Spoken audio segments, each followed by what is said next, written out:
juicy dick.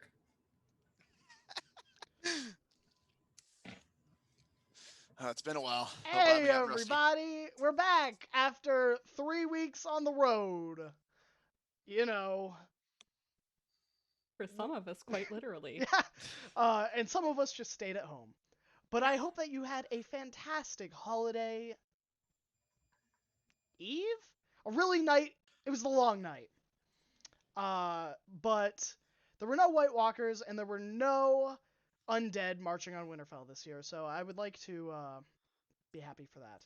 But we are back with the Goldshine Investigations, a 5e D&D game hosted by the wonderful Anonymous and played by the wonderful players that I'm joined by. I'm Graham, or Graham Crackers. This is my channel, and today I'm playing Gaheris Nerfos, a Tiefling Paladin, Oath of Conquest. And I will pass the reins on to you. Let's see if they remember. It's me! I'm Pharaoh. I will be playing Utaka, a Water Genasi cleric rogue with a divine identity crisis. And I shall be passing to... Hey everybody, it's me, Kari. I play Israel, the half-elf Fae Pact Warlock, and she's gonna have some fun times today with her role. So I'm so excited, guys. You don't understand. I'm so excited. So I'll just pass it on To me. Hi, everybody. I'm Derek Sword. I'm going to be playing Grias Bramblepelt, the bugbear/hugbear rogue/druid. And he's a little bit confused because they fought some hopping vampires, and now there's a weird night. But yeah, he's looking forward to changing into some more oddly shaped animals. And I'm going to pass it off to... Me. Grias is here, so I remember when I'm supposed to go in the order this week. I'm Riley. I play Melvin, the nerdy wizard who definitely doesn't have anything interesting in his backstory that the party needs to delve into this session.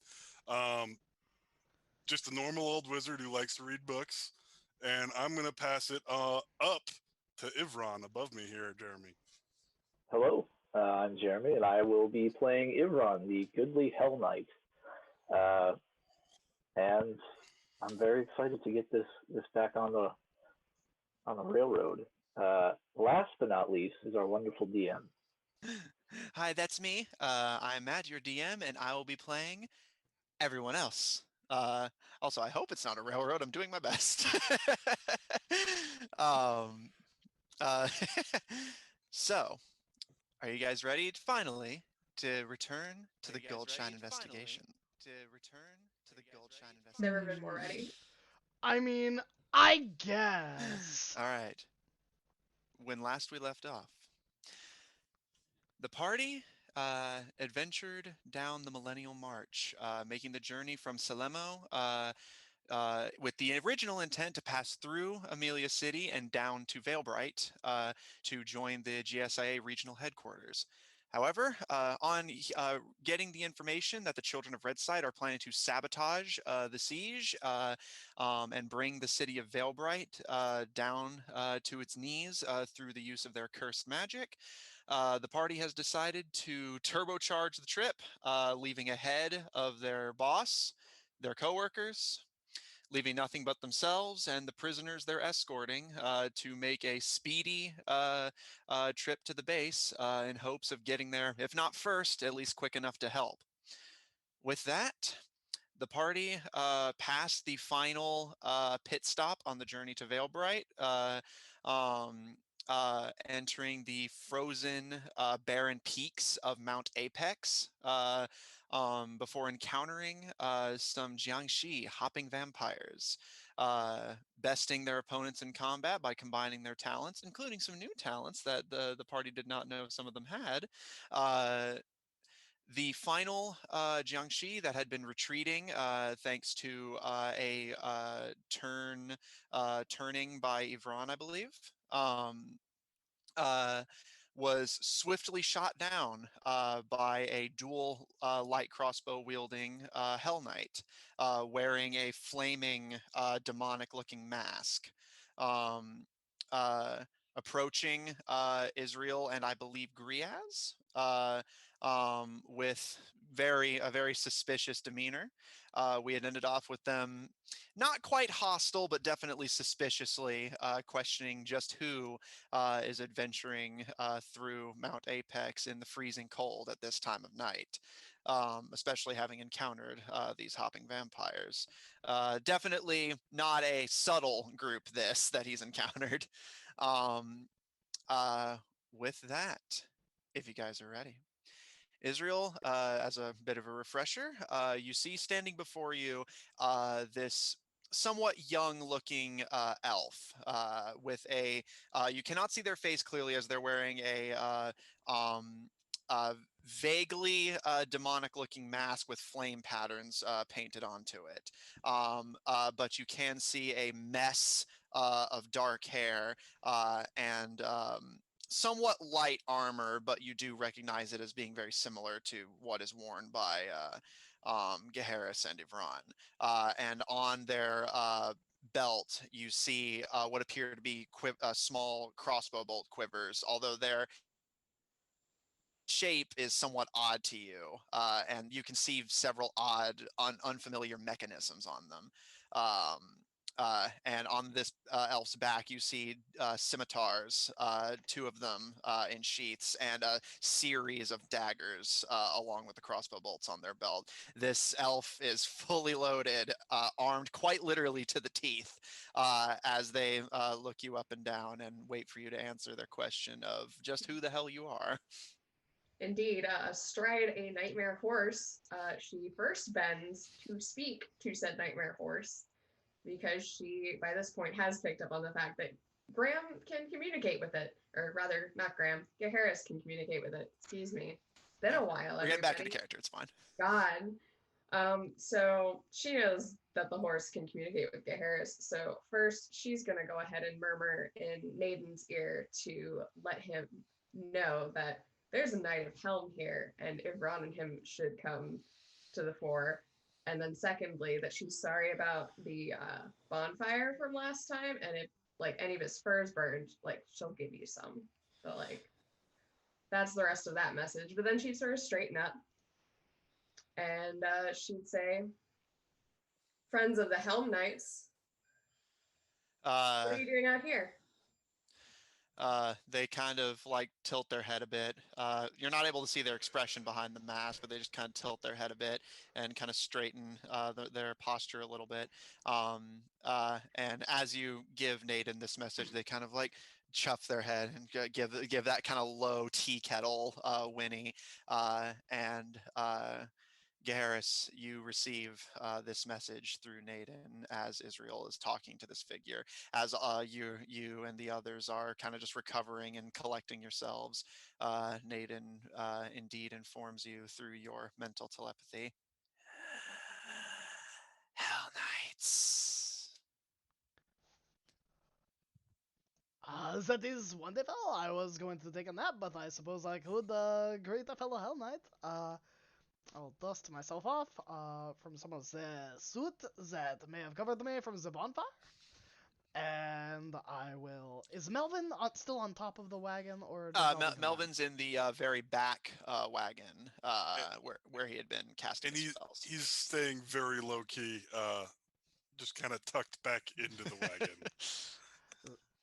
As I walk by, I'll say, that was a very interesting spell, Melvin. I did not expect you to have a combat spell. No?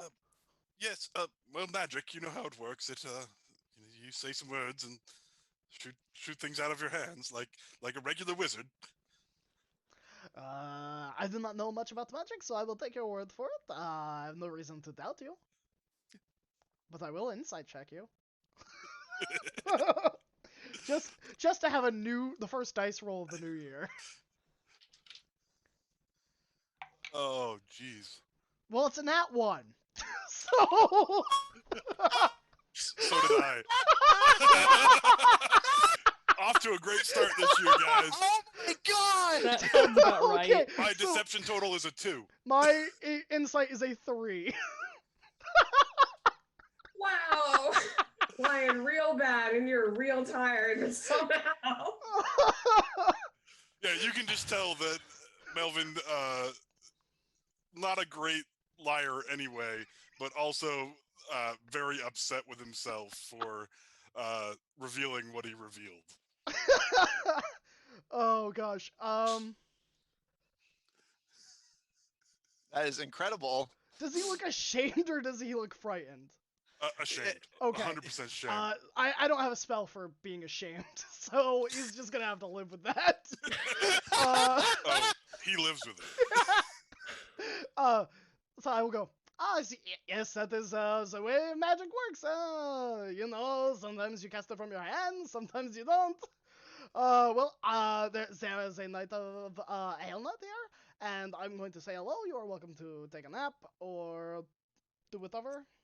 I think I will stay right here for now. As you wish. It's rather cold out there. As that it is.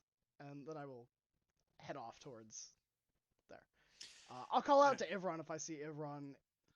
Yeah, everyone's just kind of like gathered and just collecting themselves. So Ivron, Geharis gets your attention. Yeah, I think he was just burning the bodies and giving them the rights, so he'd be like, "Yep, not a whole lot else I can do here. I'll go with you, Harris."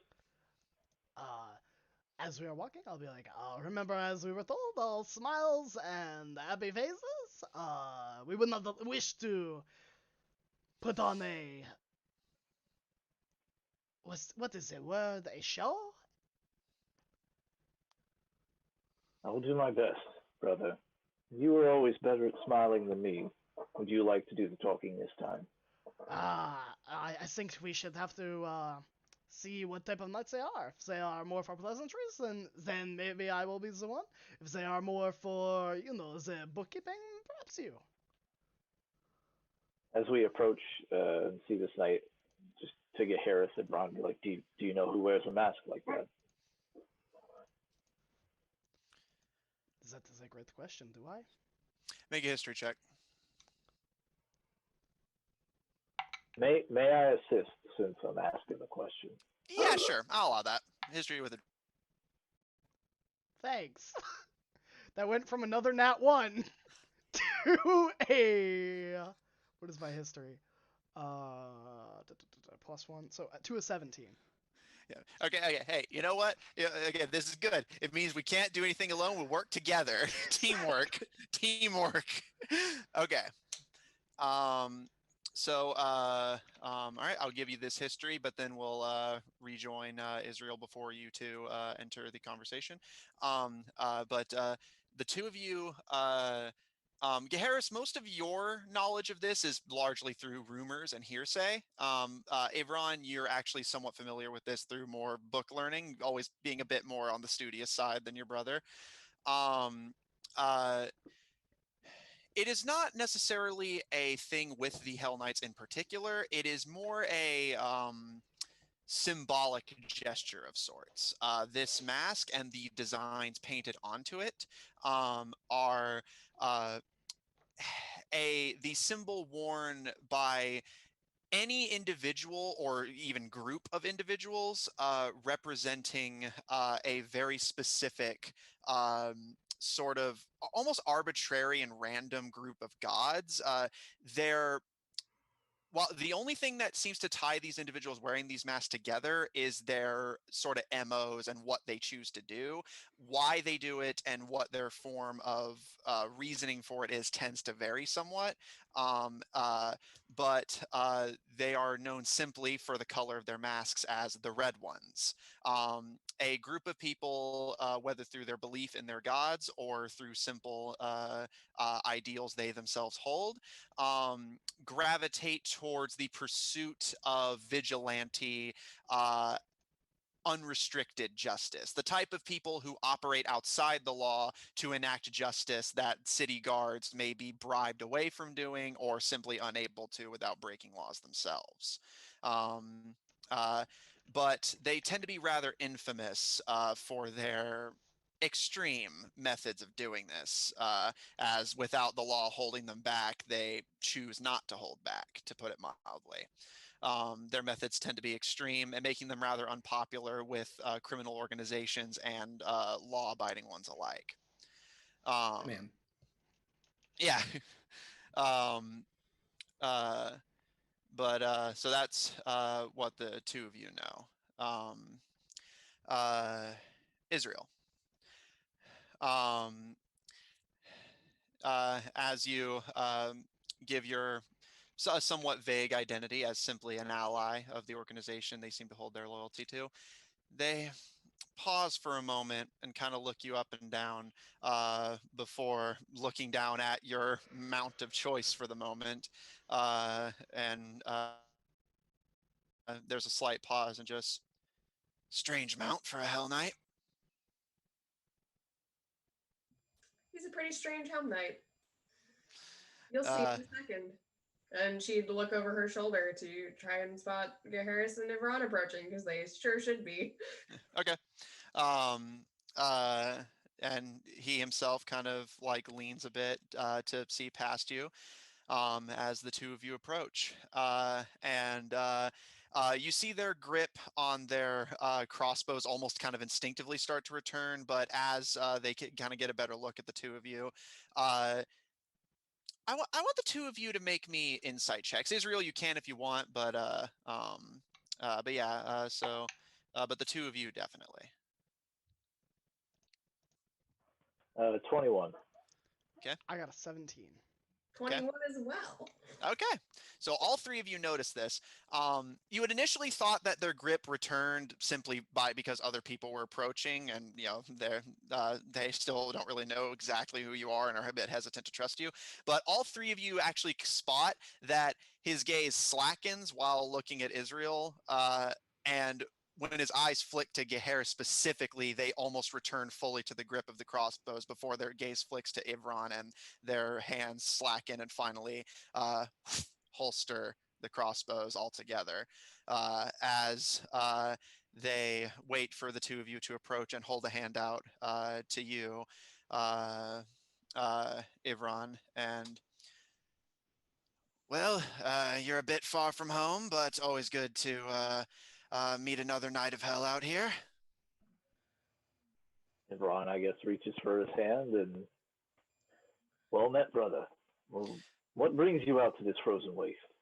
Indeed, I thought that the two of us was the only ones. He kind of gives a slight twitch of the head, and you hear a slight, somewhat muffled chuckle behind the mask as they finally reach back to unstrap it and pull it off of their face. You see, probably having worn this mask for quite a while, their face is actually somewhat sweaty despite the cold. But you see a rather handsome but relatively young elf, rather pale skin and sporting a few battle scars already. They stow away the mask as they glance to you, Geharis, and as for what brings me out here, he actually gestures a bit to where, Ivron, you had been kind of collecting and giving the rights to these fallen vampires. I'd been checking out the area to deal with those, which brought me a bit far from camp, but it's not my first time. But the camp's too far from here if that's what you're looking for, although you're slightly off track if that's where you were intending to go. And Ron would just look at Harris and be like, we weren't intending to go there, were we? I will just shake my head that we weren't like, give that look like, no, that's not where we were going. But I didn't get your names. Sir Ivron Blackmont and Geharis Nervos. Sir Geharis Nervos. Sorry. Hell Knights. We're to report to the sect in Veilbright. He kind of nods a bit as you say that, but you can see his face kind of visibly kind of tighten a bit as you say your names. And they kind of like, you see their hands kind of flexing, like their fingers kind of like almost like they're not returning to their weapons, but their fingers are just kind of like passively like flexing and curling as they kind of roll their neck a bit. Well, I suppose that explains that then. But I'd be happy to pass on that that's where you're going, since At least from what I understand, you made no real attempt to keep us informed of that yourselves. The past several weeks have been very complicated. We have been serving with the Goldshine investigations on behalf of the Hell Knights, and we have been caught up in some of their jobs and out of the way. He kind of looks past you and nods his head towards the cages in the caravan. What are you transporting? We are transporting, how do I say? One prisoner and An several... endangered species and a doctor. In the distance, you see a water genasi pushing an ant back into a glass box. Right. Their gaze returns to all of you. Well, I suppose having all of the collective subtlety of a brick to the head isn't a crime, but what exactly is sending you to Veilbright? Just intending to regroup at the regional HQ? Hold a moment, friend. Hold, brother. What is your name? Samuel Huron. And who do you report to? He kind of gives a slight smile. The noble knight, Cyril Oak. Does that ring a bell for Ron or Harris? That rings a bell to both of you. Uh-oh. Okay. Was it a friend or an enemy of Sir Dana or Donahue? Well, I guess what I'm saying is, does it like check out for Ron to be like, okay, he's actually who he says he is, and yes, because the name Cyril Loke is very familiar to the two of you. However, them being as high rank as a noble knight, which is a relatively high position in the organization, is news to you. But Cyril Loke was a very close friend of your father. You had met them in passing a few times growing up, although you never really had the chance to long-term interact. Most of the interactions were more, these are my kids. Hello, kids, a friend of mine. But you always knew them to be a rather well put together and dedicated member of the organization. But again, them being as high ranking as a noble knight is somewhat new.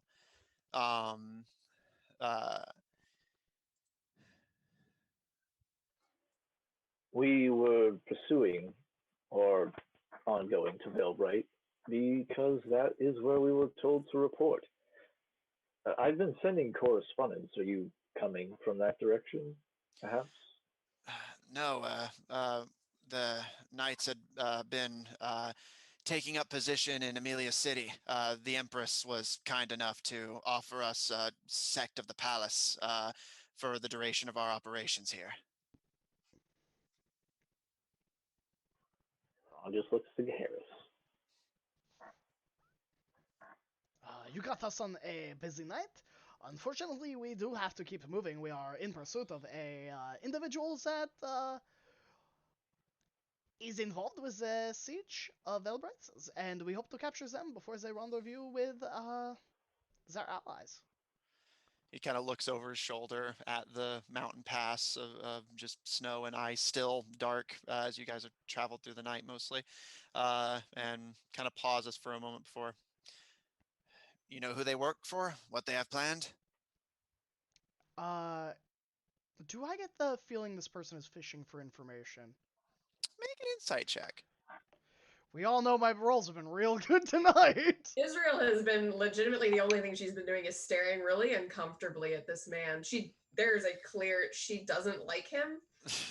Yeah, there is not really blinking much, so she's also going to help with the insight check because that's strictly what she's about at this point. Okay, roll with advantage, Garrus. Oh, nice. Thank you. Okay. Yeah, Matt, actually, you mentioned that these individuals were particularly maligned in like criminal organizations. So would that be something, especially with Griaz's background, where he might be like, this is kind of some weird energy I'm getting off this individual, or so are you also trying to enough? I guess is what I'm asking. the red ones and what they do and all that, or are you trying to get a sort of vibe check this guy in particular?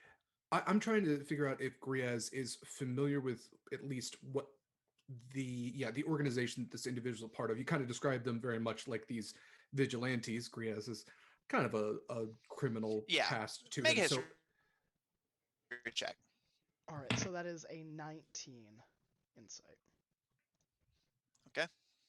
it's a 13 history. Okay. So for you, Griaz, correct me if I'm wrong. Are you still in your animal form, by the way? Just as a side note. He switched out at the end, towards the end of combat, to cast spells. Okay, that's what I thought. Because he realized that he was a wolf. He was doing attacks with that, and it wasn't doing much damage. So he switched out to do fire spells. I do remember that. That's what I thought. Just making sure. Okay. You are relatively familiar with them, yes.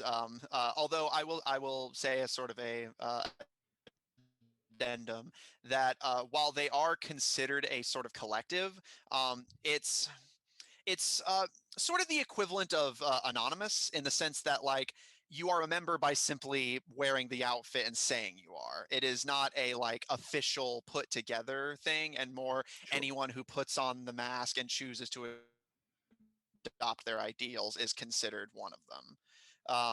But yes, you are familiar with who they are and what their methods are. Basically, to put it mildly, not the "you have the right to remain silent" type of people. Sure, but at the same time, Griaz does have a lot of narcotics on him, so he is not going to say he has all of Israel's drugs, so he is not going to say anything. Okay. No.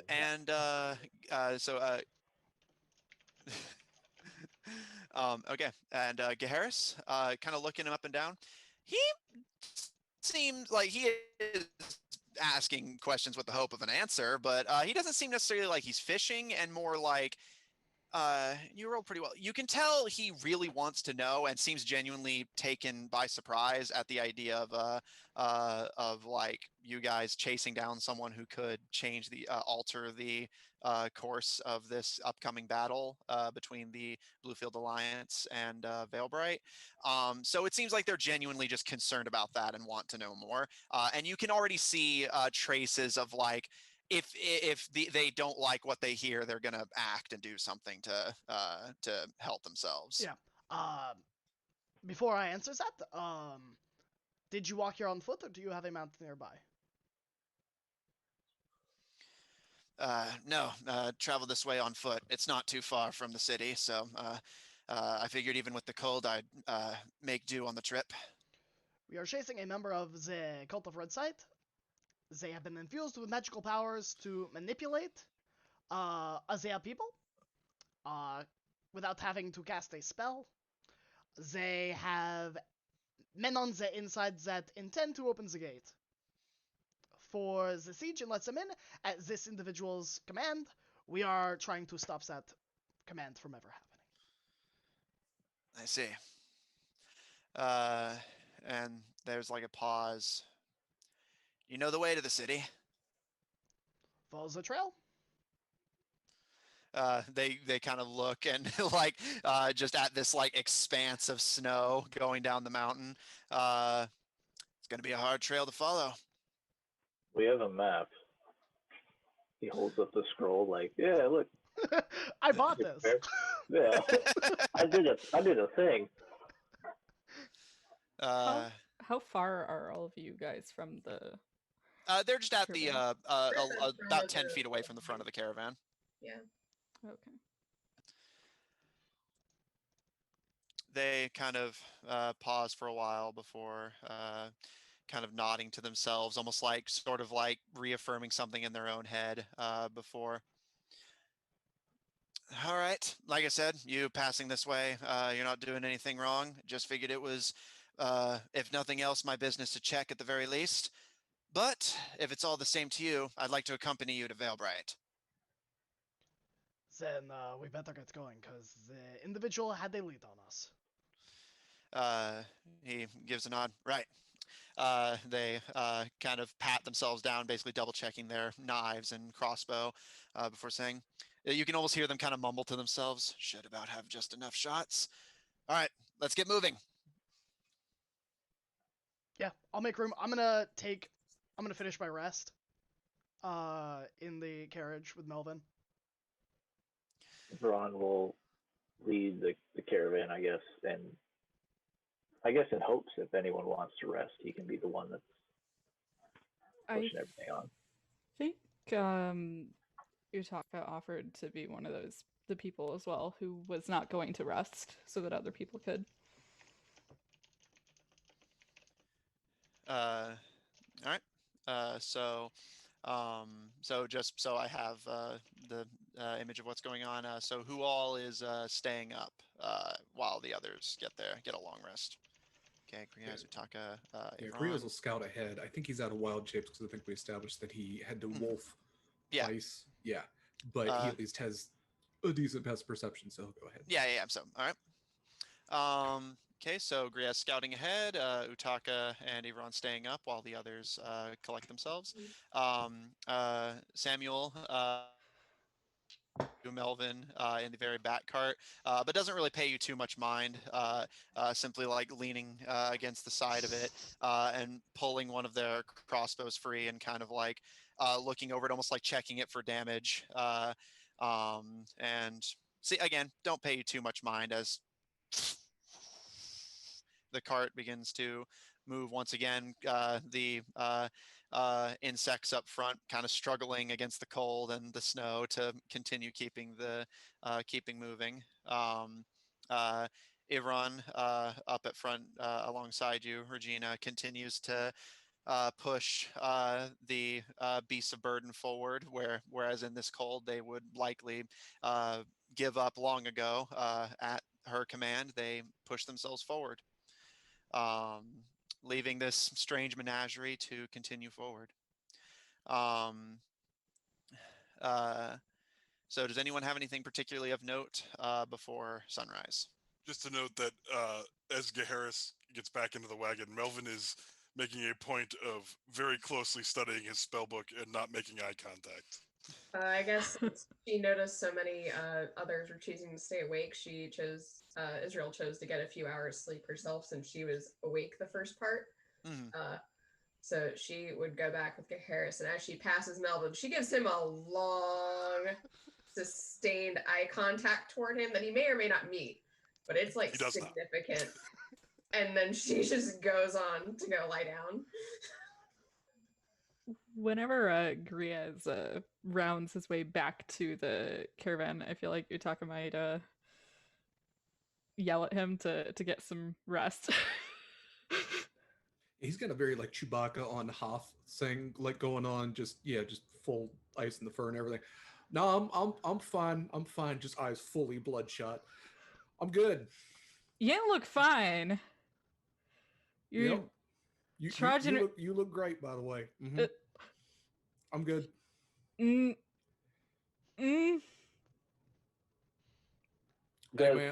Griaz do I look great? Out? Like, or is this ice in my hair? Because it's really frustrating me.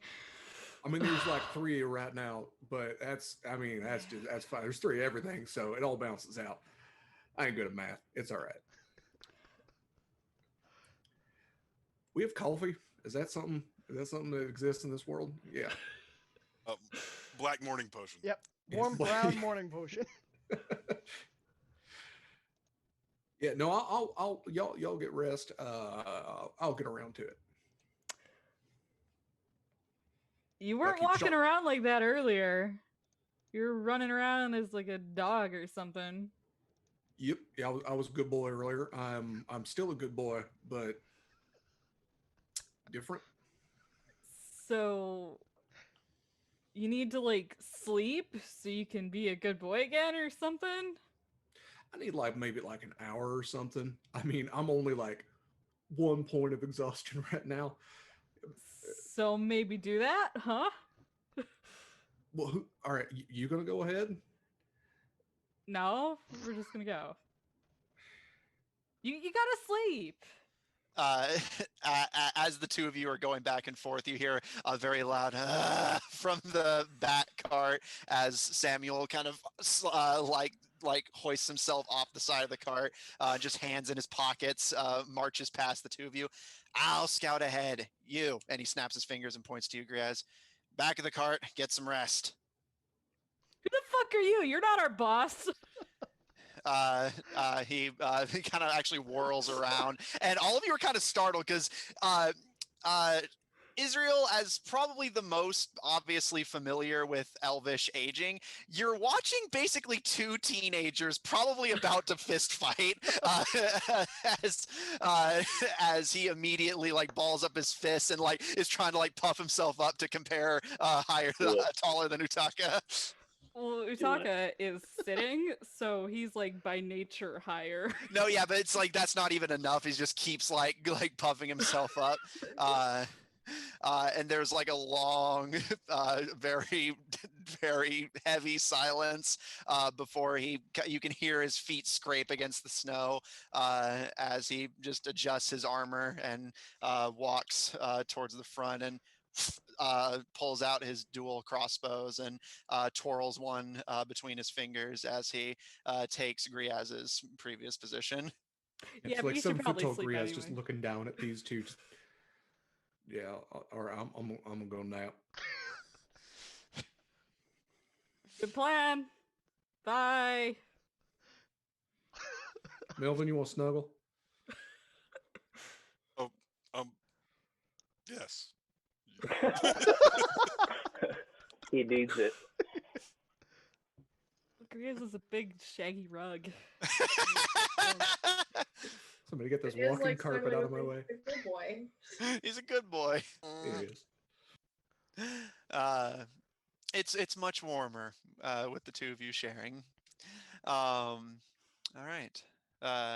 So with this strange, with all the charisma of a damp rag, Hell Knight acting as the group scout, Avron, you continue to push the cart forward.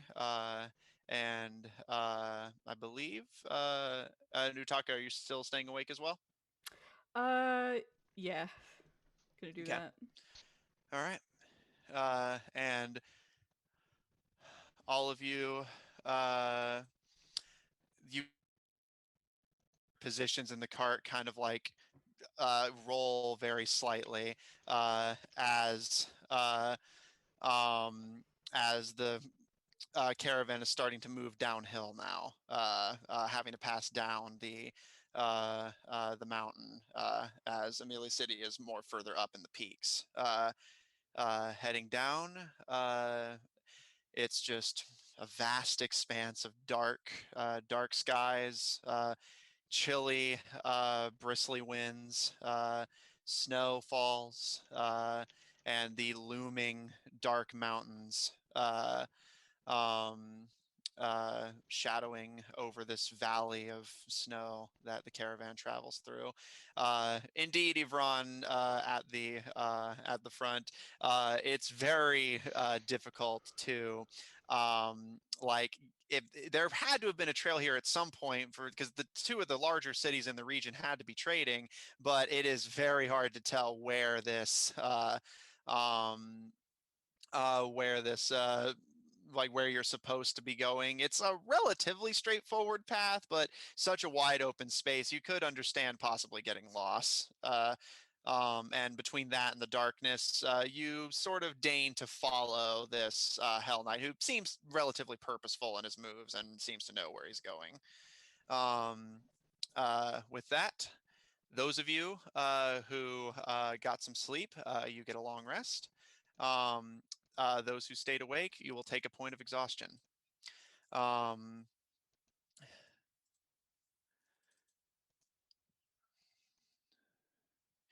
Just a second, sorry, pulling up my relevant maps here.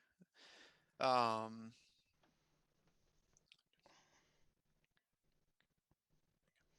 right, so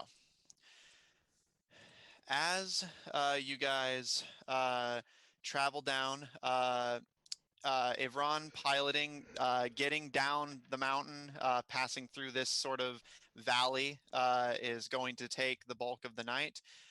But as the dawn begins to arise and light shines over the valley finally, creating that very like pleasant visual of like the mountain's shadows gradually pulling back as the sun glows over the snow-covered valley before you. You can actually see further down the mountain in the direction you're going a looming and dense-looking forest. Those very tough-looking pine trees that definitely can take the cold. Uh, as the mountains begin to gradually become less severe, giving way to rolling crags and hills, as this valley gradually begins to not completely, as there's still like sharp bluffs on either side of you, but does gradually begin to become easier to travel. As about this point, those of you who had gotten some sleep will start to wake up just as the caravan begins to the kind of snow crunching sound of the wheels begins to gradually quiet as the trip becomes a bit smoother, as snow begins to gradually give way to very dense looking dirt and rocks as you get closer to the base of the mountain and into this forest.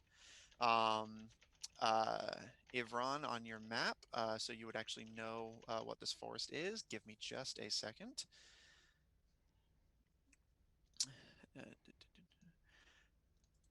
But while the caravan is getting closer to the forest, what are those of you who are waking up doing? I will spend a little bit preparing myself and changing out some of my spells. I imagine Bundled up in blankets and fur. Just at the Melvin is front. completely encompassed by Griaz, so he's just kind of How's staying everyone there. doing this night with half as much sleep and drug recovery to deal with? I don't think I rolled yet. Not yet. Okay. So as all of you begin to gradually rouse, Ivron, checking your map, you appear to more or less be going the right way, as this forest seems to more or less match what you'd be expecting. You see that your party is about to enter Fleeting Forest, otherwise known as the Transitory Forest. Named for its location between the snowy peaks of the heart of the Emilian Empire and the outlying cities and towns and villages. Um, uh, Already, as you get closer, the pine trees are dense and tough, weathered by the conditions they've grown in. And Eventually, you see Samuel's just trudging through the snow begin to initially loosen as it becomes easier to walk before their walking begins to become more slow and not clumsy, but you can definitely tell that exhaustion is taking its toll on him as well, having been walking through the night while the other two who stayed up at least got the pleasure of sitting.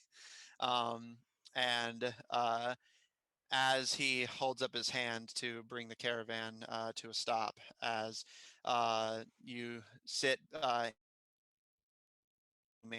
crags and plateaus.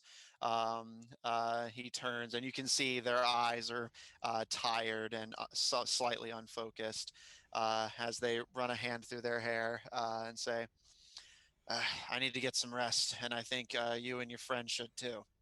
Uh, but if we're in as much of a hurry as you say we are, we do need to keep moving.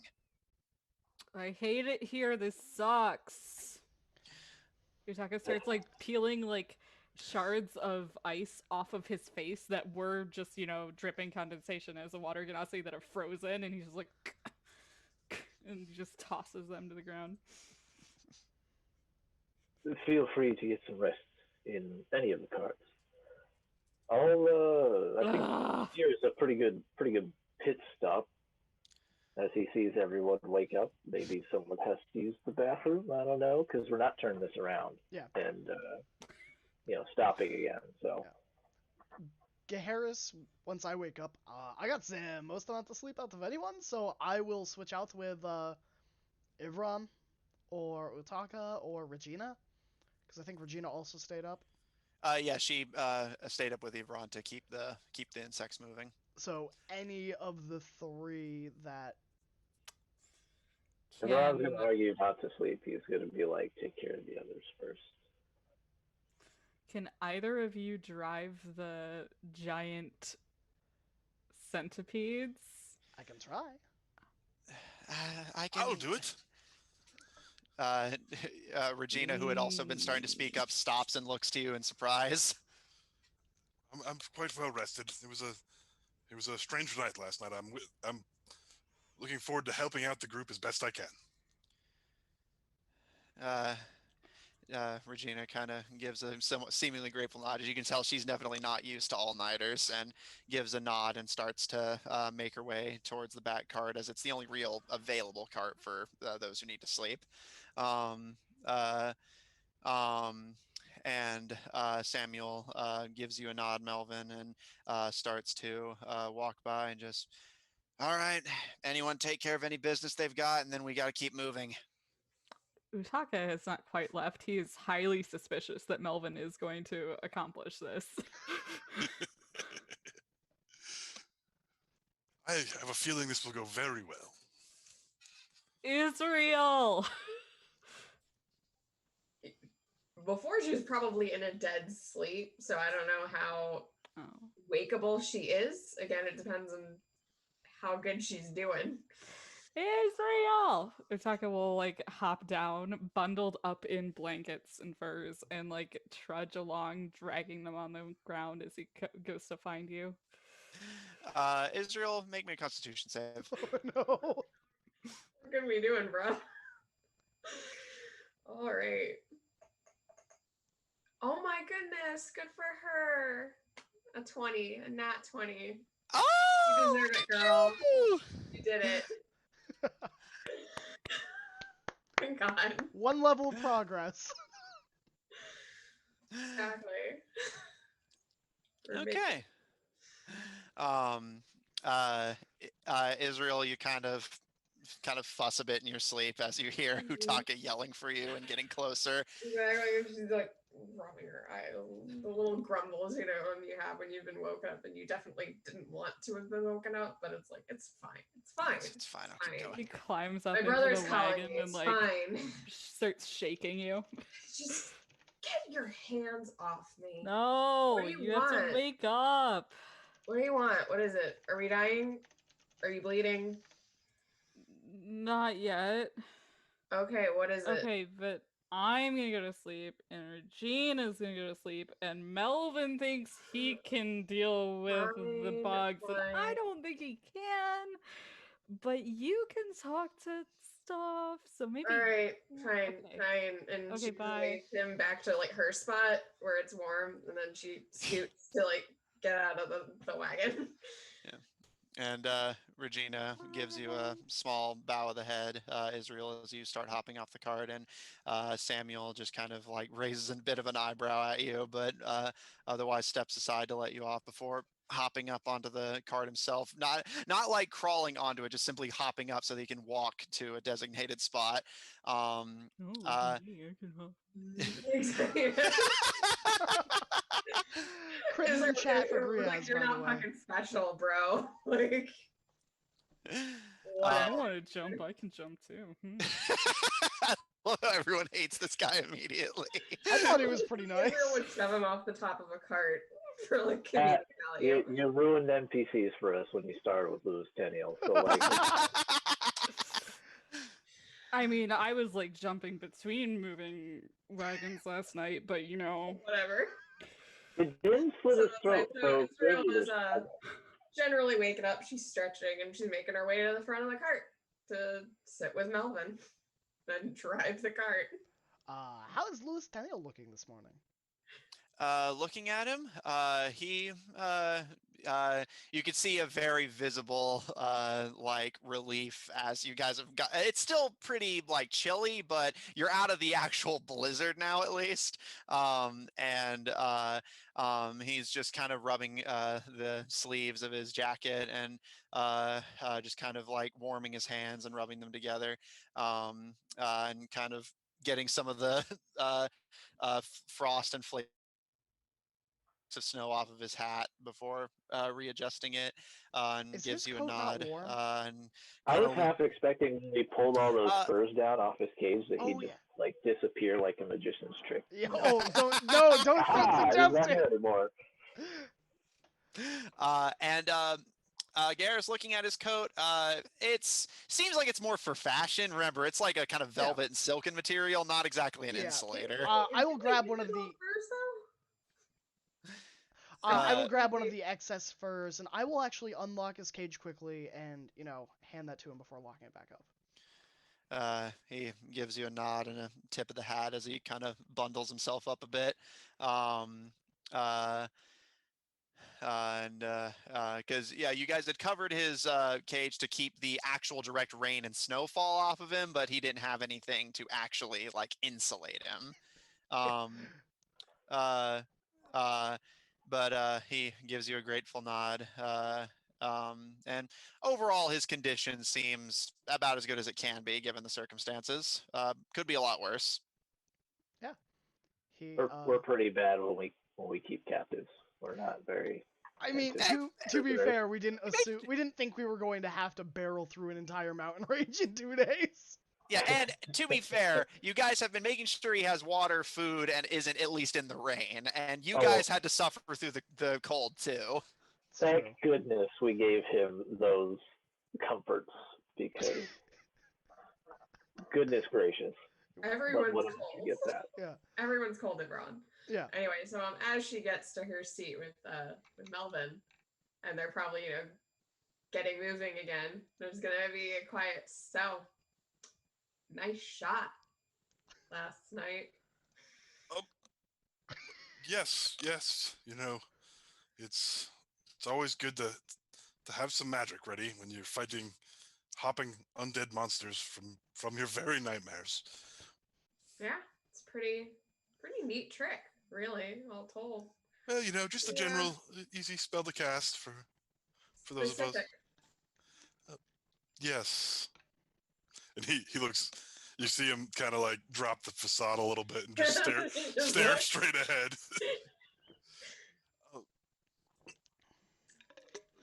It's a gift from my family.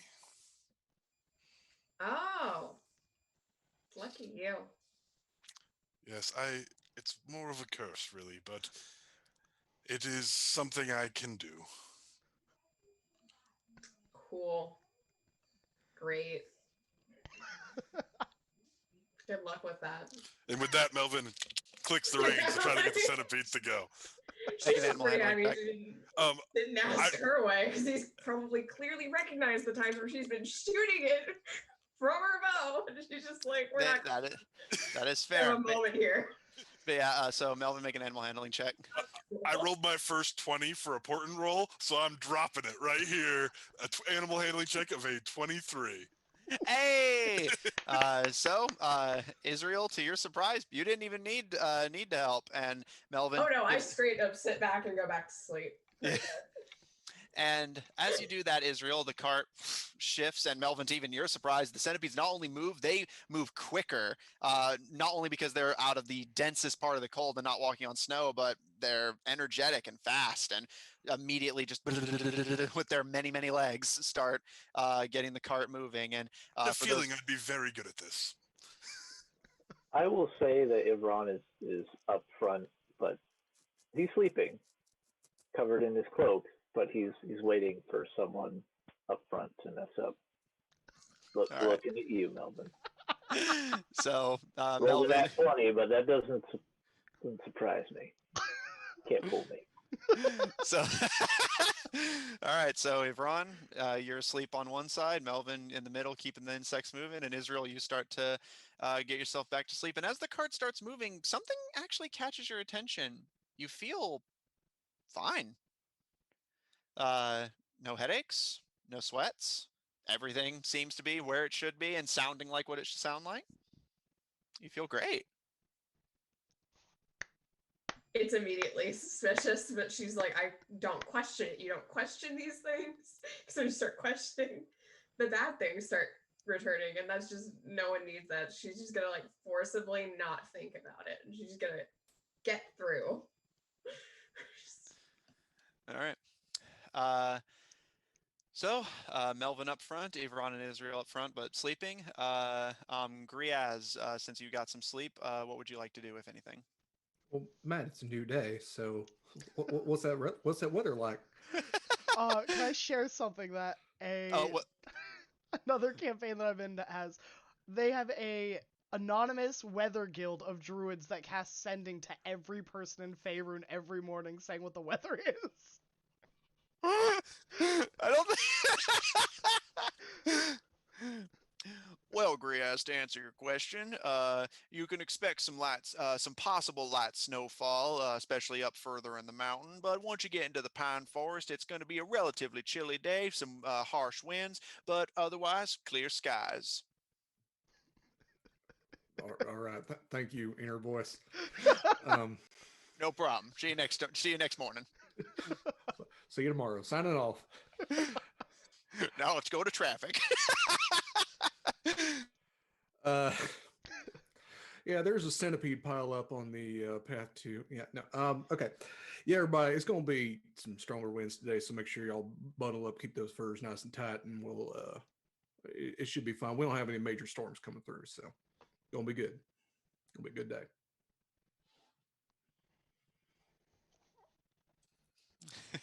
You're just like, Matt, I gotta check the weather. It's good to be back. It's really good to be back. Druidcraft is like one of those cantrips where it's like, this is kind of useful. This is a little bit useful. It's the most useful part of it. All right. So, anything else you'd like to do while entering the Transitory Forest? Since he is rested, he will probably take up the scouting position again. I don't think he's gonna wild shape just yet, but he is going to at least keep an eye out for any flora or fauna which might be unique to this area. Okay, make me I'll call this a nature check since you're just kind of identifying it. That's a 16. Okay, noted. For those of you in the back, real quick, Harris, you slept as well. You doing anything noteworthy today? I am keeping an eye out for Kenny Caldwell or for his companion Ringo. I am riding on Nathan and just keeping an eye out because they are on foot and we are not. Okay. All right, noted.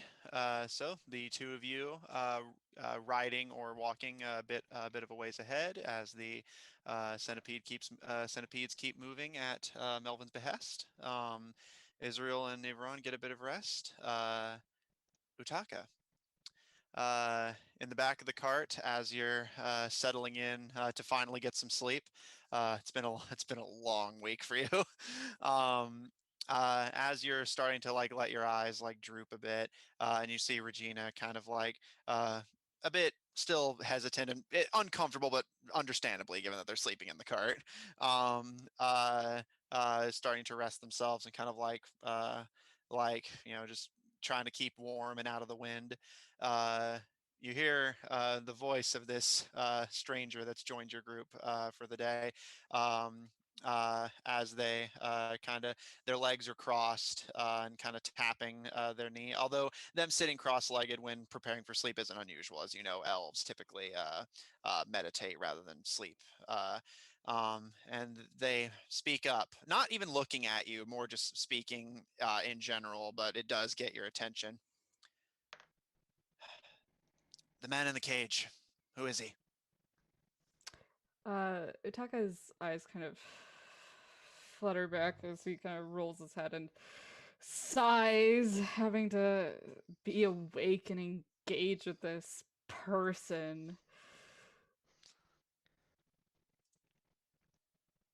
Why? Why do you want to know? He gives a bit of a smirk. I know who you are. I know what you do.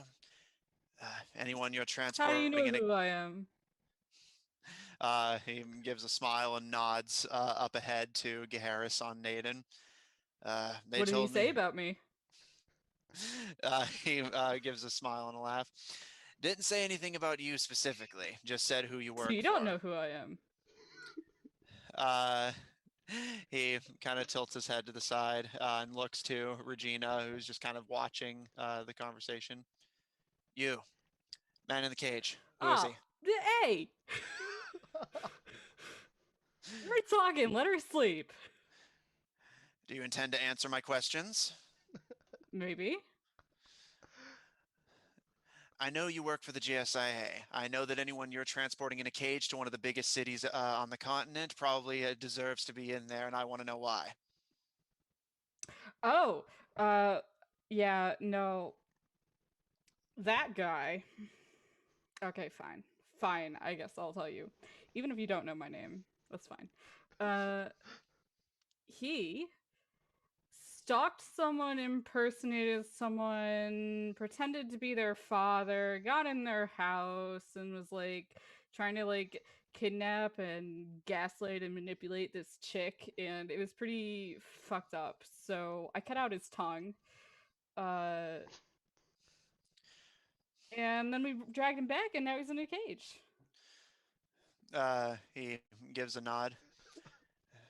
Well, it definitely warrants the cage, but why'd they send you?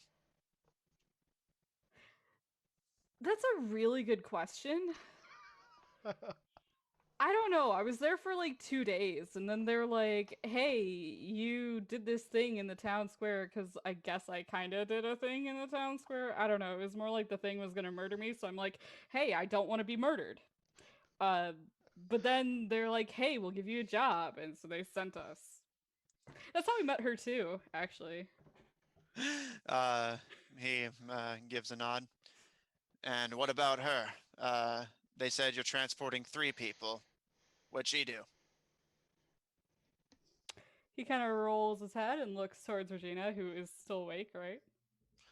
Yeah, but like, since you had made it pretty clear that you wanted her to get some rest, she's kind of like allowing herself to kind of like laze a bit, but especially once she enters the conversation, her eyes kind of like fully open and watching you to see exactly what your response to this is going to be. What did you do? He will reiterate the question to her. Uh, she kind of um, like just kind of watches you for a moment, almost like she's trying to guess exactly what you want her to say before finally just kind of like looking away from Samuel and speaking up. I I used to be an adventurer, and my friends and I got lost exploring a halfling church. We were stuck down there for so long, I was forced to do some unpleasant things to not starve to death. Uh, and as a result, I was cursed. What can you do? Uh, and she holds out her arm as roaches start to crawl from her sleeve onto her palm. Uh, as he watches almost with this kind of fascination as his eyes don't leave the insects as she like shakes them off the cart and into the icy dirt under the wheels. I reach Um, out and catch one. you now have a roach. It's easy enough to do. So. Hold my hand out and let it walk over. Are you going to collect enough insects to create your own insect swarm on command? I'm curious now. Quite possible, maybe. um, uh, he kind of watches Regina for a long moment before turning his gaze back to you, Taka. And where's the third one? Utaka rolls his head around and leans sort of off the side of the wagon, looking around. Can he see Francine or Francine's footsteps? Make a perception check since you're looking for the footprints. I'll let you roll. And this is at disadvantage, right? Yes, because you are exhausted. You have not slept. Who did we put inside the garden box? Barry. Barry, that's right. Okay. And a bunch of fruit. Yeah, Francine's just chilling wherever she wants to chill. That Yeah. is a 10.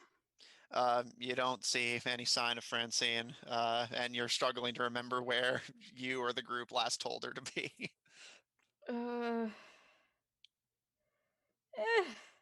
You'll see her at some point. She likes biting Harris, dragging him around camp.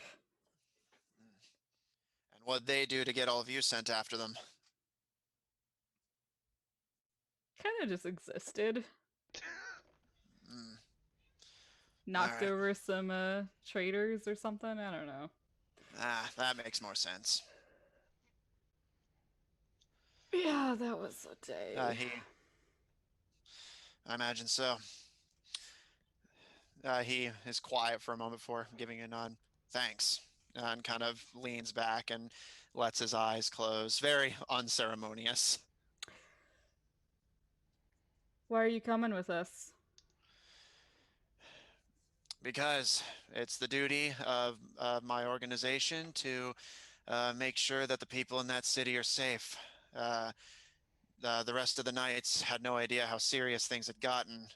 The army's been besieging the city for so long, we didn't expect them to make a move so soon. And if another faction is throwing their hat in the ring, one of our number needs to be there to, if not ensure victory for the right side, then at the very least reduce casualties as much as we can. One of your number? Ain't we got two of you? Technically 3 with me here now, but Yeah, that's how 2 and 1 add together. That becomes 3.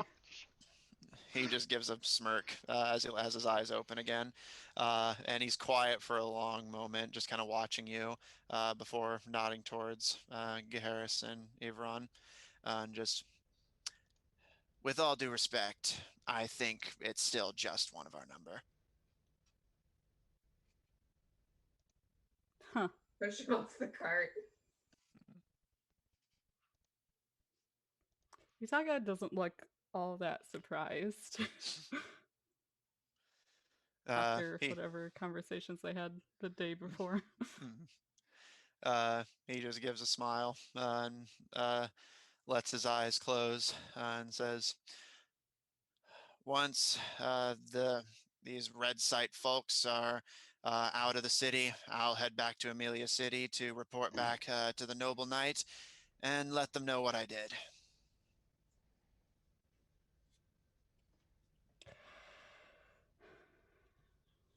And what do you plan on doing? My job.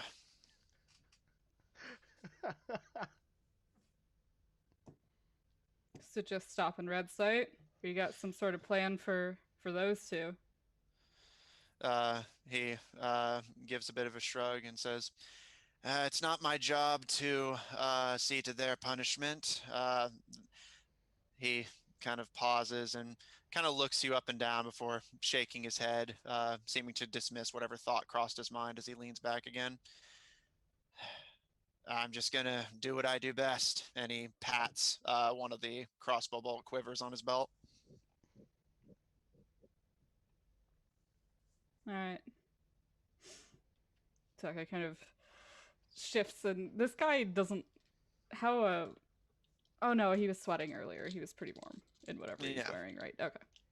Then Utaka will not offer any of his blanket or many furs. It just.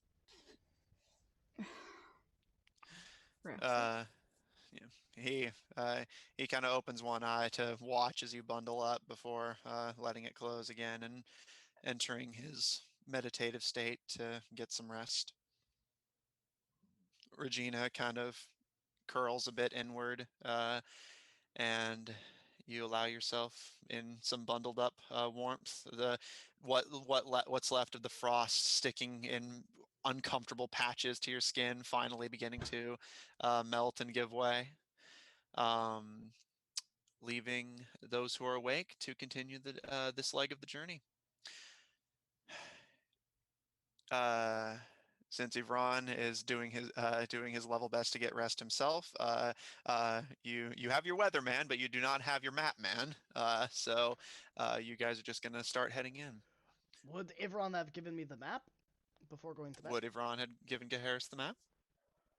Yeah, if not, if he didn't, he would have at least told them where, what direction to go in. So, and I'm sure you could just ask him for the map. He'd be like, yeah, this isn't confidential. So. Then I most definitely would have taken a look at the map, as I am not steering the animals, so it's easier for me just to take a look at the map and correct our heading while I'm on Naden. Okay. Easy enough to do. Checking the map, the trip through Fleeting Forest is probably going to take your party in total, unless you want to push through the night again, will take you a total of 2 days, arriving at Vale Bright kind of late afternoon into day 2. You can see this forest is almost sort of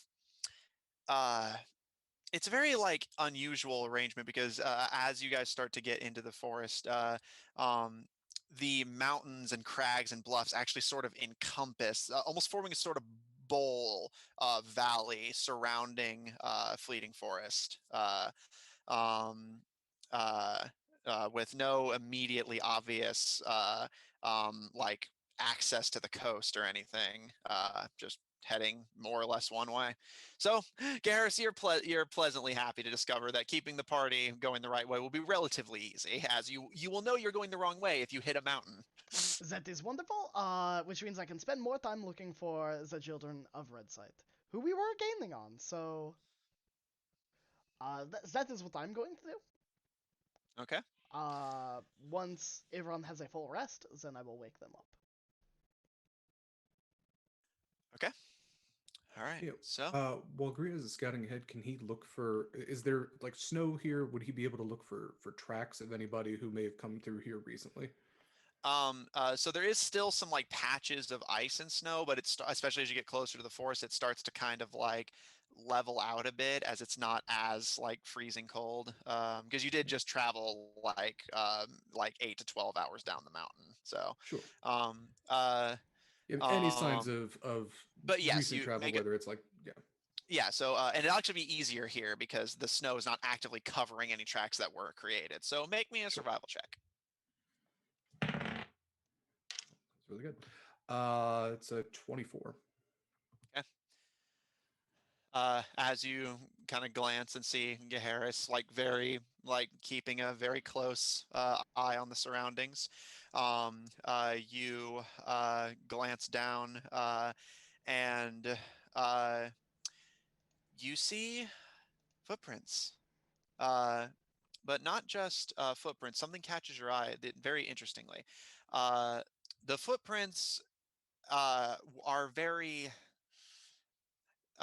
you can see puddles actually formed in the prints themselves, and very obvious signs of heavy, almost like a sort of private rainfall has been following these footprints. You can see patches of mud where whatever water source this was just soaked the dirt fully and turned it muddy. Some of the footprints are rather messy and sloppy, but the prints themselves are there, heading the same way you're going into the forest.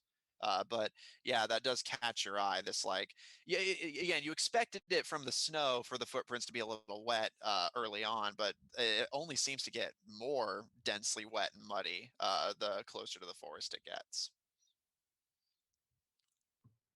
Yeah, especially since Gaharis is trying to keep an eye out. Griaz kind of just point that out. Somebody soggy moved through here. I don't know. What do I know of soggy creatures? Or any creatures in this forest?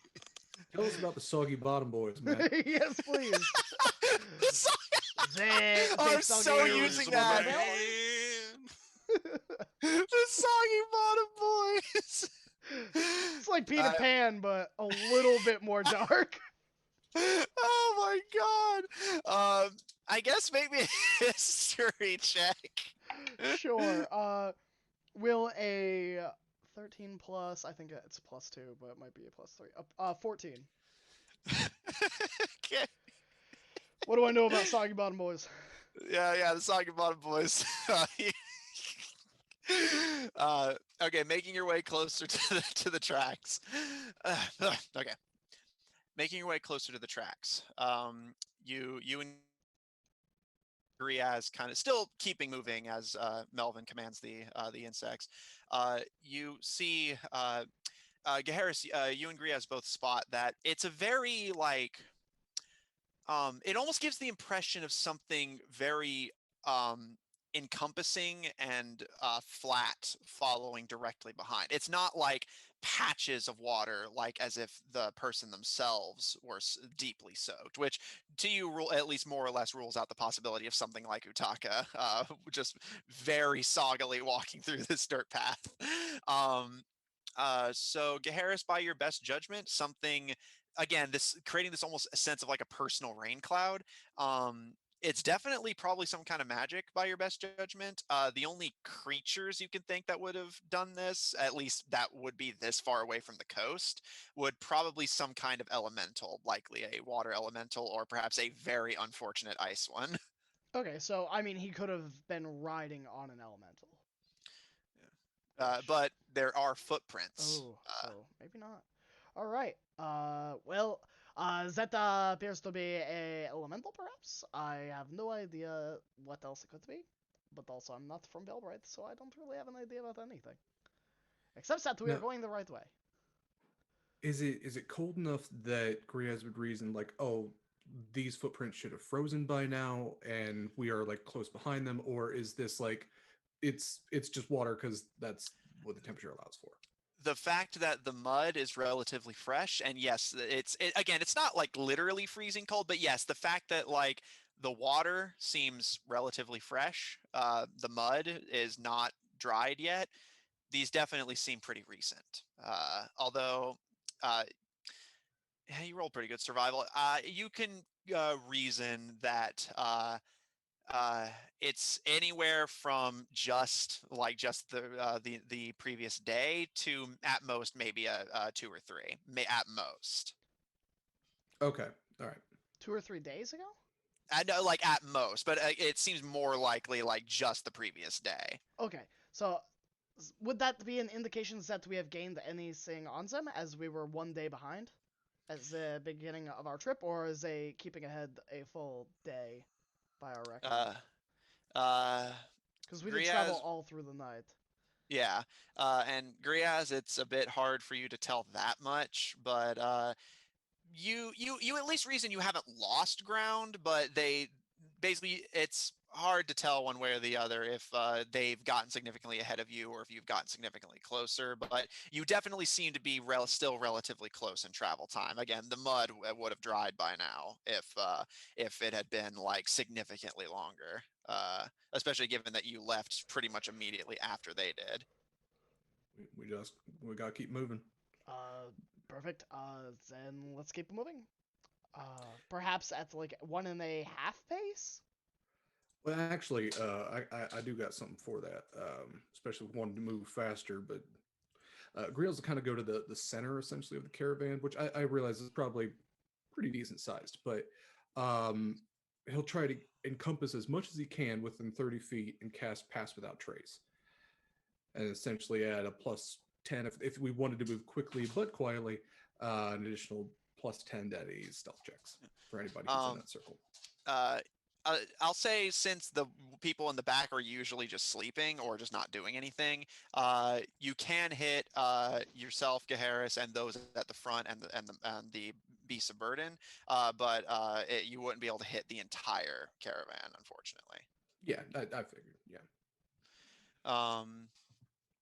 But easily done.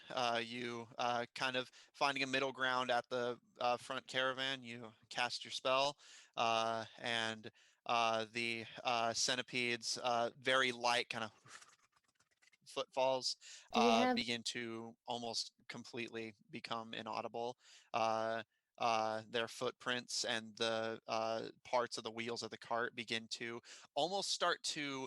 You can see the carts actually very slightly jostle upwards as they're no longer leaving like visible indentions in the dirt. As your travel has become much lighter and quieter. Um, uh, very uh, you seem to have, at least for the most part, made your caravan as stealthy as it's going to get. And then yeah, Griaz will head back and essentially because he is much more stealthy. He's already pretty stealthy. He's got a +9 to it anyway, but even more so, he's going to kind of scout ahead and almost blend in with the forest as he does so, and try to just pick up on anything he can see. Okay. As you start making your way into the forest, you had asked to identify any notable animals or flora or fauna. And indeed, you start keeping an eye out, Gaharis watching for enemies, and Griaz making sure that the party doesn't run under the legendary tree of caravan eating. Uh, um, you cautiously watch. You can see a few birds flit between the branches above you. Um, but as you kind of keep your eye on the surrounding area, you don't really see a whole lot in the way of animal life, and that bothers you. You don't see small creatures retreating to burrows, even to get away from the caravan. You don't hear or see any signs of predators or larger prey creatures that would be grazing in an area like this. Other than those in the air, this area appears uh, just silent and like almost abandoned. But nothing in the air or around you seems to give any immediate indication of feel free to anything that kind visit of any immediately time. worries you.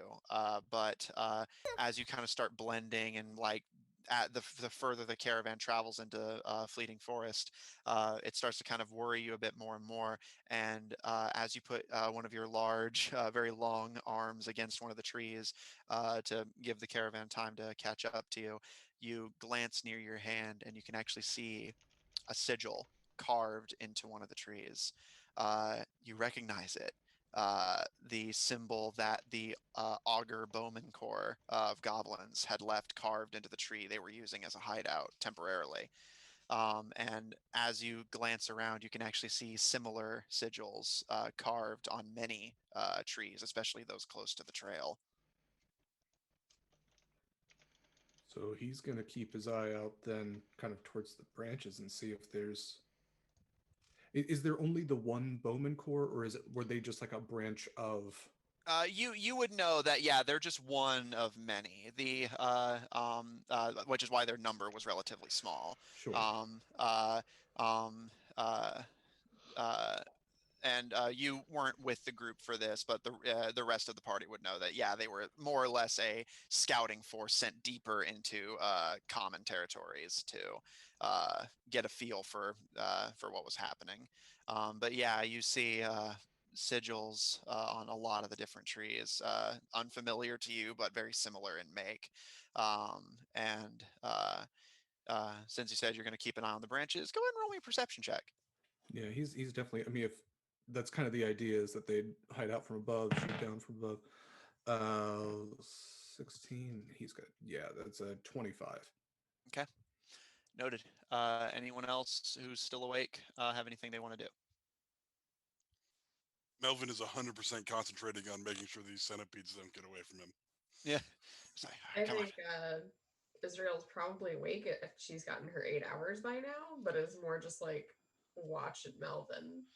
Just Yeah, so yeah, you kind of like let yourself wake up and just stay relaxed in the caravan, just making sure the centipedes don't run loose. Otherwise, very content to enjoy your very rare peace and let yourself be soothed by nature It's a relatively beautiful forest. The pine needles litter the trail. The trail itself seems well traveled, and like Griaz was the first to have picked up on the very startling lack of ground-based animal life. So it's just a nice forest, and it's actually a lot like the forest back home for you. So this is very comfortable, very familiar. And then she gets sad again. And was like, great, fantastic. Griaz, at the front of the group, and Geharis, since you're scouting and it's not particularly difficult to spot, you see this as well. As the two of you stay ahead of the group, Griaz, you do spot it first though. Off towards the right, slightly hidden by trees, but not completely blocked from view. You see very bright, garish colors. You see red, white, red again, white. These like very garish stripes.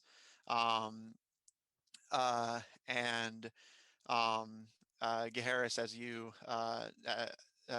a bit more off to the right of the caravan, you start to see this as well. Just these bright standout colors compared to the relatively like neutral nature tones of the forest. Um, the two of you see just barely poking over the tree line this waving flag of red of with a red and blue stripe waving in the chilly breeze. Um, uh, and At about this point in the forest, you're about yeah, you're a pretty good way into the forest. It is starting to warm up, and the trees are blocking a lot of the wind chill, but there's still that sort of ambient chill. But it's gone down to pretty much just brisk at this point. It's about to the point where it's becoming more comfortable to travel. But yeah, so the two of you do spot this first. This garish tent with a flag on it. Uh, uh, in the forest. No clear immediate path to it, but just visible through the trees. Do we recognize the flag as a symbol of, like, is it Bluefield Alliance? Is it the Bowmen? Make a history check. Awesome. Well, that's an 11. You don't recognize the flag isn't familiar to you. However, I will say the size of it, the fact that you can see the flag just over the tree line, and these bright garish colors that aren't even slightly attempted to be camouflaged, you actually do recognize at least the intent of it, or at least your best estimate of it. Circus, a performance of some kind. Although you don't hear any music or noise that would indicate a full-on carnival, the size and colors of the tent definitely people who want attention and are some form of performer. I see. I don't believe that we have time for circus. What's a circus doing out here anyway? It could be a trap to perhaps capture any would-be agents attempting to break the siege or coming through the forest. I mean, that's what I'm thinking. I think as soon as Griez like sees that, he goes immediately into absolute full stealth mode. Kind of like grabs the Harris, pushes his head down, just like I'm gonna go. If you want, I'm gonna go check this out. You can come with me. I kind of imagine they're a little bit ahead of the caravan anyway. Yeah, you guys are scouting. Yeah. You're a bit of a ways ahead. Yeah, so I would send Naden back to the caravan towards Israel and Melvin because I can communicate with the horse. So it'll know where I am as long as I'm within a mile of it. So that way I can stay on foot with Griez. Okay. If Israel's not awake yet, Melvin's gonna elbow her in the ribs and be like, She's awake and she's watching this with some small concern as the horse returns riderless. What is it, boy? So Harris fell down the well? Griez and hand Harris out to fell in the Naden middle of and circus would, again? take his, reins to have him pace with her beside the wagon, and she'd seriously ask, "Harris is all right," and sort of look for a yes or a no. Naden does actually allow you to take the reins and falls into step alongside the caravan, and gives a somewhat kind of neutral flick of the head before giving it a very non-committal, just Okay, so she's gonna take that as like a be on guard, and she's yeah, gonna basically keep just an eye more on or the horse. less is kind of the vibe Exactly, you keep get. an eye on the horse for a forecast of like, Uh, we probably found something, but they're like still sussing out if it's good, bad, indifferent. okay. Cool. Right. So she's now definitely more awake, is sort of like checking her stuff, and yeah. Okay. All right. So, Griaz and Geharis, since you're going into stealth mode, roll stealth. And remember that you both have pass without trace. All right, stealth at disadvantage, but with a +10. That's an 18. Okay. Say 36. Okay. All right. Yep. Okay. Noted. All right. So, the two of you crouch and start making your way through the undergrowth, heading off the right of the trail towards this very garish circus tent. Melvin, you're the writer, and you can easily notice your scouts not doing their job, and one of their mounts currently being pulled alongside. Do you want to try to bring the caravan to a halt, or are you going to keep moving and assume they can catch up with you? Um, I think we'll if we're getting to the point where we know where this is where they've gotten off, we'll slow the caravan down. Not to draw attention by coming to like a complete stop and just like Okay. hanging out there, but slow it down so we don't blow by them. But Okay. try Easy not to enough. look suspicious. How Easy enough to long do. have we been sleeping in the back? How many hours is this one? So to get about um, I'll say uh, it's been probably in the ballpark of like about 5 hours. But I will say you can wake yourself up if you so wish to. Um, uh, uh, and yeah, I'll say you could get up without imposing on your long rest if you wanted to, but you don't necessarily have the drive to get up. You're sort of in that mode of you could get up and go about your day, but you don't necessarily want to. It's just like Yeah. So when the wagons are making like their stop, I guess just like crack an eye open groggily while I'm deciding whether I get up or not. You see, since as an elf he had already gotten his long rest, Samuel just sitting with his arms crossed across from you, and as one of your eyes cracks open, he gives you a nod and nods his head towards the forest. Scouts found something. They're checking it out. I pull the blanket over my head. uh, and he just kind of settles in and watches. All right, Garrus and Grias. The two of you start cautiously and stealthily making your way through the undergrowth. And eventually you do start to see the stumps of fallen trees to likely provide resources to whoever set this tent up and clear space for it. Um, and it takes you a moment, but and you kind of both stop just at where the tree line would stop because there wouldn't exactly be a place to hide out in the open. You see that through felling, and you can actually see visible indentations of uprooting trees. You can see before you what appears to be a relatively self-contained but definitely circus tent.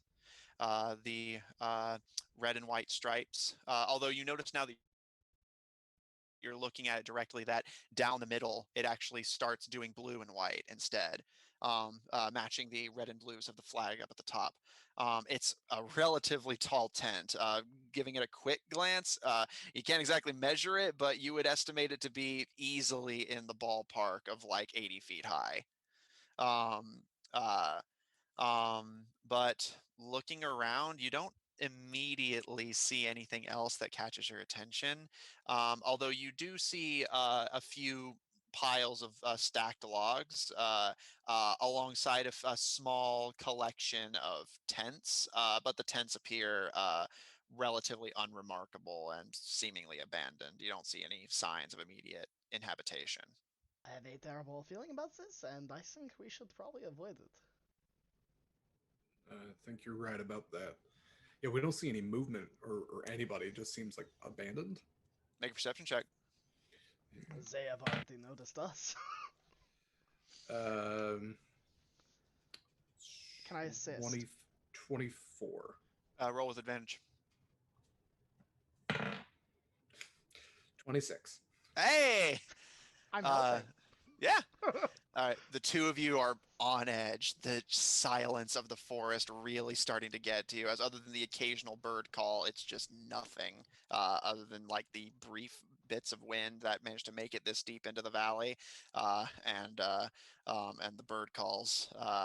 And you both carefully scan, almost like this sort of like briefly interlocking and nodding to each other before going the other way. You don't see any signs of anyone being here. Although Griaz, it takes you a second, and Gaharis, you spot this after a moment as well. You see in between the lumber logs and the tents is what appears to be the remains of a fire pit with a few rocks gathered around and some bits of wood thrown in. It appears to not. It is not. It definitely in use, but you both see the very, very slight embers and smoke. That fire had been going and likely had been put out either very hastily or very recently. And the tent is the only structure?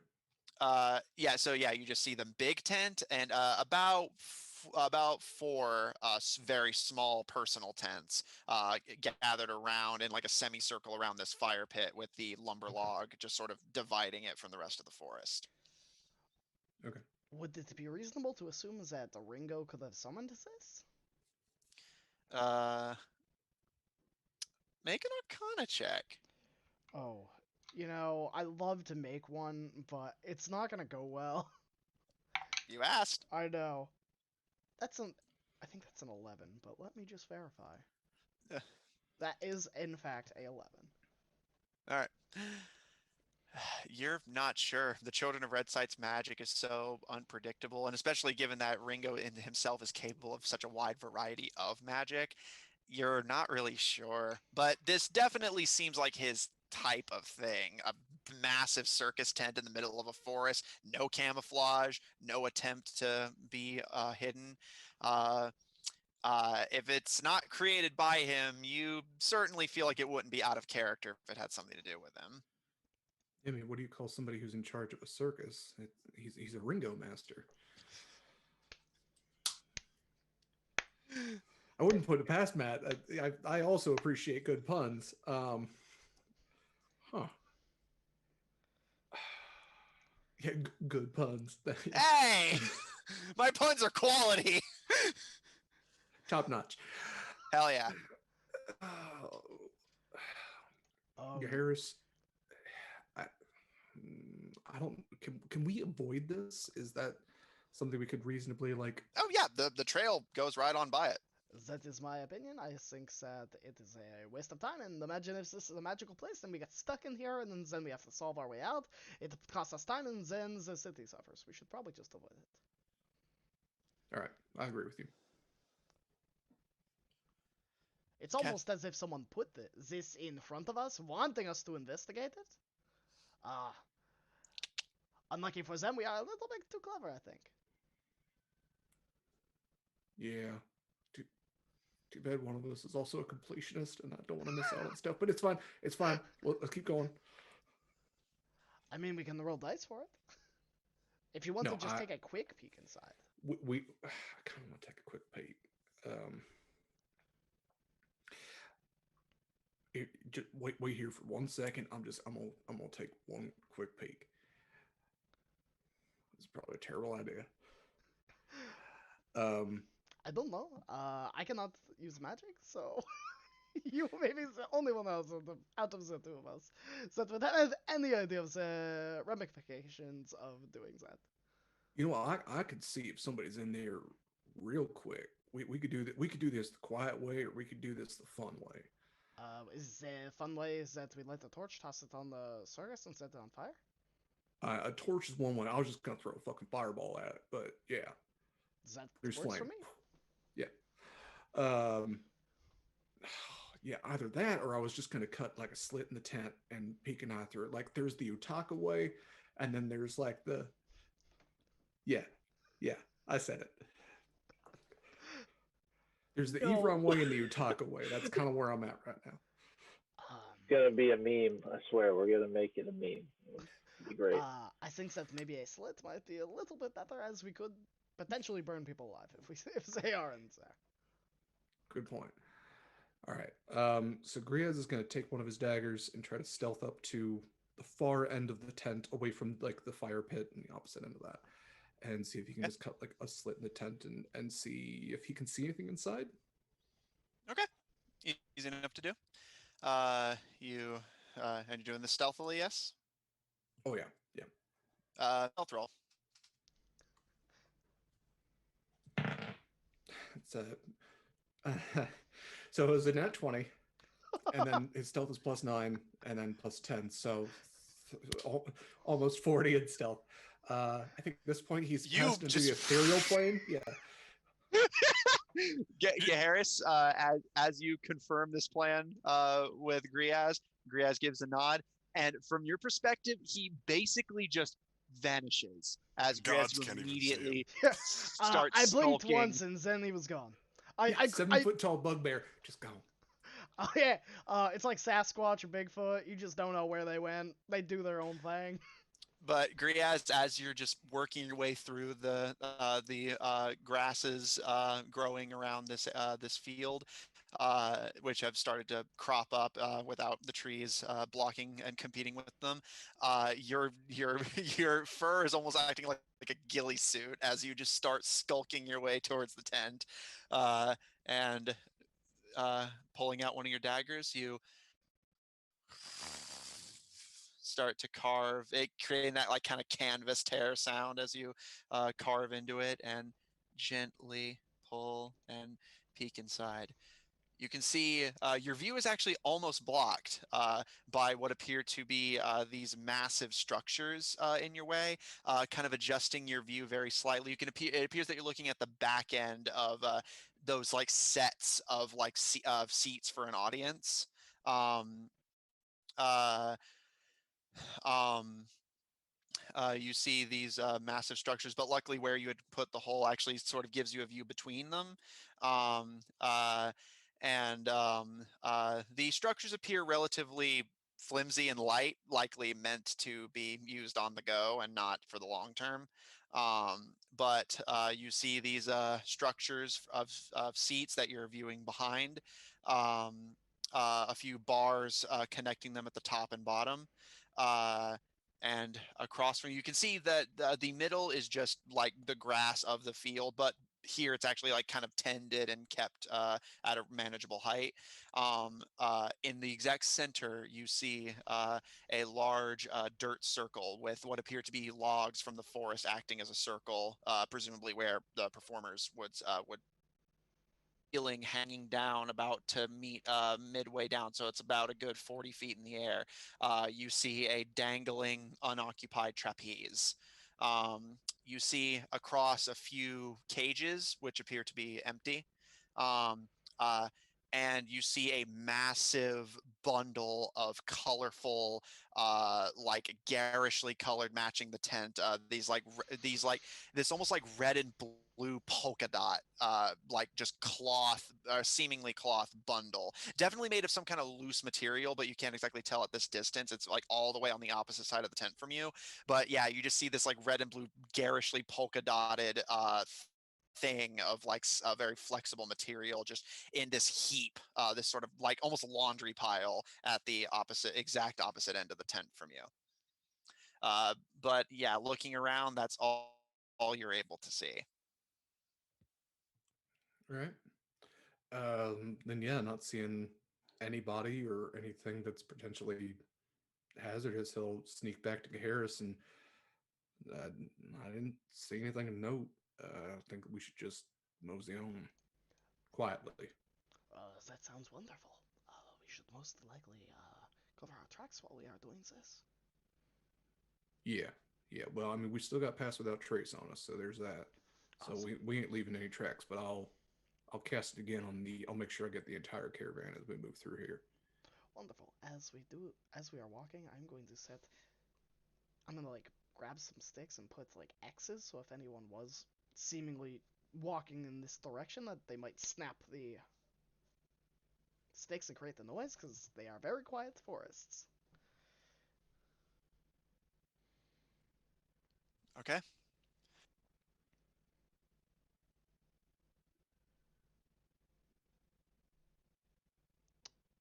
Your mic has cut out. Oh, There you Haha! better? Yep, Sorry about that. all good. Yeah. Um, Melvin keeping the caravan moving at about half pace. Harrison Griaz, it kind of takes you a second. You kind of sneak your way back through, taking it carefully, and look side to side. And you don't see the caravan initially, but it's not too far ahead, just having made its way a bit further down the trail. Definitely going slower though. So you're able to catch up to it relatively easily. And the rest of you, Israel, Naden starts to kind of like move side to side and look back over their shoulder as you can see the group, the two rejoining as they make their way back to the front of the caravan. Uh, uh, Gaharis and Griaz, you rejoin those at the front, since the two in the back are still sleeping. Or three, since Avron is, or well, yeah, Avron's sleeping up front, so yeah, two in the back are sleeping. So we could probably pull all the caravan into like a 30-foot circle, right? Like just by like circling the circling the circling the wagons. circling the wagons, Oregon Trail style. And even if not, if is it like maybe 60 feet long in total? Could I get it with two casts of Pass Without Trace? Well, yes. Two casts either way would hit everyone because other than Barry, who's not walking, the middle one is completely unoccupied. So it would be easy to 2 for 2 cast to cover everyone. We'll do that. So Griaz, as you come back to the last cart, you see Samuel, who, yes, because of his meditation, actually is still awake. And as you pass by, he gives you a nod. What'd you find? Nothing, narc. Keep walking. Nice. Love this crew. Love this crew. This is what happens when we've been betrayed by every NPC so far. To be fair, he's about as pleasant as a Tabasco enema, so. Honestly, he would have been fine if he hadn't given like a Harris an eye and like threatening motions for Israel, and you're like, nope, you're gone on the bad list. Naughty Nothing list. is redeemable here. All right. Yeah, on his way back, Griaz will check on Israel. Hey, friend, you sleep all right last night? Just checking in. Surprisingly great. That's really good to hear. Yeah, me both. So, you guys find anything? Was there nothing? We found a fucking circus, abandoned. Her eyes go wide, and she like has this look of like pure fear for a second, because like that sentence in these woods that already reminded her of her woods. She's like, that is the same messed up nonsense that I am used to, and it never means anything good. But she like sort of takes a breath and is like, okay, continue. Yeah, we didn't see anybody. We didn't see. I mean, there were signs that people had been there recently, but I looked inside the tent. I didn't see nobody. I didn't see nothing moving. We're just gonna try to move past it as quietly as possible and hope it doesn't bite us in the ass. Do you think maybe our good friend we're following decided he needed an entourage? I mean, if he did, he took them with him. Yeah, that's what I'm Harris saying. had a Is he, theory it was like, a trap. I'm hiding kind of sticking to himself that. in a bunch of circus goers is a pretty slick move, all things considered. It's not bad.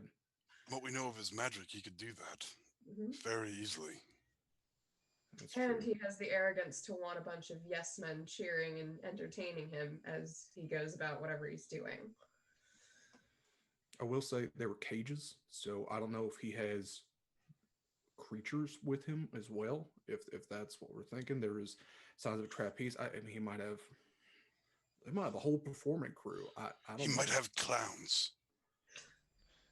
What? Did you guys really like that's what we're thinking of here? And just like put tigers, lions, large, dangerous animals. Clowns were locked away in the year 1970. Okay. Great clown extermination. Forbidden Yeah, magics. the great, shortly following the Great Mime Massacre. Yeah. Yes, the great clown purge. Let me tell you the tale.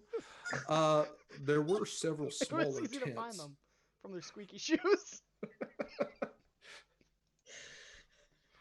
I love this There were group. several smaller tents, so I mean, there had to be people there. If we're thinking that, so we're thinking of, I don't know. Like I said, it might not even be that, but Let's hope it's probably it's that. not. Guess we'll find out. I guess we'll find out. Okay.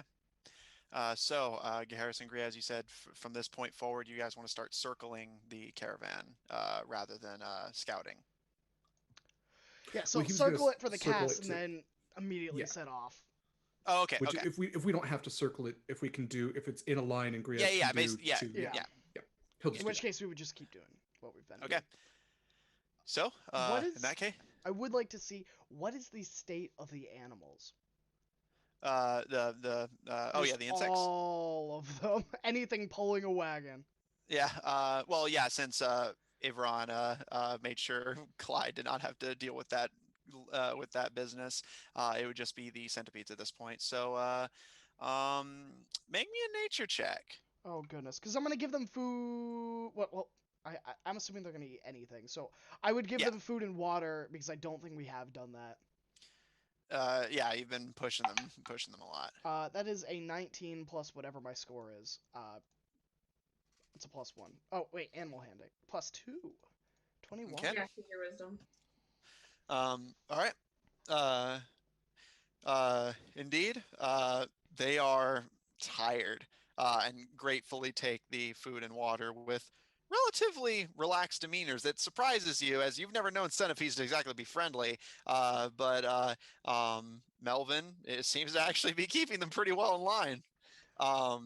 As you let them have food and drink. That actually does also remind me, but it hadn't come up yet, so it's fine. Make sure you guys deal with rations and water for yourselves as well. And as per the norm, I will also assume that Ivron, you're making sure that Regina and Tenniel eat as Yeah. well. Since Francine's just kind of on the loose. In terms Yeah, of rations, we have 54 still, deducting 1 for every party member. That's what, -8? Would you say? Lustenio. Yeah. You counting Junior in there? You gotta offer any to the NARP? Yeah, sure. So we're at 44, so we are still doing perfectly fine. Because we stocked up before we came here. You did. Good call. All right, so Gaharis, you distribute food while Griaz gives the remaining people stealth. With this pit stop and this getting arranged, Utaka, you have gotten your long rest as well, so you are now awake and ready to rejoin the group. How is it warmer now? Have we... Yeah, it's kind of brisk, but it's definitely getting warmer the closer to Vale Bright you get. Would Griaz have shared his theory with Harris? Would I have been able to overhear that? I'll say since you're still at the caravan and Graz were you going out of your way to make sure Gaz couldn't hear it? Yeah, if nothing else, if Kaharis is still gonna like scout ahead with Griaz, they'll kind of share that while doing it. Okay. Yeah. Because in that case, I would like to talk to Louis Tenniel. Okay. But as cover what everyone else wants to do first, because I have to write down my reasons. go for it. Go for it. Okay, so basically for the bulk of this trip until nightfall, and then we can decide if you guys want to set up camp or push through the night again. Griaz, you've passed without a trace to everyone. Melvin, do you have any specific agenda for the remainder of this day? Nope, nothing in particular. I'm going to check on Regina and see if she needs some remove curse casts. Indeed, as you approach her, Utaka like just waking up, and Samuel just kind of giving you a nod in passing as you pass by. She smiles and pulls back her sleeve and holds out her arm, and you can see several like fleas and ticks already on her wrist. If you don't mind. I'm gonna burn 2 remove curses on her. And are you gonna do your usual routine to do it a third time as well, or no? If I have time to do the arcane recovery, I'll. Yeah, because again, this is just going to be like the rest of this trip for the day, unless something interrupts you. So yeah, he'll take some time to recover the spell and cast the third one as well. Okay. Samuel just kind of watches as you and Utaka, you're used to this. This is fairly routine as you as Regina sighs in relief as she brushes the insects off and pulls off the ticks, confident that as per the norm they'll actually stay gone at least for the day. Utaka, yourself, now that you're waking up, is there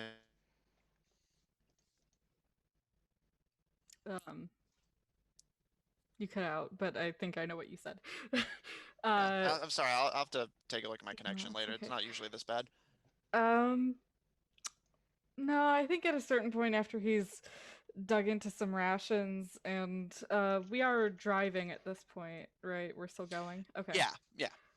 So nah, and I don't think he's gonna hang out in the back here. He will scoop up his roach and scorpion companions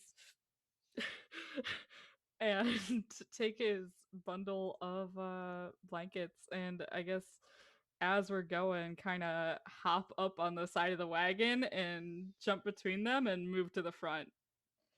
So as like Harris goes back to talk to Louis Tenniel, like just the camera pans and Utaka's just like parkouring to the front of the on the other side of the cage. Okay. So Utaka, you kind of hang off the side as the front caravan's getting very crowded with Evron, Israel, and Melvin, and now Utaka on the side. I will plop down and there anymore because he went to go make a sleep pile. What? I was in the back. You were, and then Melvin had gone back there to do what he did for Regina, so I missed him coming back to the front, I guess. Well, yeah, because he just went back there to remove curse, and then he presumably was gonna go back to driving. So, well, I will, while he's back there, go up and take his spot and plop down next to Israel. All right, fair enough. And they should listen to me, right? Yeah. As long as they're not antagonizing you, insects and vermin are charmed by you. As long as you're attuned to the spectre pen. Cool. Bug friends. So you settle in, and Melvin, you're actually kind of startled as the cart starts to move again, and you have to kind of get up into the last cart with Regina and Samuel as Utaka quite literally takes the reins.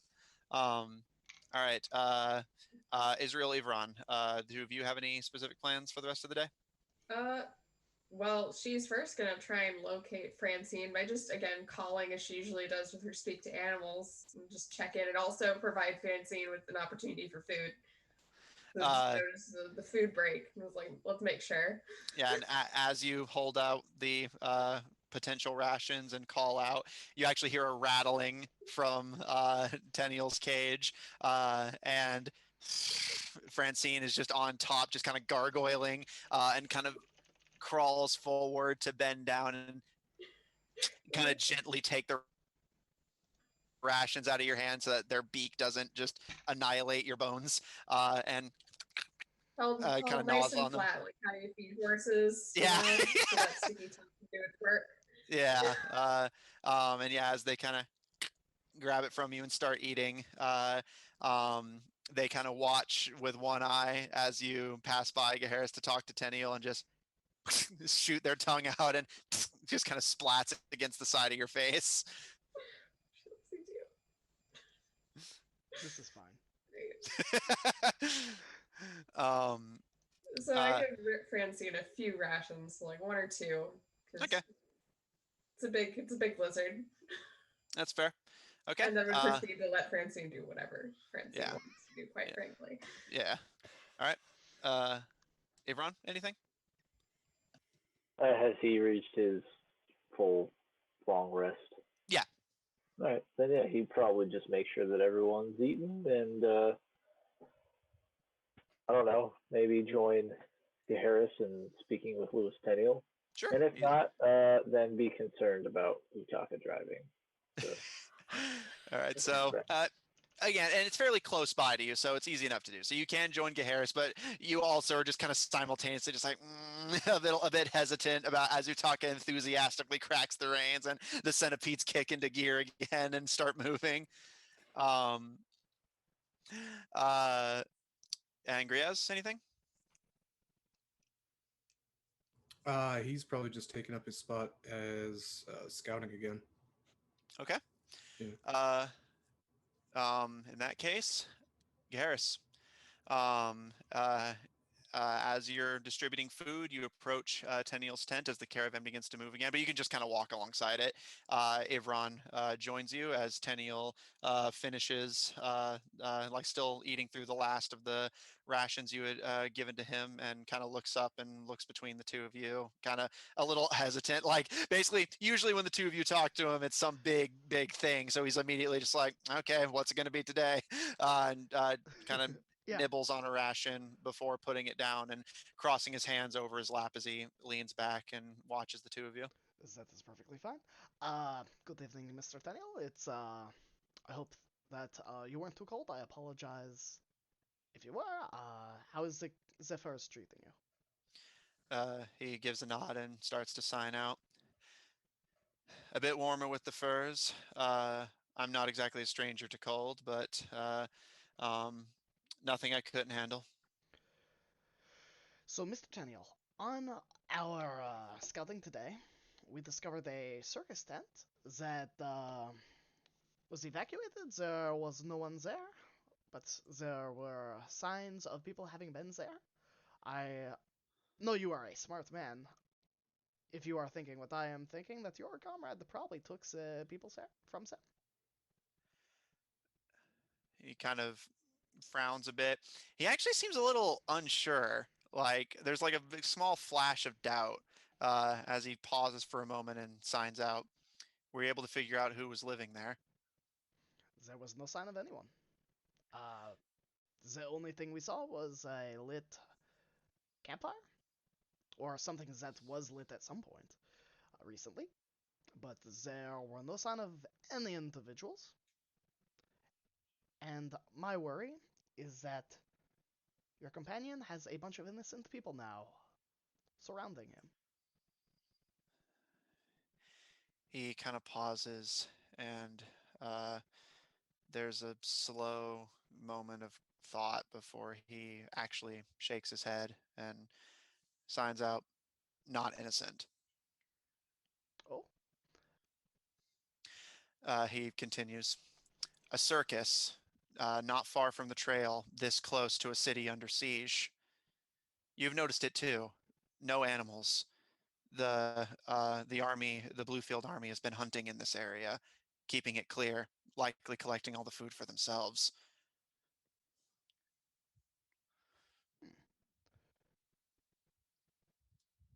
That is a very good point. I had not entirely thought of that. I'm going to pull out a piece of paper, though, and a quill. In the off chance that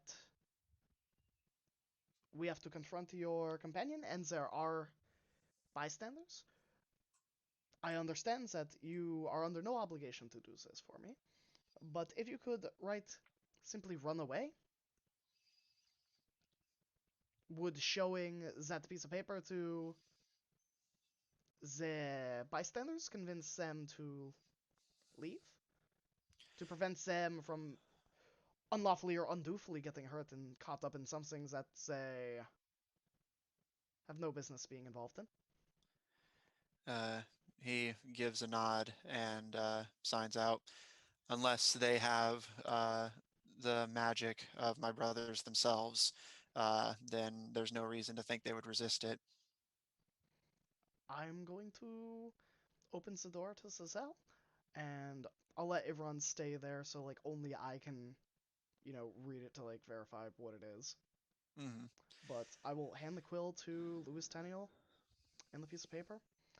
I hope you know that this is because I trust you, that I know that you are not a bad person, and that you have no intention of being involved in the slaughter of innocents or anyone that does not deserve it. I will hand him the quill and hand him the piece of paper. He kind of looks down at them, kind of runs his fingers along them, and there is a long pause of just him staring at these writing implements you've given him. And after a moment, he gives a slow nod and flattens the paper out against the bottom of his cage and starts to write. Uh, and it's very cautious and delicate movements. You can actually see him slowly mouthing as he writes, almost as if he's like confirming to himself that he's writing what he wants to. And he looks up to you, Yvonne, and kind of knocks against the cage floor to get your attention and nods towards Gaharis, basically indicating for you to watch. And he gives a sigh and holds up the sheet of paper. And Ivron, from your perspective, Gaharis simply turns around and starts running in the opposite direction.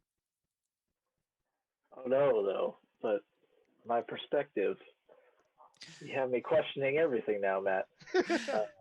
And um, Gaharis, from your perspective, a horrible, massive troll is attacking the caravan, and it's probably best that you put some distance between yourself and the monster. Oh, definitely. Would I have advantage on the save knowing that I know it's coming and Yes, roll perception with advantage. Okay. Because this ain't no surprise. Yeah, it would still take its Gaharis. instantaneous effect, but you can resist it once you All right, are that aware is of a it. 17 plus 2 for 19. You get out about a grand total of about maybe 20 feet towards the tree line before you stop, and you remind yourself, right? And you turn around. Indeed, nothing there. And you are able to easily catch back up to the cage, and you see Tenniel is kind of smiling to himself. I appreciate that, Mr. Tenniel. I am once more in your debt. This potentially will save lives. He gives a nod and kind of smirks a bit and signs out. I don't know what you saw, but I hope you know I don't control that. It's just whatever your brain needs to see to make it work. I appreciate that. And I will take the piece of paper and hand it to Ivron. Everyone would take it and then probably look back to Gaharis and be like, he was willing to do this for us. So first, how far are we away from the siege? So you're about you're getting close to the halfway point of your journey. You don't know how far away from the city the actual Bluefield army is, but you will definitely arrive at the siege one way or another tomorrow. It's just it'll be like late afternoon by the time you reach the city, but you'd likely get to the invading army's encampment first. All right. Yeah, so Ibron would just look at Harris and be like, he's so far held up his end of the bargain. I think that we should, if anything, give him the key or perhaps unlock his cell. Because who knows? We might be captured, and there's no sense in allowing him to get killed or taken. Make it that much easier for our enemy to take back their friend. So the rest of us can hear this, right? This conversation that Yeah. you two are having. I think it should be a collaborative decision, but I don't disagree. And Matt, remind me, 3 weeks ago when I made an insight check, it was that Louis Tenniel genuinely felt bad, correct? And was As far very as you know, sympathetic. yes. Like you two's genuine attempts to talk to him, to bring him to a new way of thinking. He regrets what had happened, and is at the very least doing his level best to make amends.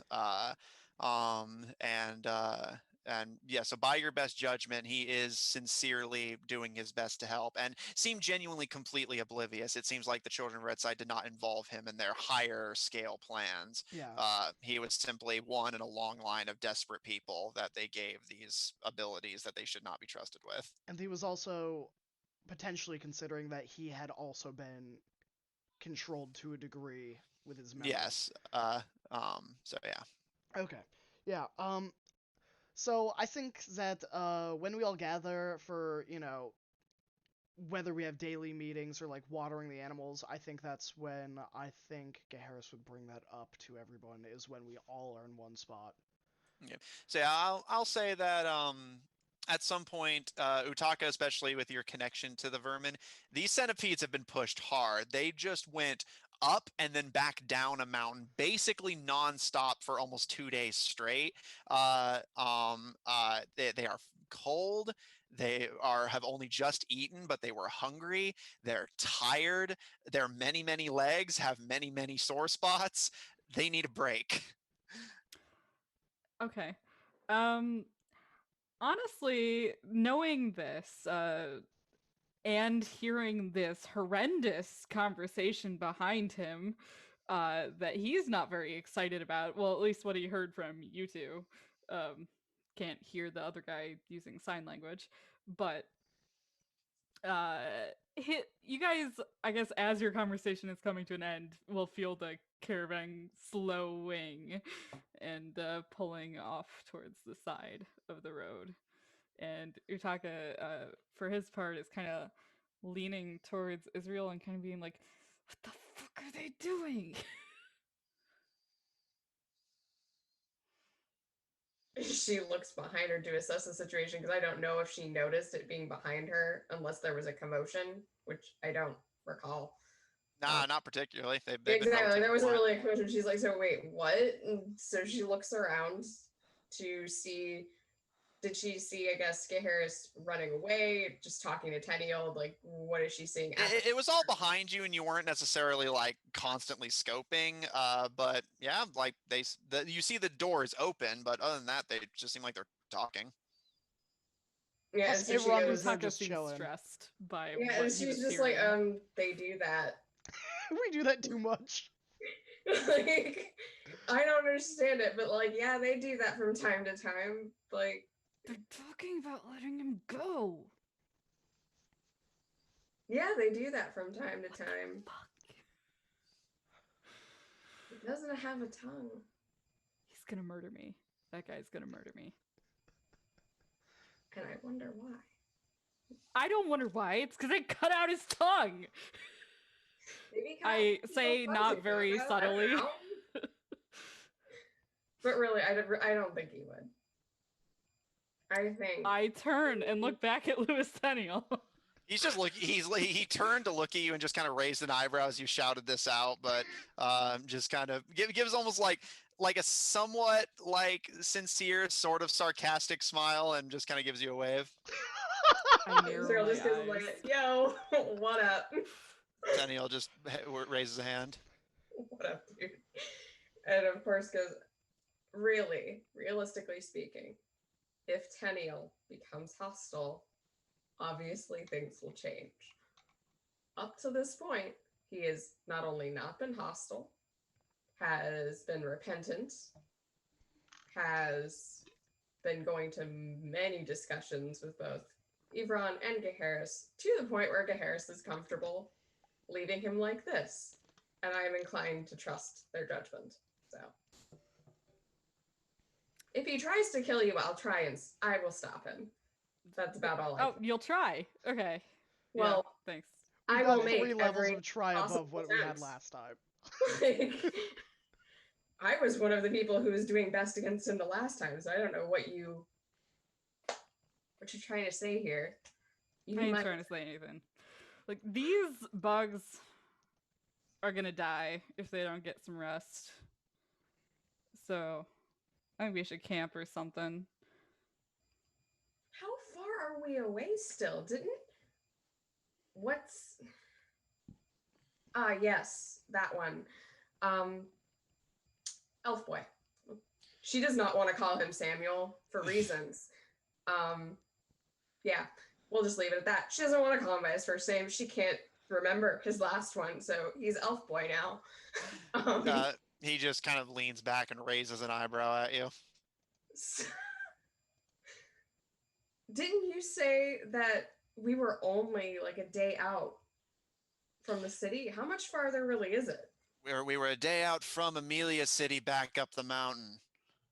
Thank Not you. Veil Bright. Okay, different city. All right. Well, yeah, if we need to rest, we should rest at this point. We're not catching them tonight. We And I can don't know do if pushing another. ourselves much farther for faster is going to do us any good if we get there and we're in no shape to fight. Yeah, unless we wanna. I don't know if we could hook up Clyde and Barry, maybe. Now that we're not up at the top of the mountain, maybe they could get the centipedes some rest.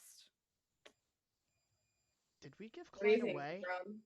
If he's we give here, I Clyde can't away? I thought we remember. gave Clyde away because we felt Clyde- bad. Clyde is with the Oh, poachers yeah. and Mistra. I definitely up. said Naden then. I was like, Clyde, where have I heard that name?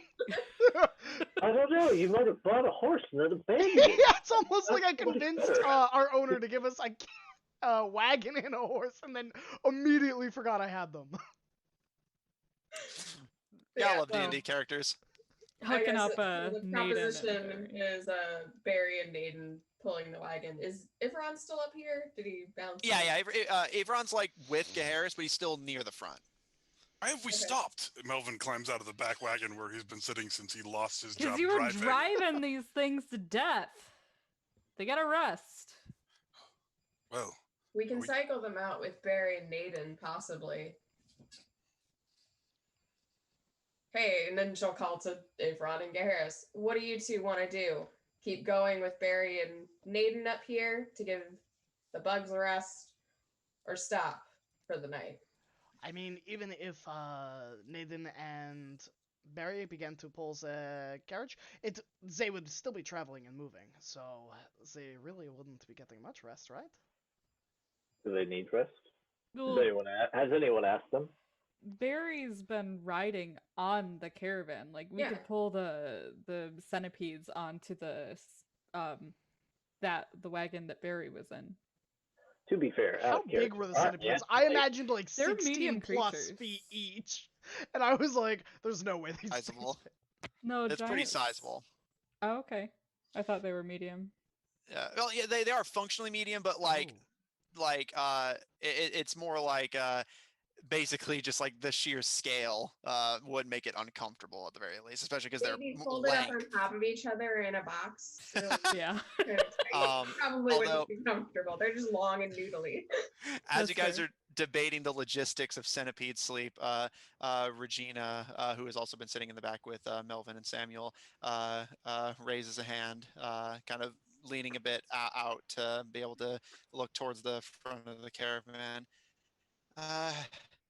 It'd be difficult, but I could get us new ones and let these ones go. That seems like I a don't- wonderful idea. We should not exploit her powers. That's not. Is it It's not exploitation if she offered? Yeah, what's I this, look like, at Israel and I'm like, same brain. what's the moral problem here? Would If my would my Regina- magic earlier have canceled out your powers, Regina? Mm. I guess we won't know until I try. There's no harm in trying, but don't hurt yourself on our account. It doesn't hurt. The sickness is more just. And you see her kind of throw a glance to the centipedes and just kind of. Just really, yeah, feel your man. They ain't done nothing wrong. They're just gross, long, noodly, gross things. And I had to watch my friends eat those for dinner for a month. Like, it's uncomfortable, man. Greers Meanwhile, will just our appear adventure is not. out of. Greers will appear like I- literally out of nowhere next to Melvin. And just be like, I can turn to a draft horse for 4 hours. I pet my scorpion. Samuel's just looking to all of you. Does everyone here just have insane pets, or? What are you doing, narc? Sorry. I'm sorry. Olivia Hooten-John You comes don't and need to lands on talk my that way. shoulder. You don't need to talk that way about the bugs. They ain't done nothing to you. In our He defense, just turns. we Yeah, work go with ahead. strange creatures and Don't work ask. strange cases. Uh, he kind of like pinches the bridge of his nose and just shakes his head. All right, well, one way or another, before we figure out whether you're going to have a hydra or a giant spider pull the cart, we definitely need to let these things stop first. Besides, as your friend said, it's going to do us no good if we keep moving for days on end. Even if we catch up to your enemies, and we'll just have sandwiched, and we don't know where they stand with them.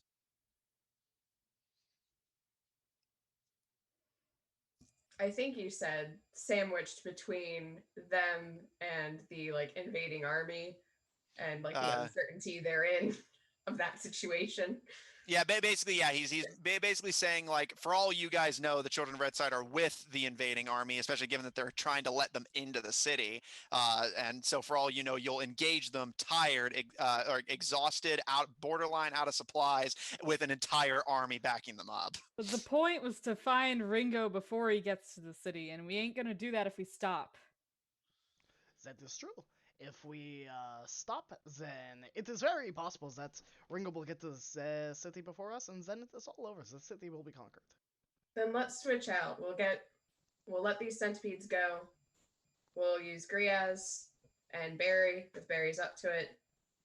And Barry kind of we'll sleep scratches in against the shifts. glass of the tank. Could we increase the pace of our wagon if we tied Naden and Barry on as well as the centipedes? Absolutely, they're both very fast. So Perhaps it may be a solution to tie all the mounts onto the carriage, and then it will decrease the burden Not on... the centipedes. Can I just say something? What if we just ditch the carriages? Because at this point, no one's in the cages, so... They're carrying That's important true. things. It's the only way we can sleep. Yeah, we can't sleep anymore if we ditch them. They are nice and warm and comfortable for riding in. How did we sleep before we had carriages? We had a Oh, wagon. I which we slept in don't my have. bed. Moving, I slept in my Evron. bed. We can't do this in stages and keep moving without at least one to have people in it. On top of that, Ivron, it is also mobile cover. As we are riding into a siege, it may provide some defense against being fired upon by arrows. And Grias and I spent a long time on that garden. We are No, not you want my starting it garden. again. look, you either get mobility or you compromise and move forward at the pace that we're moving at. You can't have both. Okay. If you want both, then fuck it. Griaz and I can just jump on, attach a harness, and we'll pull with the mounts. Like, I don't know what else you want, but there's only one cage. We can at least ditch a cart and move forward. If I turn into a warhorse, I can pull 2,700 pounds. That's how it works. Out of character, I don't know how much a cart weighs. So. Well, and Not between that him much. and Naden, that's Especially if Yeah. Barry helps as well. 5,400. Yeah. Yeah, but it's like 3, and I'm assuming with an ant, it's like times. Because ants are stronger than their. A cart only weighs 200 pounds. So Oh, well, there you go. I would also like to just draw attention real quick to, if we do go with this plan, think about the insane visual that the people of Veilbright are going to get with you guys riding into town, being pulled by by a horrifying mutant warhorse, a giant ant, an Asimar just pulling by his shoulders. And actually- am I forgetting any? The It doesn't night- seem that well- unusual for us. yeah, no, this is pretty on par. This is the norm. You're forgetting the weird long horse, which probably would turn back into a bugbear, but does have powerful build, so he does count as large when pushing, pulling, or carrying. So So yes, either way, you're.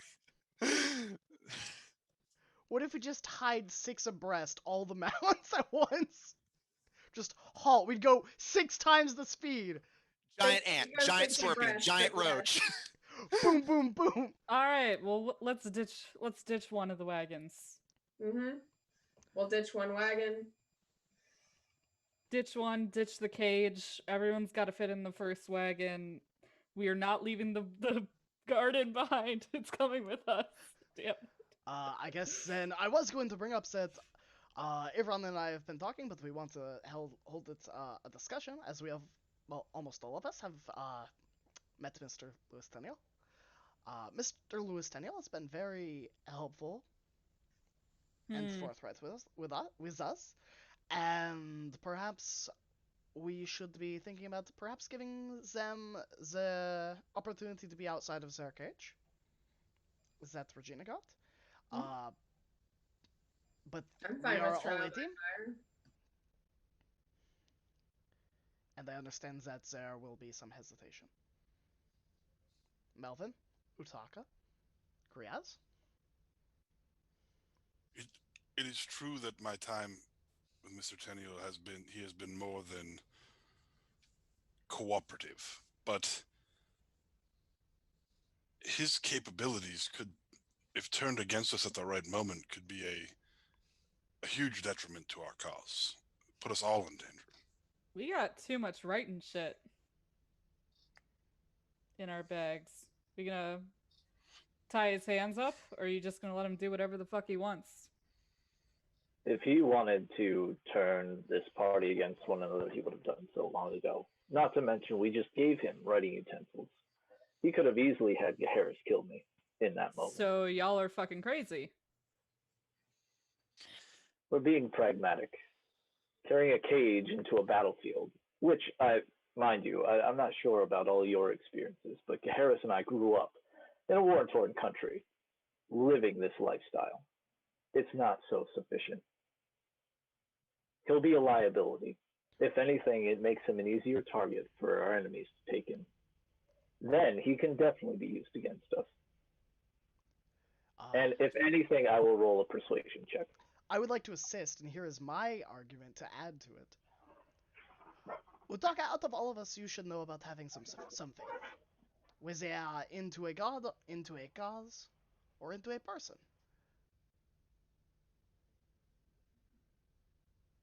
Oh, that was it. Okay. That was my argument. I wasn't very well with.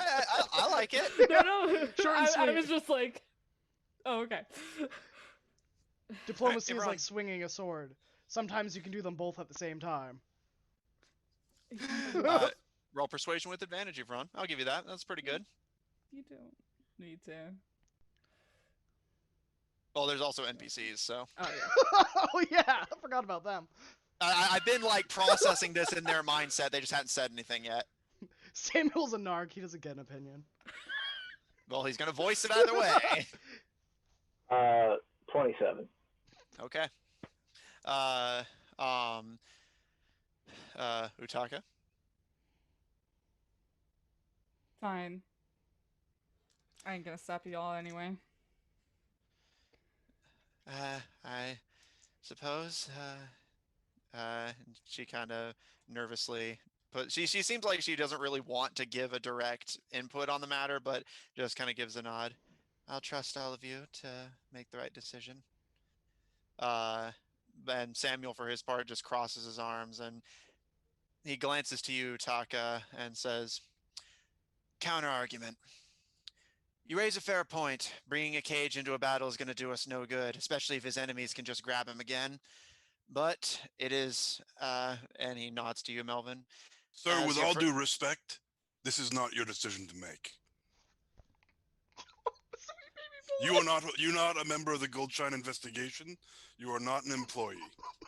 He is our prisoner, not yours. He kind of like, you can see him take a visible moment to calm himself down before he says, "With all due respect to you and your organization, that man should not be in a cage. He should be in the ground." Well, we're the ones who captured him, so we're the ones who make the choices here. You're always free to leave. She leans over and just gives him a look. Yeah, if Melvin is trying to intimidate, Grias is like standing like over Melvin, just like it's not Melvin doing the. He It kind Melvin of, won't stand up for much, but he'll stand up for Goldshine. It makes it all the better when like Grias is like, "You're a fucking narc and I fucking hate you. So just give me an excuse." You can't even see me. I rolled a fucking 40 on stealth. You don't You can't see me. My time is now. you don't pick on Melvin. You don't go against what he says. He's my boy. as he kind of looks around with pretty much the entire party bearing down on him, he kind of raises an eyebrow and glances to Regina, who's just kind of watching him cautiously, and he puts up his hands. "Fine." That being said, I think it is a poor decision, but I trust Ivran's argument on tactics in a siege. He is much more experienced than us in these regards. So I will go with what Ivran believes. Sometimes there's no good choices, just poor ones and poorer ones. You got me there. All right then. I'm going to grab the key and just unlock the great. And I'm assuming we're like by a fire, maybe. I don't know if we Maybe I not don't think any of us fire. have made a fire. We just stopped, and she's Yeah, you guys just. Israel's gonna yeah. help get the other mounts like they planned because they're gonna keep going. But now we're only gonna have 2 carts. Yeah. I'll help him loose Daniel out of the cart. Yeah. Or out of the cage. All right. Utaka, are you gonna do anything with helping get things moving, or are you just I'm gonna keep a bit of distance, I think, from myself and some of the other members of the party while people are shifting stuff around. I don't look happy, but I also don't look like I'm about to get violent about it. Like I'm accepting what's happening. It's just with a very healthy dose of skepticism. All right.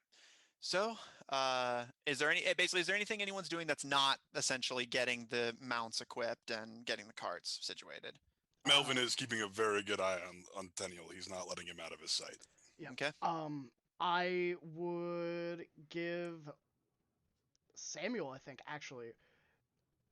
Strange, because he's one of the few people that was skeptical of it, I would inform them not to read anything that Lustennial writes, and I would also give him like some cotton to stuff in his ear, and I would say, "You're better safe than sorry." Just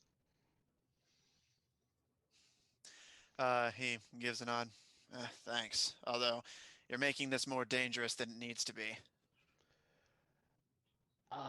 every man has the ability to change. to regret what they have done, to be a better man and better persons than the day before. And Louis Daniel has never been anything except helpful as of late, even when he did not have to be. And if the time comes down to it, and Louis Daniel has the chance to save our lives or to make a bad decision, I can pray that he will make the right one.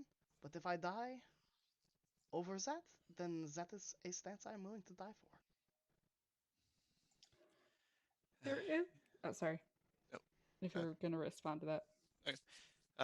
He's kind of quiet for a moment and kind of licks his lips before leaning forward, kind of putting his arms on the rim of the cart as he looks at you, and pulls the sleeve of his. It's sort of like his armor is basically a mix of like chainmail and leather, and pulls his sleeve back to reveal the Hell Knight oath carved into his arm, and says, "I don't see forgiveness written on my arm. Do you?" There is a brief moment that Gaharis almost looks tempted to chop the person's arm off at the edge of the tattoo, or at the edge of the creed. And it is almost with the amount of sincerity that this man had when first seeing Gaharis. And Gaharis's eyes narrow. Those coal black eyes, and he looks at Samuel. Just because something is on the creed does not make it not allowed. It does not say that we are the jury, the executioner. It does not say that we are to condemn those willing to fight for a good cause. If he chooses to fight with us, then it is most likely he will die in the assistance of the people of Valbright, in the assistance of Goldshine, in the assistance of the Hell Knights, in that he will find redemption. For we fight monsters, not soldiers. He kind of gives a smirk and a scoff and pulls the sleeve back over his arm and just gives you a nod.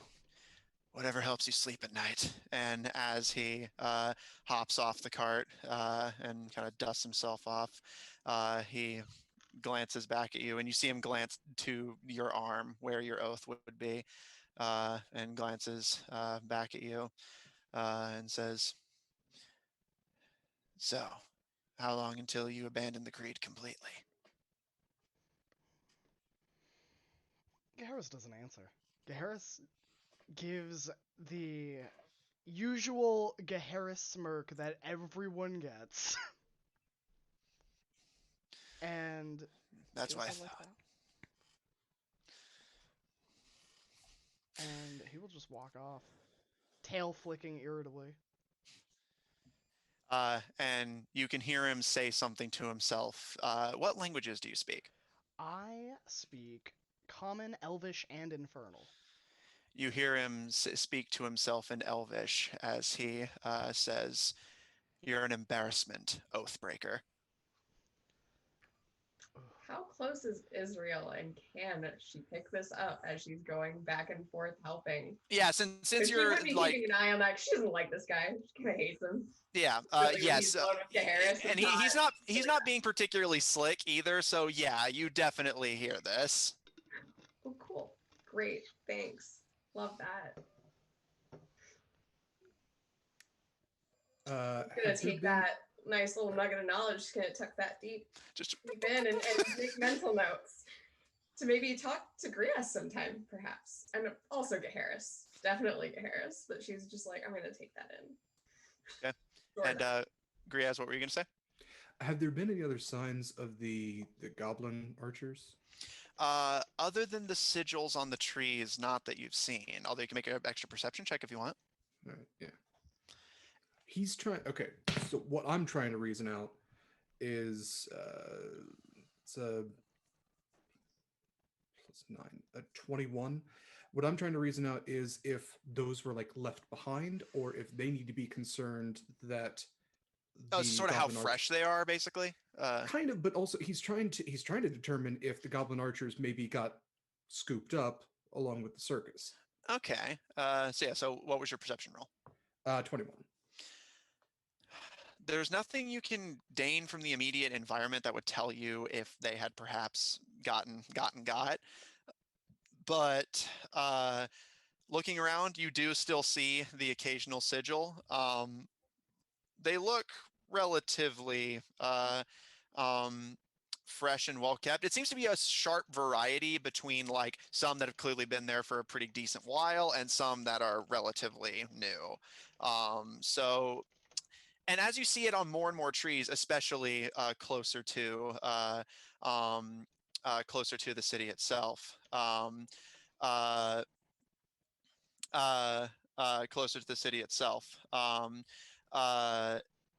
It's almost like a pattern. Like you get the sense that this is almost a routine marking they do. Okay. All right. The only other things he's going to do, he's the wagon they're leaving behind. He's going to carve free into it, in both common and goblin, just in case. Okay. Yeah. And then he wants to have a conversation with Regina because I don't think he's spoken too much to her, but something kind of dawned on him recently. But Okay. we can, So, other people can do their stuff first, or we can do that now. Yep, I have one more thing. I'll say you guys are abandoning the cart that was meant for Francine because you have the repurposed tank in the middle cart, and you can just take the cage out of the first one. As you all let Tenniel out and free for the first time in weeks. He kind of takes he can tell that feelings are mixed on this, and kind of keeps his hands up and visible as he steps out. And as you all start to take the cage out, and he kind of steps back to allow this, he can see Gaharis appears to be in a bad mood, but looks to you, Everon, and signs out. Thank you. I think Ron would just politely nod his head.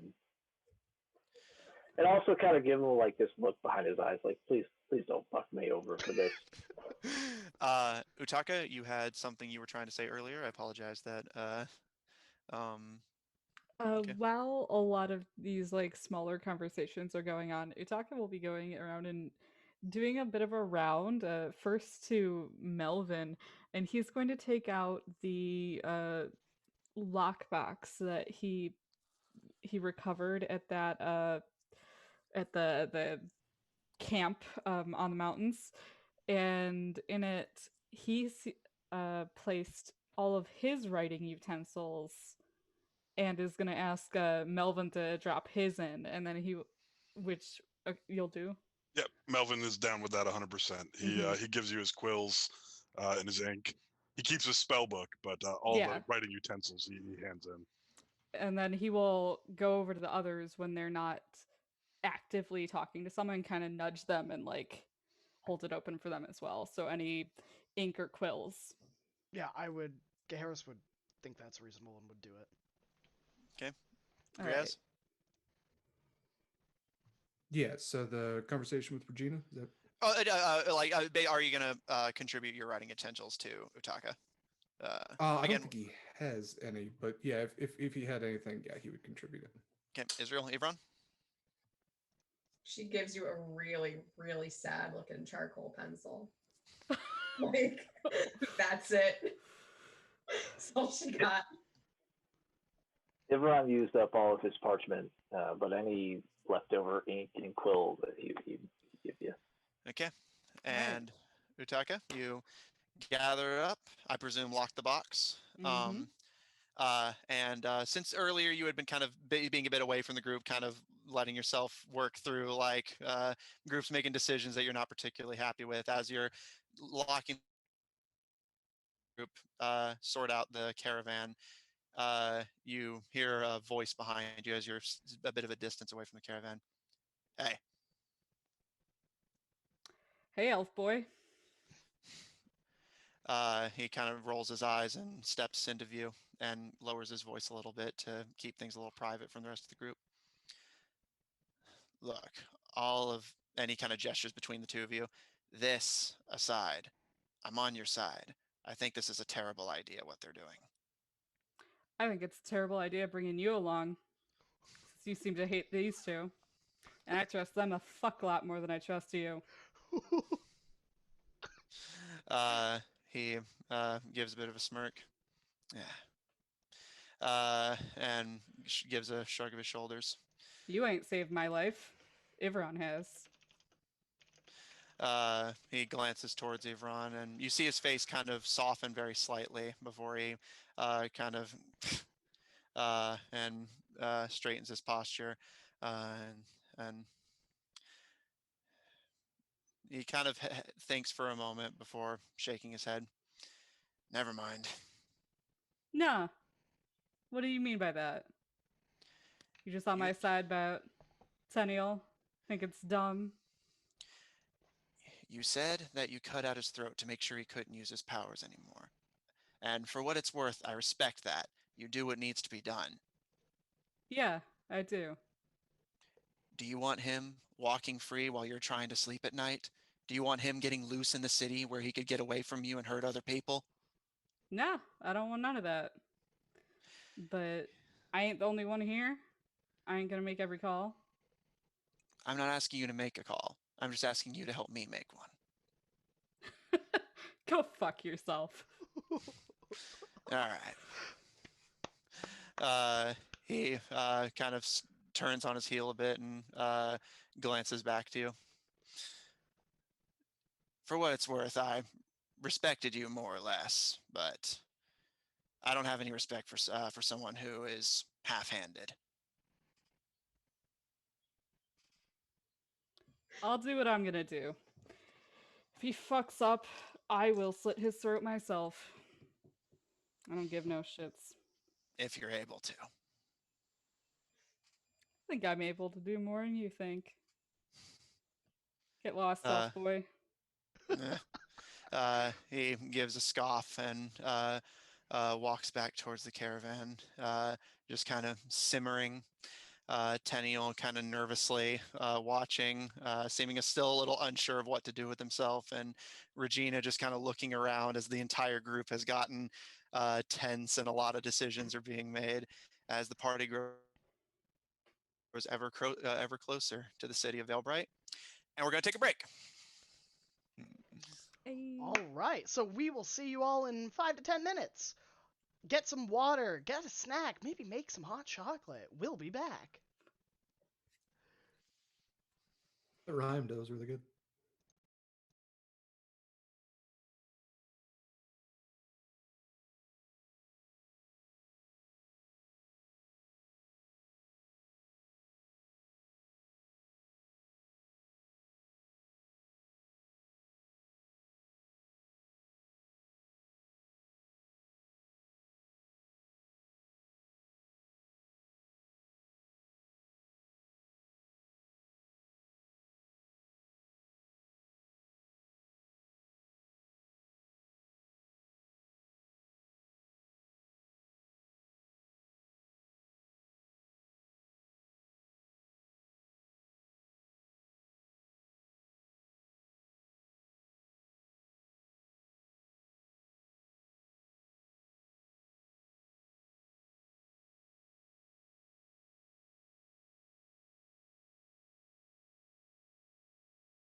And we're back. Did you miss us? I hope you did, because we missed you. And without further ado, Matt, would you like to bring us back in? Of course. So, as one angsty teen walks away from another, Utaka, you're left with the lockbox of the group's writing utensils, and almost everyone in the group seems to have a new agenda on their plate. Griaz, I did promise that you would get your chance. You see Regina standing a bit away from the caravan as everyone's like getting the mounts situated and the cage and extra cart just that you've put off to the side for whoever wants them to pick them up. You can approach her and say what you want to say. Yeah, he just kind of again just like pops up next to her, just like that. Hi. Hi. I sprayed poison in your face once, consensually, but I don't think we've officially met. So I'm Griaz. My name is Regina. Yeah, I know. You doing okay? Better, thanks to Mr. Mistlequill. He keeps she kind of nods to the centipedes. Keeps me clean. Yep. So I had a thought. It kind of came from the narc we've been traveling with. He made some offhand comment about pulling the cart with giant spiders, and I thought to myself, "Hey, Griaz, you can turn into a giant spider." But then the thought also came that you and insects have a weird relationship, and I just want to make sure that if I turn into an insect of some type, that it won't negatively affect you and or me. If you'd be aware of that. You're not expecting me to ride you like Mr. Mistlequill does, are you? I mean, if you want to, but that wasn't No, where I was going with it. I don't want to be like, I don't want to turn into a giant spider and be like, Regina, I'm going to climb all over you. I don't want to do that. I want to be like in control of my own self. Yeah. Oh. She kind of like squints a bit and kind of adjusts her spectacles. That's actually a very good question. She kind of thinks for a moment. I'm honestly not sure if my powers will affect you while you're in such a form, but if you're asking for my consent on changing into one, if you think it would help the others, I'll look the other way. I just don't want to touch you or on you or look at you or hear you make your weird spider noises. Yeah, I think all that's pretty fair. I have no current need for it, and we'll make sure that there's a decent distance, and maybe we can test it out later. But yeah, right now, I just want to make sure, if you do something, hey, it's been a good talk. You hang in there, champ. You too. Not talking to her again. All right.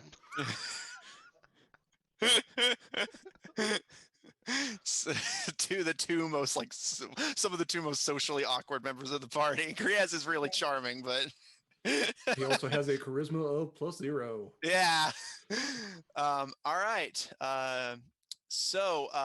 Israel, I believe you were going to say something to Gaharis, correct? Indeed. She's going to sort of go after him as he's sort of stalking off. She definitely saw that tail and understands why, because who wouldn't be really, really upset about that? And she cares a lot more about Gaharis than she cares about cornering Elf Boy at any time. Okay. So she's going to check in with Gaharis and sort of, like, pat his arm to get his attention and, sort of say, like, hey, are you all right? Of course I am all right. Was there any things that gave the indications that I was? He gives you the look of like, I know you're masking right now because you felt a lot of pain and hurt and anger. She's just like communicating that with her face. Yeah, just and Ivron say it, but she's also gonna let you like take a moment and think about it and maybe empathize.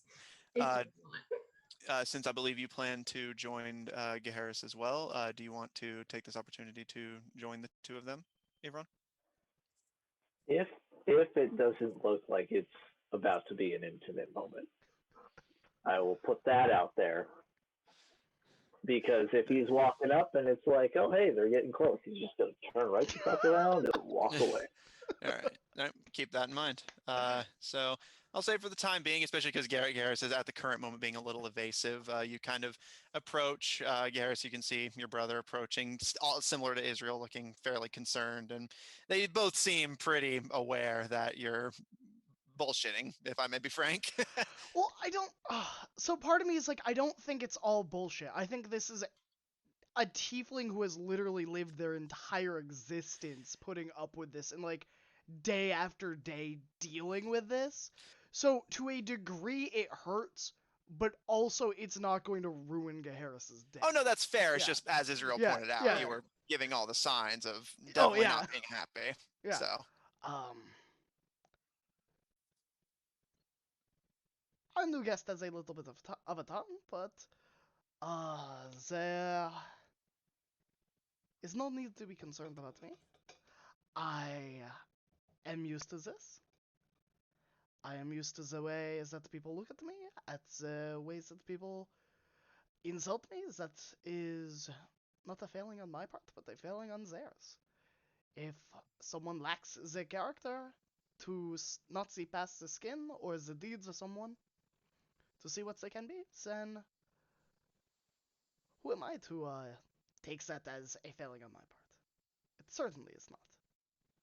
And Israel, as you're saying, stands there, and there's like a moment where she like closes her eyes and tries not to be angry because she really wants to be angry for Gaharis because she doesn't want him to have to be used to this because he doesn't deserve it in her eyes. But she does, when he comes to a close, say, "We don't get to choose when to worry, and I'll worry about you even when you tell me not to. And I will be angry for you, especially if you tell me not to. You don't deserve what he said to you because you are 10 times the man that he is and will ever be. And I want you to know that we're here for you and that I'm here for you." And she just sort of like pats his arm and sort of step back to let Ivron also in on this as he's getting closer. I think Gaharis. Oh gosh. Okay. Give me Matt. High or low? Hi. Okay. So before you can pull away, Gaharis would attempt to pull you in a little bit close and plant a kiss on your forehead. Everyone just turns right the fuck around and walks away. With a smirk, with a smile. It's not like he's dejected. I like to imagine he was one You step. guys, I like to imagine he was one step away from the conversation, and it's like, oh. Oh.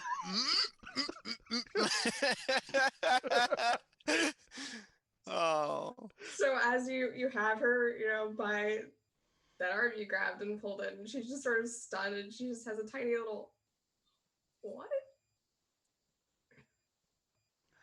I give that roguish smile that I do so well, and I will say, thank you for the kind words, and for always being there. I know it's that I can count on you. And I will walk over to find Avron. She's just left there a little confused. She's got a little bit of flush on her cheeks. She's just like processing 404 error. Israel.exe has stopped working.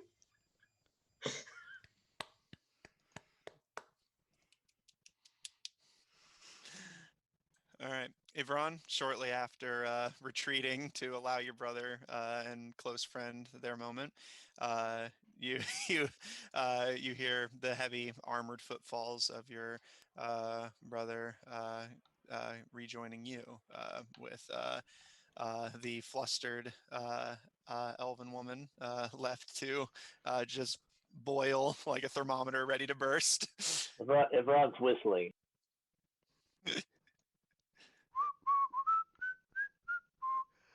I Yeah. did not see anything. What are you suggesting? Just whistling. He's like, "Yep, I'm over here in the middle of nowhere." Just, oh, that's a nice tree. Hello, everyone. Yeah, it hurts. Yeah, You're a terrible liar. I'm not lying. What's up? What's up? What's Hey. up? How you doing, bro?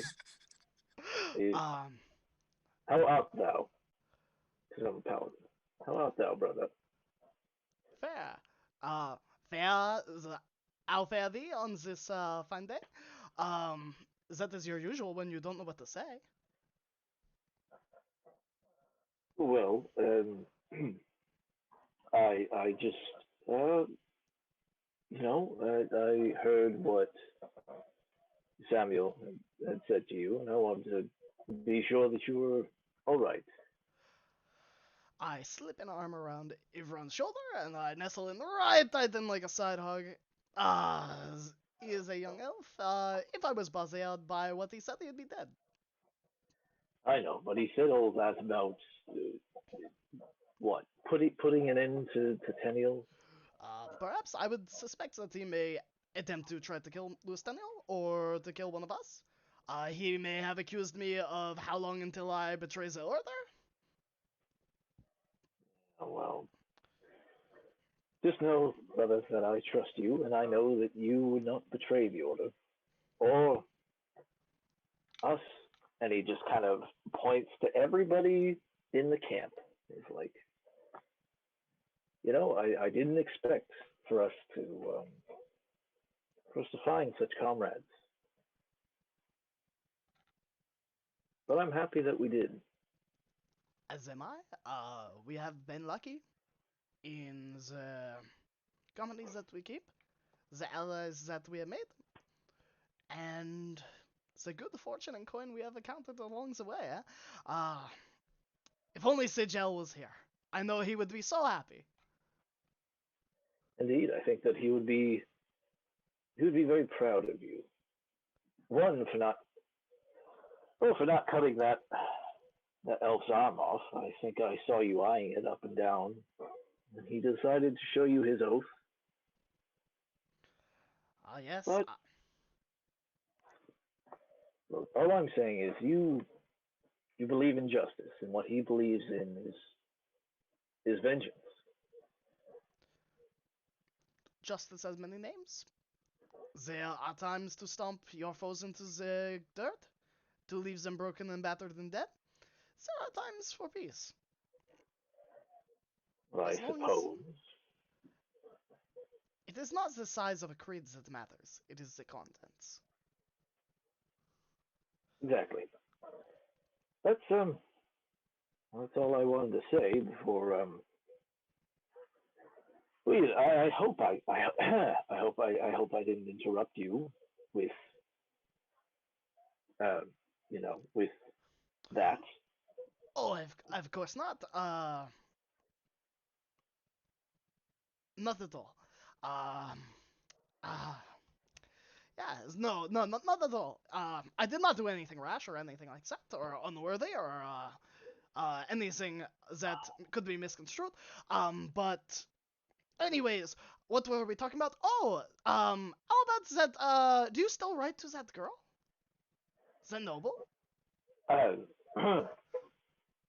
You don't have to tell me. I sneak into your pack at night. Then why do you bother asking, brother, if you sneak into my Because pack? because the face you make when you lie is magnifique. I don't lie. Oh? Hmm. And for you to insinuate, hold on. And then at this point, he's gonna go into Harris and be like, "You go into my pack at night when I'm sleeping, trusting that you are gonna be there to defend not only the camp but me. You go into my stuff and just start sniffing around." That was a lie. Oh, yeah, okay. But I am so glad that you confirmed it. That is a laugh I needed today. I will pat your shoulder and I will just traipse off. somewhat like Israel, Ivron's a little like befuddled, like I can't believe he got me again. Doing this since we were like 10 years old. I really got to start like locking my stuff in like a lockbox. And he's a little befuddled. All right. It's the sibling thing, Ivron. You'll never be rid of it. You guys coming? All right. Melvin, do you have any things you want to do before the caravan continues? Melvin's just gonna find his spot in the wagon. He is, as long as he can keep an eye on Tenniel, that's all he's really doing right now. Is he's, looking like he's just moving around camp, and he is going about his business around camp, but he's not going anywhere where he can't keep eyes on him. Okay. So, as you guys take up your positions in the caravan, ready to continue your travel, Garrus feeling actually rather better. Israel and Ivron confused and befuddled, but feeling like you did a good job of comforting your friend. Griaz a bit awkwardly coming off of your conversation with the bug lady, and Melvin just watching, Melvin and Utaka both watching their respective opponents like hawks, as you guys gather back up in the cart with, I believe, Naden and Barry pulling it for the next sort of chunk. At least 4 hours of Warhorse Griaz, yeah. Okay, easy enough to do. So Griaz, you'll be pulling as Horse Griaz. Does anyone have any particular things they want to do during the trip, continuing through Fleeting Forest? Is it towards the evening? Like, does anybody need to rest? Because Ivron slept the whole day, so he can Same. take over. If it is acceptable to take another long rest since his last one, Melvin would take one because he needs to restudy some spells and start things over. But if that's not possible yet, he'll just be keeping an eye on Tenniel, and Israel will volunteer to take Ivron's spot if he looks like he needs rest, because she's fine now, because she got her rest. Because I think Harris and Melvin would be the first two that would have to take a rest, because they were the first two to sleep last night. I think someone that is not Sam should always have watch on Louis Tenniel. And maybe Sam as well. Yeah, I think that would definitely be voiced. 100%. 100. So Melvin, if need be, Ivron would take your watch then. Considering Utaka is driving still? I guess Griaz is driving because he's just a horse in the front. Oh, that's fair. Yeah. Yeah, Okay. among the horses, he's driving. He's got it. Yeah, Alright. Itaka's not gonna be driving Naden or anything. Yeah, we actually have like intelligent between Naden and Barry and Griaz. Yeah, they're all intelligent enough to sort of handle it themselves. Yeah. We're driving the fantasy version of a Tesla right now. An independent dog on Nino, man. All right. Well then, yeah, Melvin, if you need a rest, Ivron would take over for you. Yeah, so Melvin's going to be studiously studying his spellbook and catching a couple Z's where he can. Harris would be sleeping. As far away from Sam as I can. Yeah, and for those accompanying you, with their cage now no longer able to be mounted on, Francine, being rather large, chooses to simply trundle alongside the cart. Regina kind of sits a little awkward, surrounded on pretty much all sides by people, but with her curse alleviated for the day, seems relatively, since she knows and trusts the grand majority of you, seems relatively comfortable, but it can still kind of notice the tension and seems a little like awkward and quiet. Tenniel, for his part, is just kind of nervously twiddling his fingers, almost like he doesn't want to get too comfortable, and is just kind of watching everyone. Not necessarily with outright suspicion, just kind of caution, just kind of keeping an eye on everyone.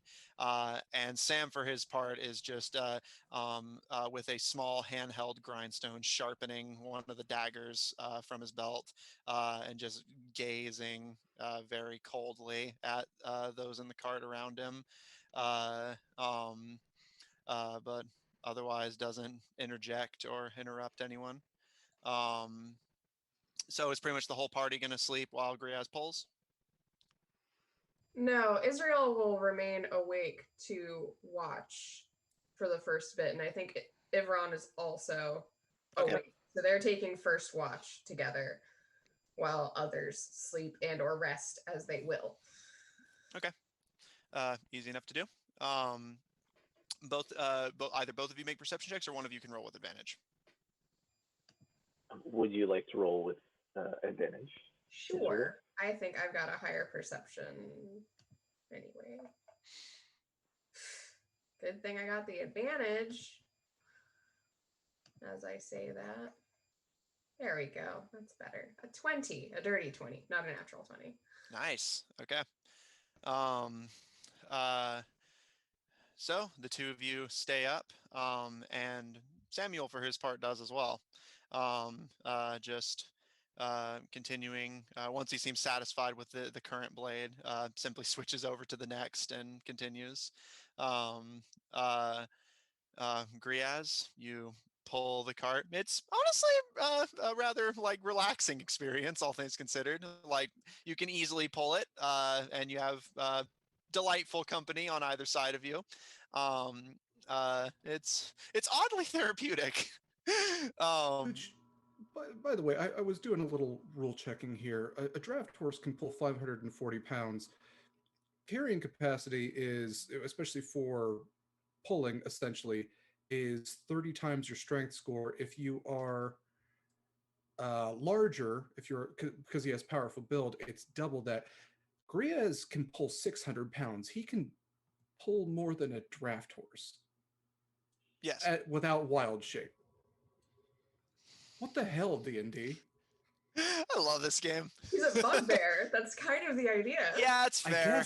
I guess, but like, anyway, like he has a strength score of 10, you know? Shortly, for a second here, let's draw that line of, remember in Lord of the Rings, the big cave trolls that pull the siege towers? That's essentially the form that like bugbears take in traditional goblin armies. Like that's their role. Also, I will point out that the draft horse form as a quadruped actually does have a higher carrying capacity regardless. And because racial traits carry over with wild shape, like you pointed out, the draft horse does actually still have more carrying capacity than you because its strength is higher. As a quadruped, its carrying capacity is higher, and you're pulling. So shit, yeah. So he counts as huge then. God damn. 1,000. No, because I think the wording just says large. I don't think it like increases a second time. Does it? Yeah. Anyway, he's fine. I was just regardless, yes. It's a lot. Again, especially combined with the ant and the demon horse, you're fine. So Israel and Ivron, the two of you keep a watch. Is it one size? As you the caravan continues to how long does Pass Without a Trace last? It's an hour of concentration, so it probably by this time. Yeah, okay.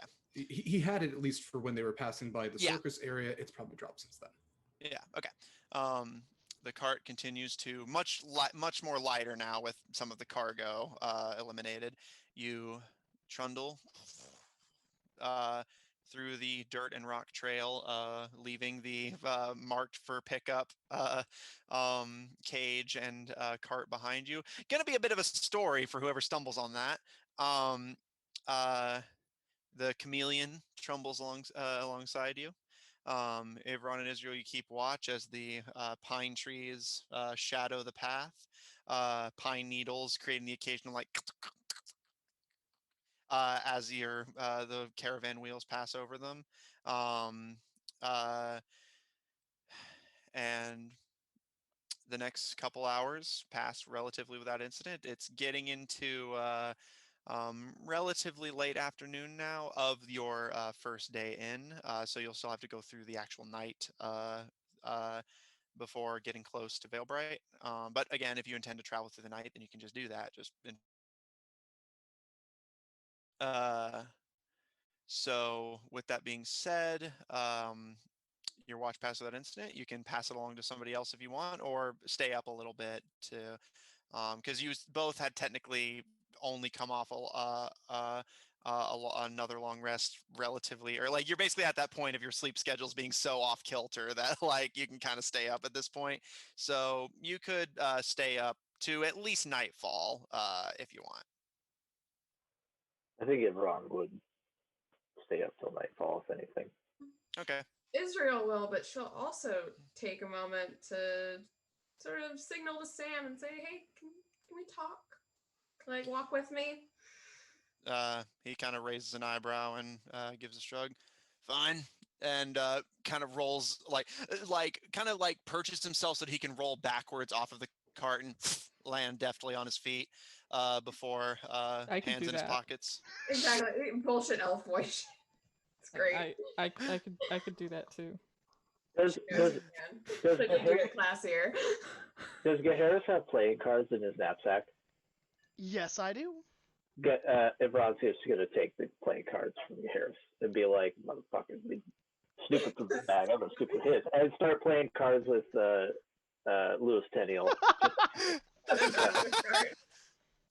Love that. Love that for him. So Israel will join Sam, slightly behind the two carts. Yeah, you guys open kind of for fall back others. behind the cart, but keep it within your view. And he just kind of hands in his Exactly, pockets, walks alongside you, and raises an eyebrow as he turns to look at you. So I'm going to tell you something. There are two men that I really respect. You happen to share your name with one of them. She's gonna leave that there for a second. He just kind of raises an eyebrow and glances to you. You can tell he already knows whatever's going to follow up is not going to be good. So he's just kind of like, all right, come on. You're hardly worth any of the syllables that make up that name. That's why I've given you one of my own. And everything that you've done since I've met you has only solidified that decision in my head. So I'm going to tell you this once and once only. And she's going to like beckon him to stop for a second and face her.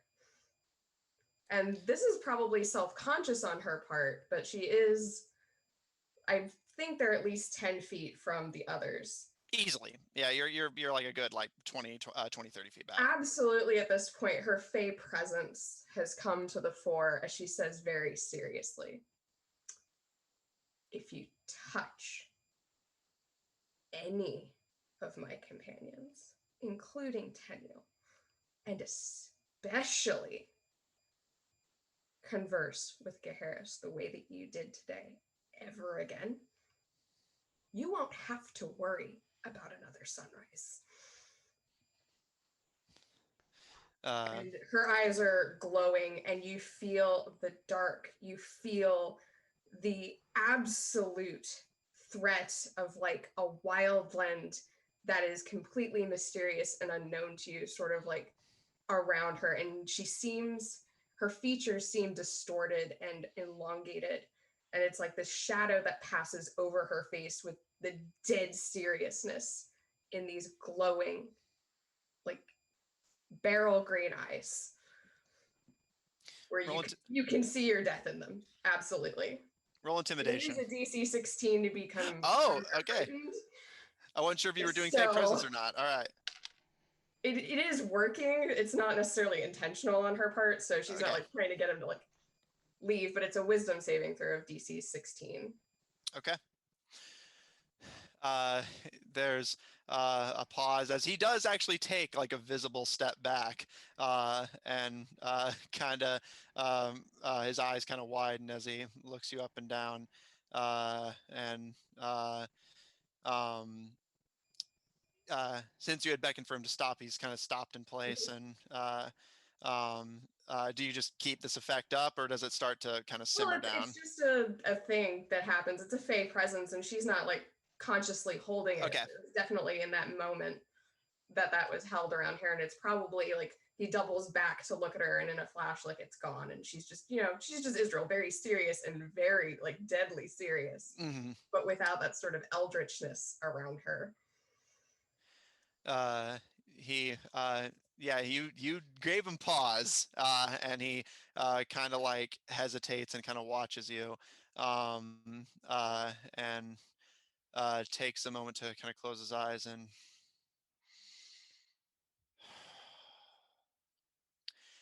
he thinks for a moment before. I have no intention of laying a hand on anyone, nor do I have intention of traveling with you for much longer. We just happen to be going the same way because I'm actually going to do my job, unlike your menagerie of villains and band-aid solutions and half measures. I wish you well. And honestly, you can leave right now. And I don't think a single one of us will miss you.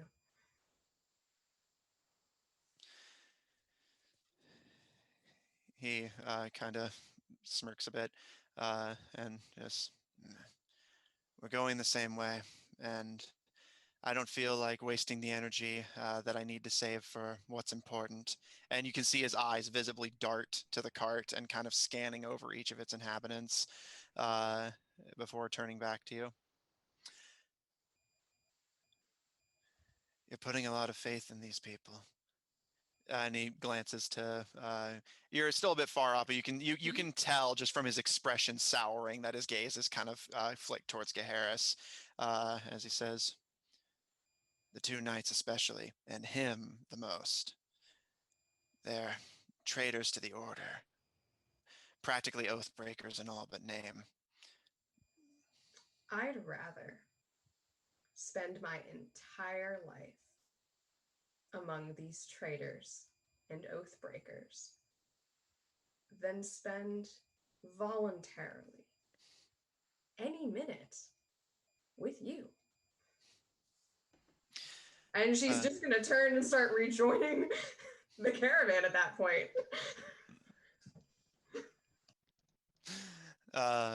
He just, you can't see his expression, but you do hear just a very audible scoff and the footsteps a slight distance behind you as you head to rejoin the cart. Ivron, you don't hear the conversation. You just see the two of them get a bit of a distance away and then rejoin shortly. You play a round of cards with Tenniel to pass the time.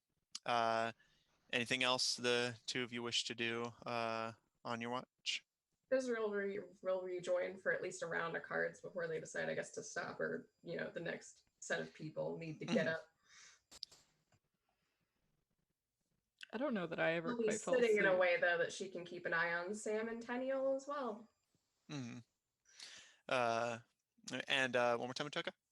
Oh, I don't know that I ever quite fell asleep because I was on the same sleep schedule as everyone there.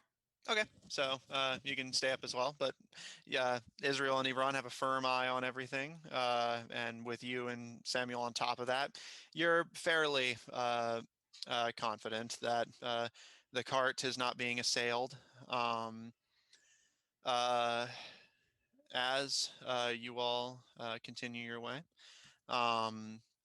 if there's nothing else for you guys' watch, the sun starts to set and eventually disappear over the horizon, leaving you all in the wind-chilled, fleeting forest of pine trees once again. You all can pass it on to another set of watch if you wish.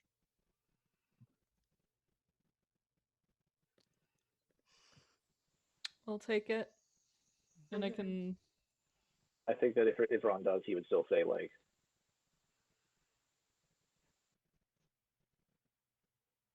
Still say like what? He'd still say, or he'd still stay awake. I'm sorry. oh, he would, If yeah. if 4 hours have passed, Griaz will then take a rest. Okay. So. Okay. I will take last watch. Okay. Because by then Melvin and I would be up. All right. So you and Melvin will take last watch. So Ivron, just because, I was having trouble hearing you for a second. So do you want to stay awake through the second watch with Utaka, or start getting some rest? I think everyone will get some rest, but would just relay the message, like wake him up with the dawn as normal, so he can get back on a normal sleep schedule. He likes to wake with the dawn. Okay. Okay. So Utaka and maybe Regina? You can wake her up if you wish. She'll still be able to get a long rest as long as she sleeps through the next watch. So the two of us without dark vision will take watch in the middle of the night. Yeah, and she will. She kind of sees you like kind of having to peer a little bit around, and her not having not necessarily much better luck, at least as far as you know. But she kind of hesitates a bit and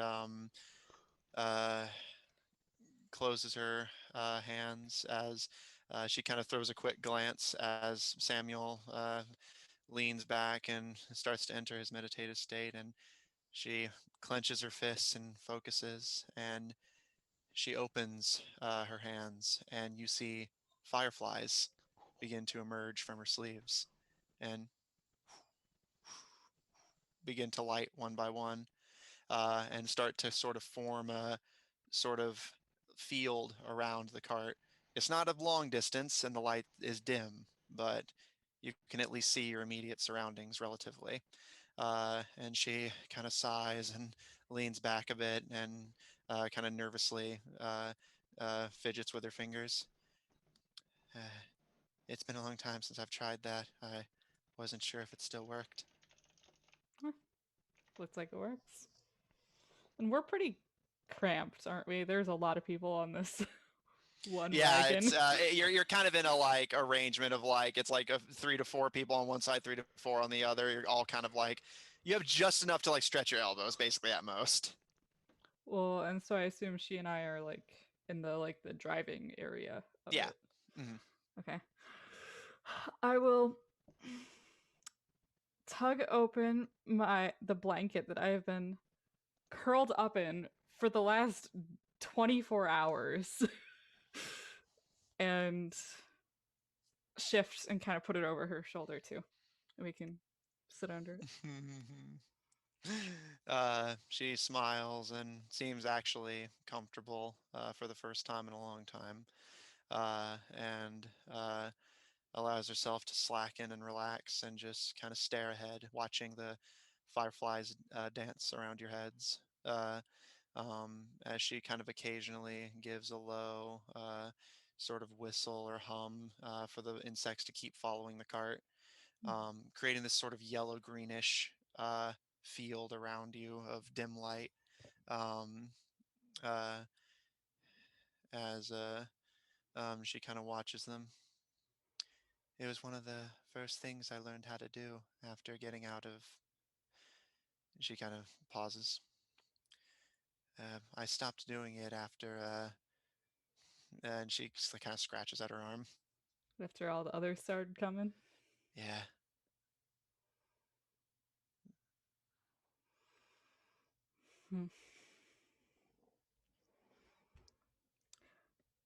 I might have a surprise for you in a bit. Oh, I'd ask you what it is, but I suppose that would defeat the purpose. Yeah. I called it a surprise, didn't I? She kind of smiles. Well, I suppose it's not unfair that I'm all surprised out for a good while, I think. She kind of looks around at the group. You're all very surprising individuals. Yeah. All right. He kind of turns and reaches and starts pulling out some food to snack on. slip some to her. And so during this, since I guess we have decent dim light vision. Yeah, you now? have like a kind of field of, you estimate about at most 30 or so feet of dim light around the cart. Oh, okay. Oh, so that didn't really help at all then. Well, no, you'd be able to see if something was coming and still be able to hear. So you roll. I will say roll perception still with advantage, but it'll probably be a fairly high DC to account for the darkness. But you may Okay. roll. So go ahead and roll perception with advantage because she's still helping you and providing the firefly light. So Got you.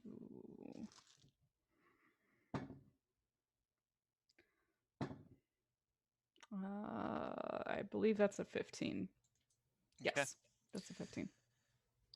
The two of you sit, sharing the blanket, sharing some snacks, and sharing a moment of uninterrupted quiet and privacy.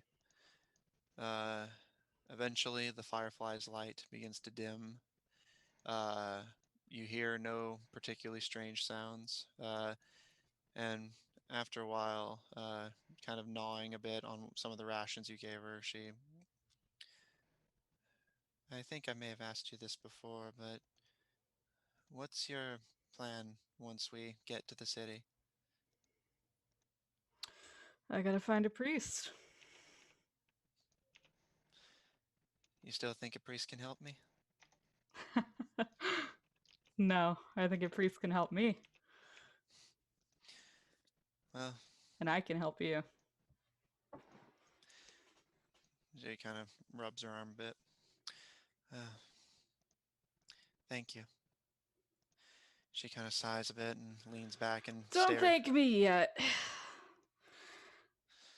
No, I mean, thank you for trying. I think.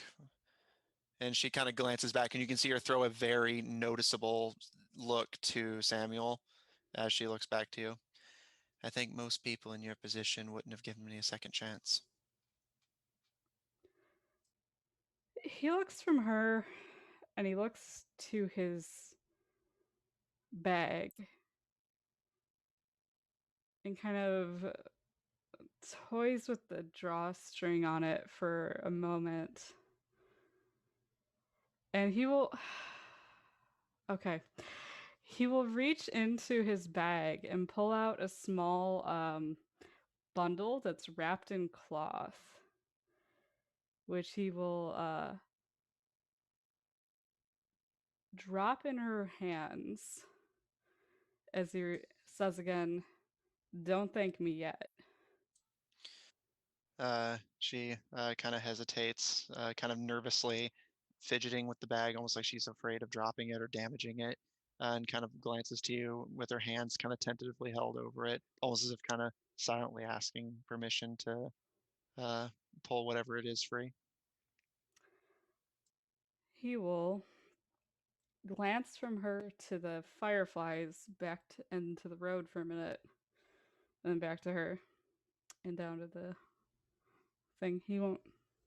I mean, he wouldn't have handed it to her if. She cautiously opens it and looks at the contents. All of the contents are very familiar to her. There is a silver gold medallion, a glass orb with a stone inscribed with a dwarven hammer, and a wooden statue of a dual-wielding tiefling. She gives a kind of hesitant smile and gently deposits them back into the bag and draws it back shut and kind of holds it almost in between her, like where her stomach meets her chest, and kind of takes a deep breath and says, I don't think I should have these. Why? She pauses before saying, whenever I asked all of you back in Pinewood Pines to give my old friends a proper burial rites. It wasn't just a trap or trying to deceive you. I took these things so that I wouldn't forget. And I think with all of you so intent on alleviating this fate from me, I know it's a bit late now going all this way, but I think in a fair world they should be with their original owners. Well, I can't bring those back there now. Maybe someday. She But kinda you gives got more. You got more to do, don't you? And part of it's dealing with that. She slowly nods. You're right. And she carefully puts the uh, um, small bag into one of her pockets and gently, like almost as if ensuring that it can't immediately fall out without her noticing, and glances up as the fireflies slowly begin to either flicker out and make their way away from the cart or reach the end of whatever lifespan this magic has granted them, as she kind of looks to you and says, would you still be doing all of this if it weren't for me? I mean, she kind of glances back to the rest of the group in the cart. Traveling with these people, I mean, I feel like you've done a lot for me and not a lot for yourself.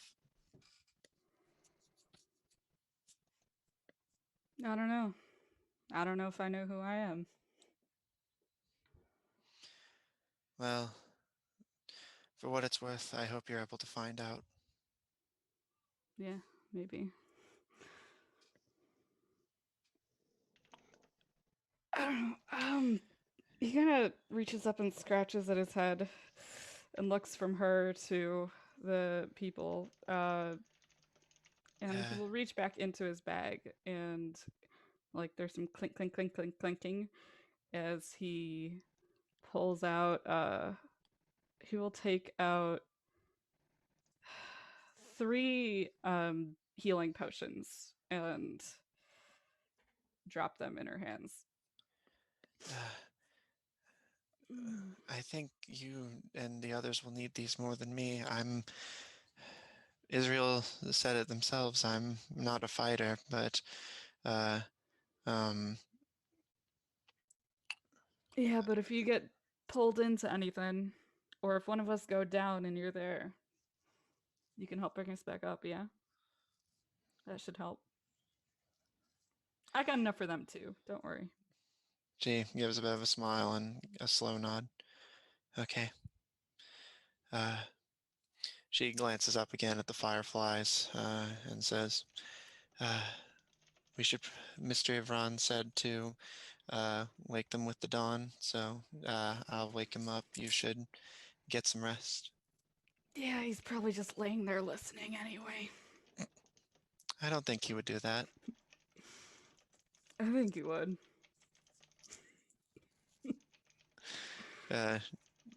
She gives a smile and nods to you.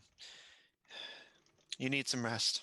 I don't need to be a doctor to tell you that. She looks ahead, where you can see the kind of surrounding crags and bluffs of this little valley that the fleeting forest is nestled in start to elevate back into mountains, and she nods towards one of the distant mountains. If I understand it right, you'll have a long day ahead of you. So do we have, I guess, a better view of the surroundings at this point then? Well, so basically, like, it's just that the, like, sort of bowl that formed this valley is starting to go back up, sort of mirroring the mountains that you had come from. And we haven't at any point seen light in the distance that looks like a camp or anything like that. Make a perception check. Okay. Is this flat? Oh! And yeah, just flat, since... Well, that's a 20. Okay. Nat or dirty? No, that's a gnat. Okay. You kind of, at her gesturing, turn your head toward the distant mountains, and you're feeling kind of drowsy, ready to get some rest before tomorrow, but your eyes actually kind of snap back open as you don't see any lights on the mountains themselves, but you start to let your gaze travel downwards, and it's a bit hard to see, but especially as the sky is very, very lightly starting to light a bit. You can see a few distant, it's definitely like still a bit of a trip away, but you can see some very distant lights and plumes of smoke, likely from either a very serious fire or a large collection of them.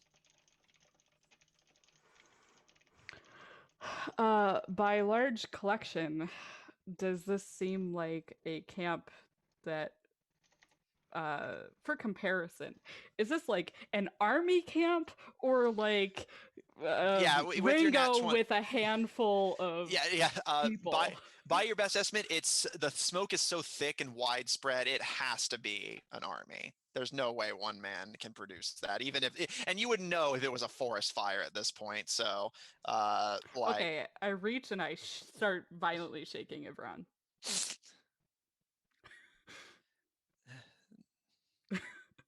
uh, Rana waits.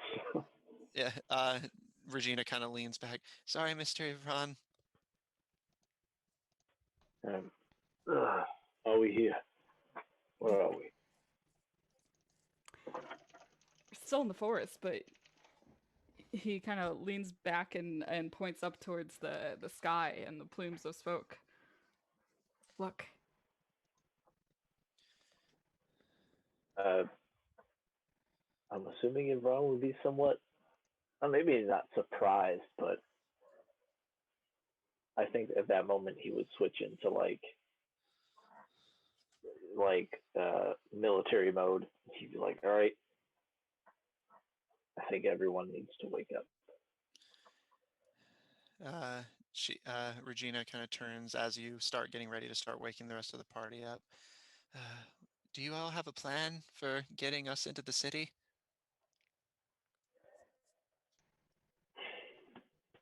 God, I've been thinking about this for so long. Any plan that Imran had, he left to Mistra because Mistra said that she had a plan. So he would just look to Gaharis Regina. had a plan. Yeah, he did. He would just look to Regina and try to comfort her and be like, "We'll get there," and then continue to try to wake everybody up. So as you turn to start waking up, closest to you would be Israel. I will say that Regina kind of nods. I'll follow your lead. I trust you. And one by one, you all find yourselves being shaken awake by a somewhat agitated-looking Ivran. Real quick, Ivran, is there any among the NPCs that you will deliberately not wake up? I can't say. I think that I'm not all right. So I'm not saying he wouldn't wake up Samuel, but I'm not saying that he would try to be so quiet as to not wake up Samuel. I basically just didn't want to like contribute to the conversation as one of them, only for you to be like, "Oh, I wouldn't have woken them up." So I just want to make sure. That, okay. Yeah, I think that everyone there, if he didn't deliberately wake them up, probably would have woken up due to everyone activity. Else being awoken. Right. So Ivran wakes all of you up one by one. It's still fairly late into the night, but by your best judgment, and Utaka, you would know this pretty much for sure, the sun will be rising within the next like few hours, but it's still pretty well into the night at this point, as all of you are woken up by an agitated looking Ivran.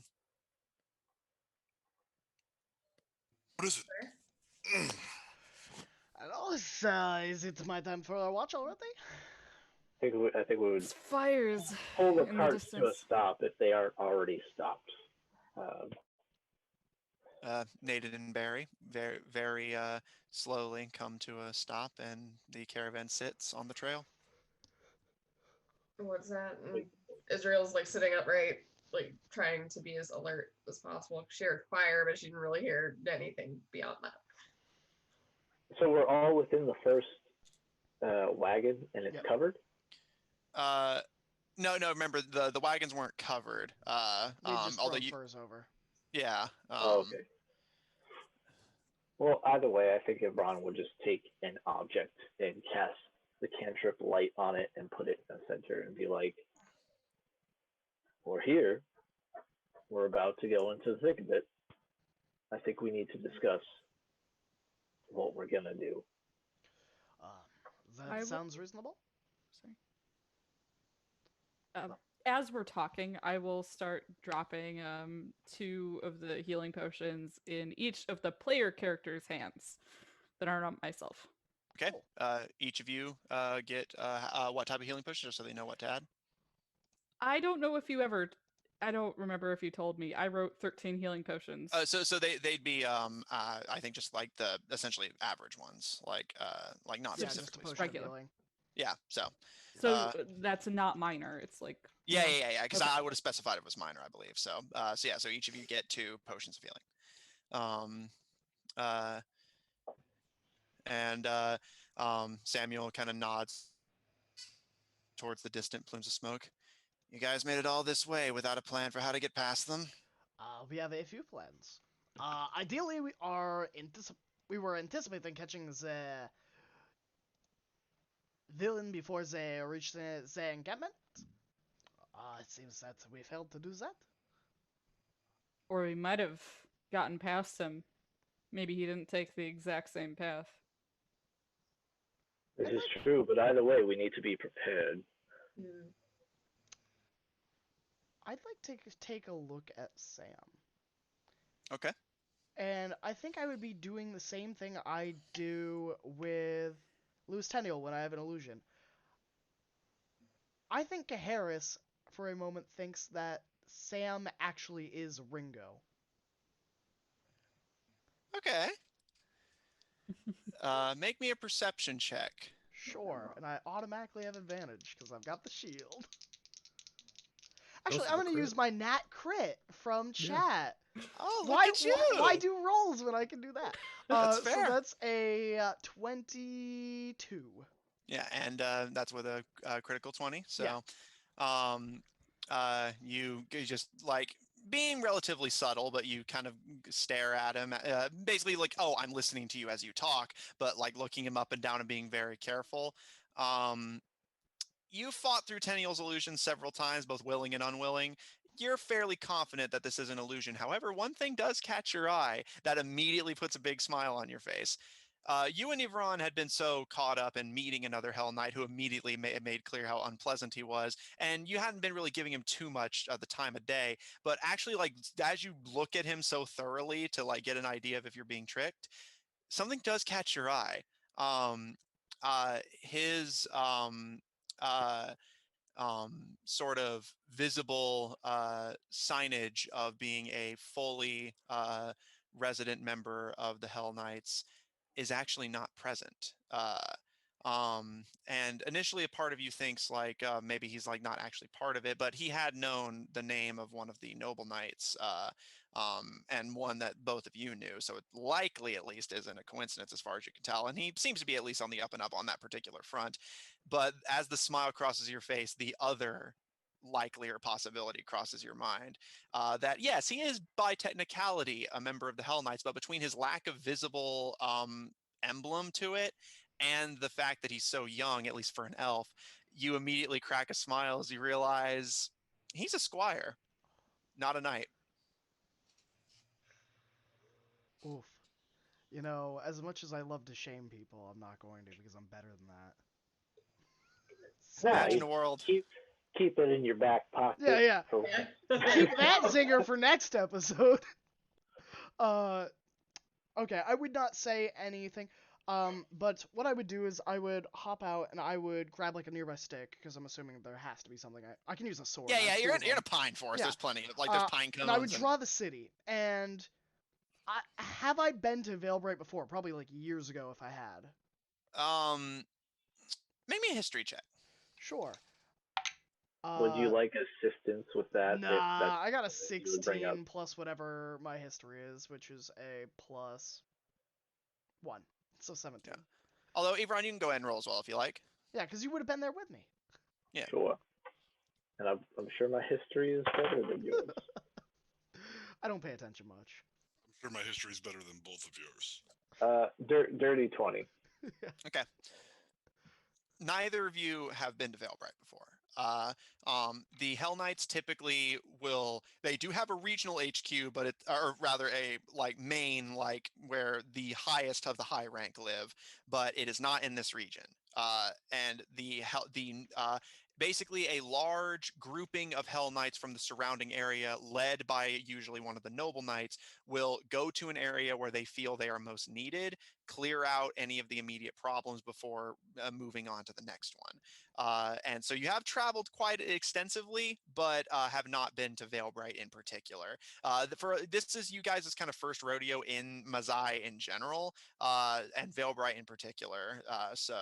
No, neither of you have been to that part of the region before. And from what we know about the Cult of Red Sight's plan, was to smuggle him in and then blow the gate up, or was he just going to walk to the gate and then blow it from the outside? So you see, yeah, what you were told is that they didn't say necessarily how, but you can piece together bits of it just from intuition. But what you know for sure is that his plan is to use his voice control over elements to destroy the walls protecting Valebright, allowing the Bluefield army and whatever else the Children of Redsight have up their sleeve to simply flood through without having to take the walls.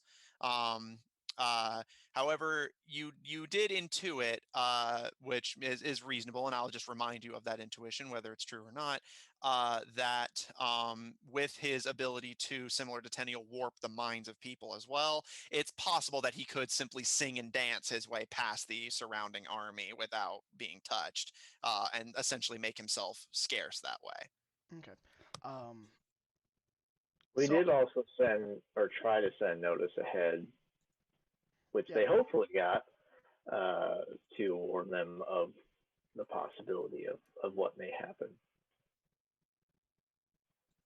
So, if we run into this person, I've foreseen a plan. Follow my lead. That is wonderful. I had a few suggestions myself. We still have the giant fly. Yeah. If we needed to fly people into the city, we could theoretically do that at night, fly in, land. Otherwise, we could attempt to hustle and bustle and perhaps catch Ringo before he gets to the gates. Or we have the lantern, but most importantly, we have Louis Tenniel, if Louis Tenniel is willing. He gives a nod and signs out. I was going to suggest it myself. As long as they have no reason to suspect who I am, I could simply hold up a sign saying, "You will let us pass," and we could simply walk up to the front gates. Israel likes trust Melvin. She's real curious, and with the way he stood up, she was impressed enough to go ahead and say, "Yeah, we'll risk it on that, dude. All right, let's see where that goes." But she's also very willing for the Louis Tenniel option because one is absolutely more than likely to work.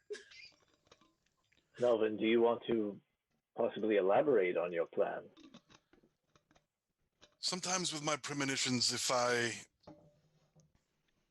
bring them forth, just be ready. So just trust you, and you'll lead us. Only if we run into this smooth talker here. I've been focusing a lot on how to counter his powers, and I think I have a way to do it. I'm not sure, Well, but it'll be our best chance. Let's be fucking honest. We need to run into this guy before we get to the army. That was the point. That was why we've been traveling day and night for 2 days. If we can find him, I think I can end this without bloodshed.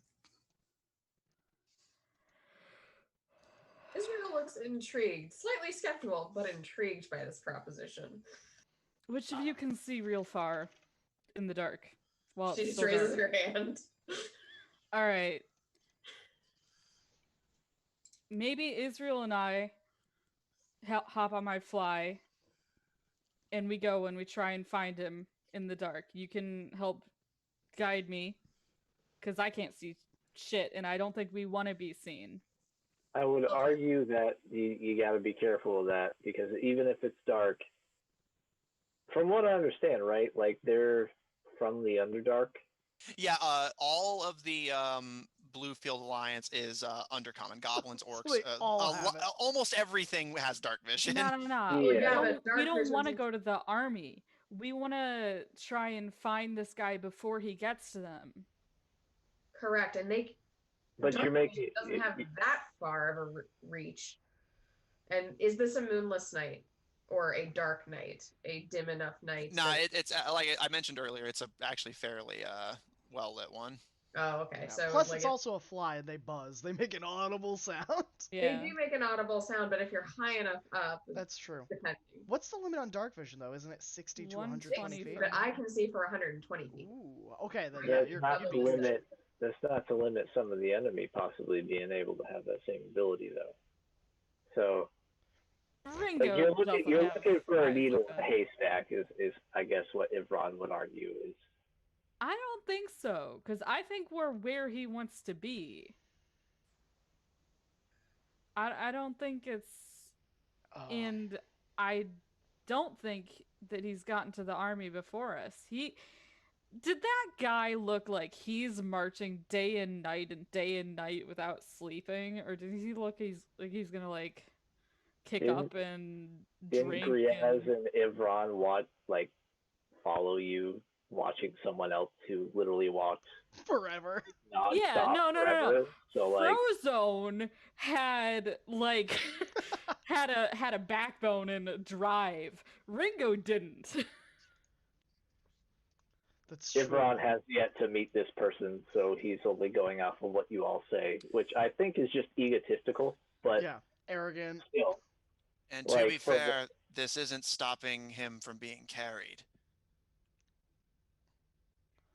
That's true. You all seem pretty convinced that he has some circus freaks under his sway. Maybe he's had them do the marching instead. True. Is that this all the easier to find him, though.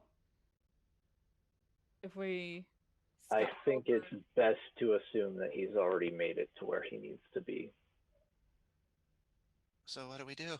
Why don't we plan many plans? If he's already made it to where he needs to be, why do the gates still stand? He's egotistical. He's waiting for the right moment, yes? On top of that, they mentioned that there was going to be a signal, yes? Yeah. Also, just out of character, what's the layout of... Do we see the city? Like, is there a moat? Is there a... We're not that close yet. Yeah, you're still hours away. You just see the distant fires of the surrounding armies, camps. You haven't even seen... You can't actually see the city anywhere. But is there any, like, based off of the many history checks that I've tried to make on the city? Yeah, that's true. I will say... You know, yeah, because you rolled particularly well in your history, I'll give you this one, especially since since you hadn't been there, even with that. Sorry. Veilbright is actually built in, up, and around one of the nearby mountains. The only way in or out is across this stone bridge running over a series of rivers and waterways. Even that entrance is magically, militarily, and logistically heavily guarded, which is the only reason that the enemy army has not made it through yet. right. If Ron has not relayed this before, he would relay this now to let everybody know. So, can we fly in then? Or is there some magic that's gonna stop that? I do not know. Aaron, again, like I said, the city is basically there's one path leading in the mountains. Some of the city is in it, and then it's built around the outside. But like it's essentially sheer cliffs and rocks. So there's one way in, but it is open from the air since it's built also down the sides of the mountain. Could we So it just might not get... be magically defended airwise, but it would still be like Yeah, blatantly obvious if you try to fly in that. Yeah, like I said, it's open. You don't know what defenses they may have. I'm just saying, yes, technically, flying in is theoretically possible.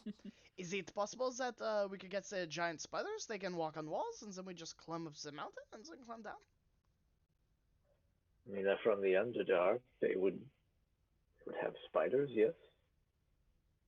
First, we have to get past this army of, pardon me, Griaz, horrible monsters. It's... That is a little offensive. No, I mean it's fine. I mean, I do not put him in that category, but they are people of his blood, and I wanted to know that I don't see him that way, but these monsters are from the Underdark besieging his city. He is here to save it. Maybe you should just shut up for a minute. I feel like you dig that- a hole. That does bring up a good question. So, Griaz, are you all right with this? Do you... How do you feel about this? I was going to ask the same thing. I haven't known you all very long, but I'm not sure whose side you're on here.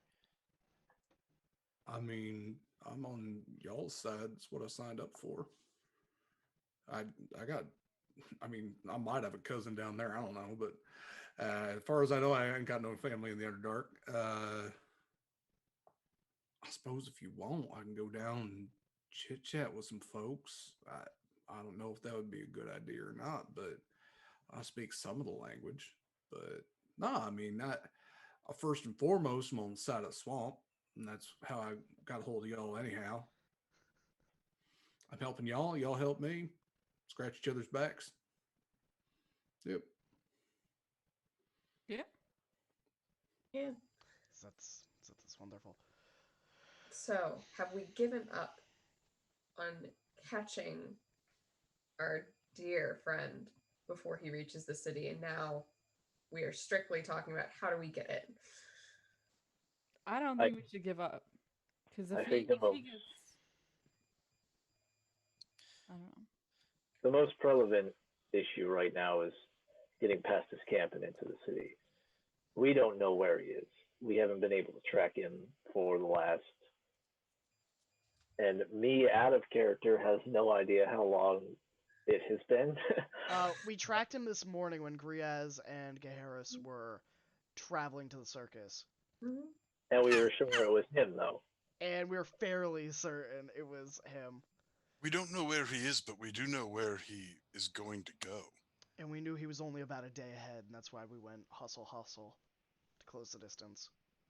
May not be able to stop him before he does it, but we can at least minimize whatever damage he's planning to do. To do what he needs to do, he needs to go to that gate. So if we beat him to the gate... If we beat him to the gate, we can stop him. Which side of the gate do you want to be on, though? The outside. But what if he is on the inside? What if the army is on the outside? Which is the think siege, we are it definitely Which is. they already are. I think we are Alright. more likely to find allies inside the city than we are in the Underdark group invading the surface. I think. Exactly. Yes, isn't the base of your people in there? That's the other city. She says in explanation, having made the same mistake herself, of actually, that's Amelia City, which is back that away, and points at the mountain. No. Well, that's the new That's the new base. I believe that. Oh, sorry, I should be in character. That is the new base. The original base should be here, correct? No, I mean, wasn't that why you and Miss Mistra wanted me, Mr. Tenniel, and Happy. Yeah, the Yes. Goldshine Investigations has a base here. Yes. Correct. Does anyone have a way to send? No, we don't have a way to send. I'm to gonna this. pull out my sending stone and hold it. Hey, boss lady, are you alive?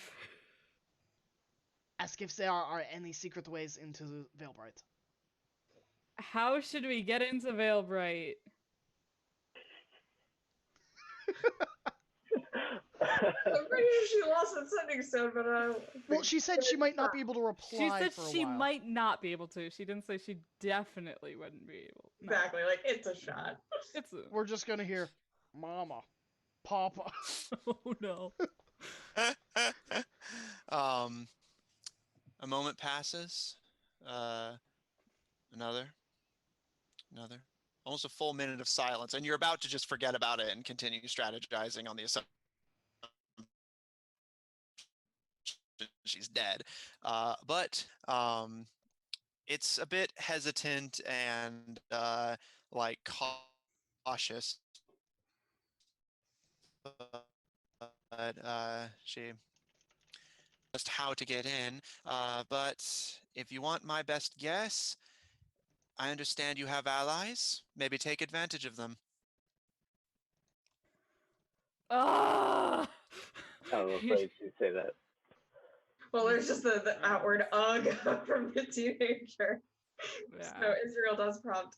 So what did she say? Use what we already have. And then she looks to Tenniel. Fucking. Why do I even fucking try? He just puts the sending stone. What At if, least she's not dead. That is true. I'm pretty That is happy true. about that. Griaz, how well do you think that you'd be able to blend in to the army?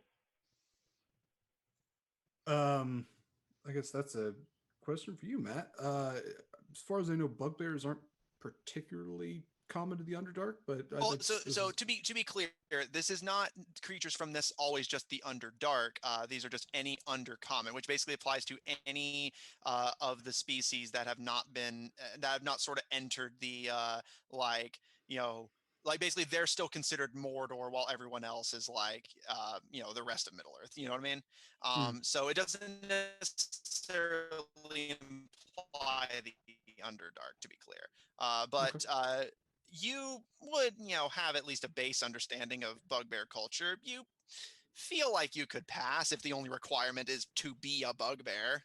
But you don't know a whole lot about the Bluefield Alliance itself or what. you muted yourself, Matt. Oh, can you hear me? What was the last? The very last thing that you just said. Oh, I don't know much about the Bluefield Alliance. So you don't know what would be expected of you, but Okay. but you feel like you could at least pass. Yeah, I mean, I don't know if they have any sort of uniform or military regalia or whatever else, but I got Charm Person and Junior. I can at least see what they're up to. And hey, worst case scenario is I could just sneak around. This is true. Ghost. In Israel, you have a cloak of invisibility, essentially. Indeed, and she displays its shifty capability. I would assume that I can also become invisible. Francine would probably yeah. go with one of you. Yeah. Francine's scales shimmer as they reappear into view and kind of look around. Exactly. And Samuel raises a hand and says, "I'm plenty capable of sneaking my way past them. Plus," and he points to you, Griaz, "you have that magic you did to make us stealthier if worse comes to worse." Well, I can't do none of all that. So what do you want me to do? Aren't you better at stealth than like Harris and I? I mean, You haven't you proven that? but everyone's talking about like these magical ways they have of like. Tenniel. More like gonna volunteer her cloak to somebody who's more naturally stealthy to just make it really Just obvious. don't roll on that one. I think we'll be fine. All right. I mean, if we're looking just scout out, I think the fewer people that actually scout out the invading army, the better. Exactly. I think Israel and I would be a good team. Melvin, if you want to go into the literal mouth of the beast, hey, buddy, that's fine. I can also make somebody else invisible. Can That's helpful. you make my fly invisible? Because maybe I could I, make it quiet. in fairness, I don't see why not, but my capability is rather limited time-wise. For how long? It is great for short, fast movements in combat, but a minute won't get us very far. All right. So maybe Israel and I can scout out the camp, see who we can wait. see. I'm sorry. It's an hour. Yeah, I was about to say, greater invisibility would be 1 minute. Yeah, I was looking at the wrong spell. Tenniel actually raises a hand and kind of glances to Utaka briefly and signs out. I can go with whoever doesn't have a way to hide. I can just say, we're one of you, and the two of us can pass through. And actually, now that I think about my spells, I could make two of us invisible.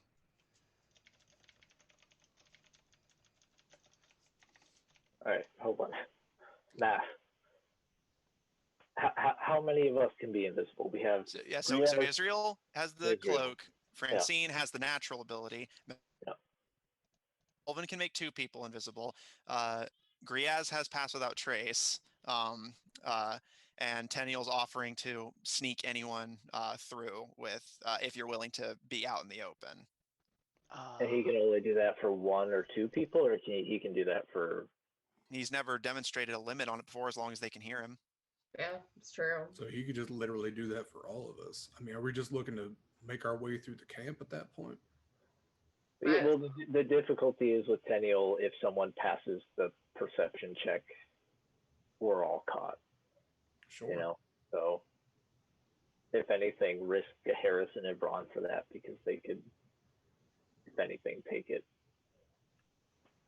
If I were to cast silence, and it says I can do it on a point that I choose, if I choose that point to be on my fly, would that move with the fly?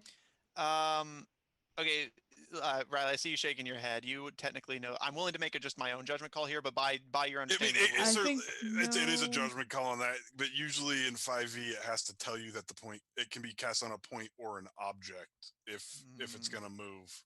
Like darkness can be cast on an object, or light can be cast on an object. Yeah, I think the answer is no, but the next sentence, it's like any creature or object entirely in the sphere is immune to it. So like it so you could well, okay, so it's within a sphere, so technically you could choose a point. But then I don't think you can. I don't know, it's probably no. It's very much, otherwise wizards would be broken, because that's fair. You just cast it on the wizard and they can't move out of the silence. Yeah, that's fair. Alternatively, how many people can ride your fly at once? I could do the math. Probably two as an average. Well, it's large with a strength of 14. Yeah. Okay. So, well, I'm also space-wise. Yeah, probably two. Yeah. So we could wait until this involves waiting. Well, we could wait until nightfall, cast darkness on the fly. Israel can see in magical darkness, and Israel could then ferry people from one end to the other. I do have darkness, and at that point in the night sky, they wouldn't be able to tell the difference. It'd just be one black spot and a whole sea of black spots.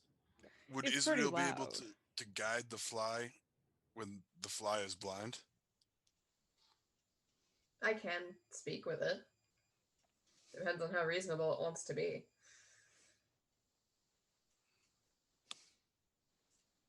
They generally are. she further clarifies that most things that find out that she can talk to them are usually content to just listen to her. It's that, or if we want to be a little more ragtag about it, just cast darkness on Israel and move through the camp altogether. It'd be a moving spot of darkness, but they wouldn't be able to see anything. I would say the biggest thing is to get everybody across that we can, and then those of us that aren't sneaky enough stay behind and cause a distraction. So probably most likely distract. Harris and Ivron because we suck at sneaking.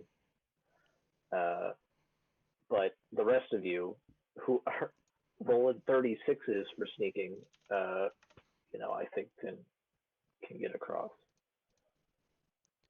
That way, if something does go down, somebody's there to address it, and the rest of us are just causing chaos in the back. So it doesn't just have to be like the rest of the party go. It just, I don't know. I put a lot of thought into this before, but once Matt was like, "Oh, Mitra says she's got to play it," I was like, "All right, cool." Matt, do you think this would be a good point for us to stop and give us a whole week to like finalize a plan? I had a point in mind, so I was just going to let this conversation play out, and then once you guys had either settled on something or just decided to keep moving, I was going to call it there. But if you guys need the extra time, I don't mind. I mean, I don't think it would hurt for us to have an extra week of deliberation, honestly. Yeah, For okay. something as important to us as this. Hey, that's I'll give you that. Stop being conflicted. Yeah. Okay. Yeah. So in that case, that is where we're going to end tonight's session. The party has made it to about the halfway point of Fleeting Forest, with the enemy's encampment stretching this far, which speaks to their potential numbers, especially because this is just what you can see through the valley. But you all debate your potential plans. Do we disguise ourselves and go in that way? Do we stealth our way through? Do we simply walk in through the front door? Is it possible to catch the Children of Red Sight before they do it, or is it simply damage control at this point? You're traveling with a spiteful and angry teenage vigilante elf. Tenniel walks free, but seems currently on your side. And even Regina is contributing what she can to helping you guys forward. So as you all sit in the slowly lightening darkness, as dawn is at least on the horizon, that is where we're going to end tonight. Graham, if you want to... Of course! If you liked watching us, you should tune in next Friday at 8 p.m. Eastern Standard, where we will be right back with more hijinks, surly teenage angst, sword fighting, and magical supernatural monsters. But I will go last, because it's my channel, and I have the right to do that. So if anyone has any shoutouts of future projects that people can tune in, let's start with Derek. Oh, hi, Switched it everybody. up. I'm Derek Sword. Yeah, we'll switch it up. If you want to find all of my projects, the best place to do so is on Twitter at dsword16, but I'll list a few of them here, including tomorrow morning at 11:30 Eastern, 11:30 a.m. Eastern, I should say. You can find me for the beginning of the end for Ashes of Azran. It is our very serious campaign. It is going to be essentially 3 episodes of the final battle. So check that out on Open for Adventure, O4A, and that's where I play my very sad, who's somewhat happy wizard Tyrion who does dumb shit for love and just got married, so he's probably gonna die. In the evening, actually wrote things down. That's right. Yes. So tomorrow night, it's essentially midnight Eastern, I will be on Lady Dame's Twitch channel for Smutty Saturdays. Every Saturday, Lady Dame brings on some guests to read things like Chuck Tingle and other assorted smut choices. I will be on with my lovely co-host Heavenly, who I will mention again in a moment, but we will be reading some Bigfoot smut, some Godzilla smut potentially, and some Loch Ness smut. So if that's your thing, it's nobody's thing, but it's like a horror movie. It's unsettling for a good reason. Come join us. And then, yes, my co-host Heavenly, who I do the wonderful podcast Monster Crush. So if you do enjoy smooching monsters, you can find that wherever podcasts are found. And yeah, we're going to have some new episodes coming out next month where we talk about different monsters and their histories and whether they'd be good on a date. I think that's it for now. So I will hand it over to whoever wants to go next. I don't know if I've got any projects. I don't. Sorry, everybody. This is exclusive Friday evenings at 8 p.m. content only here at Graham Crackers. Great session as always. Incredible first session back. Looking forward to the next one. It's probably going to be a little bit heart wrenching. So I'm so excited. I'm so glad to be back. So glad to see all of you. And I hope you had the greatest time. So I'll hand it off to whomever. I guess I'll go because I'm in the same boat as Kari. This is where you can find me for now.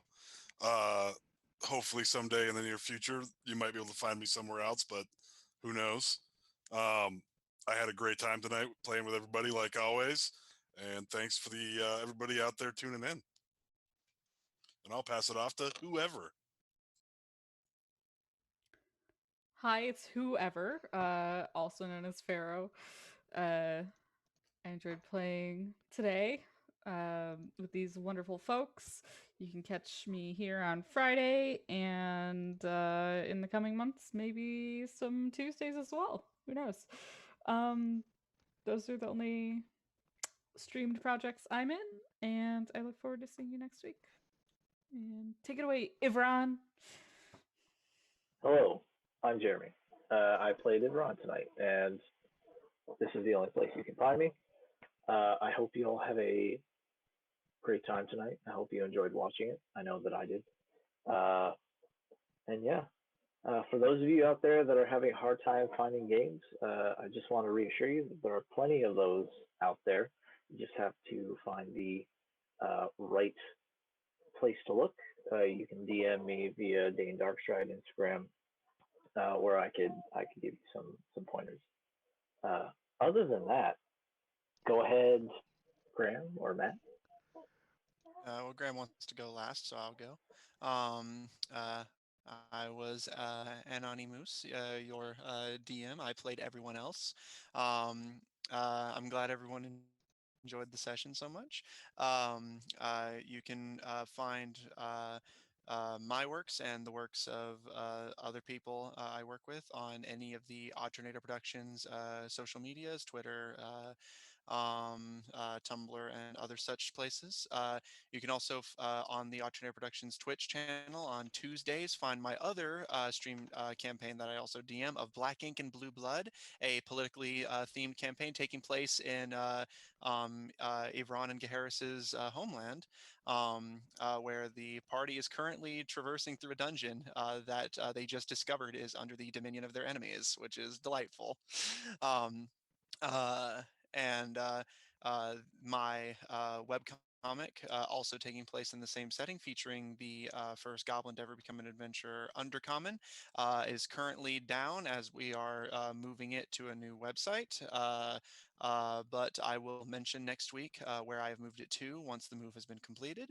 Other than that, not too much for me specifically. So, Graham.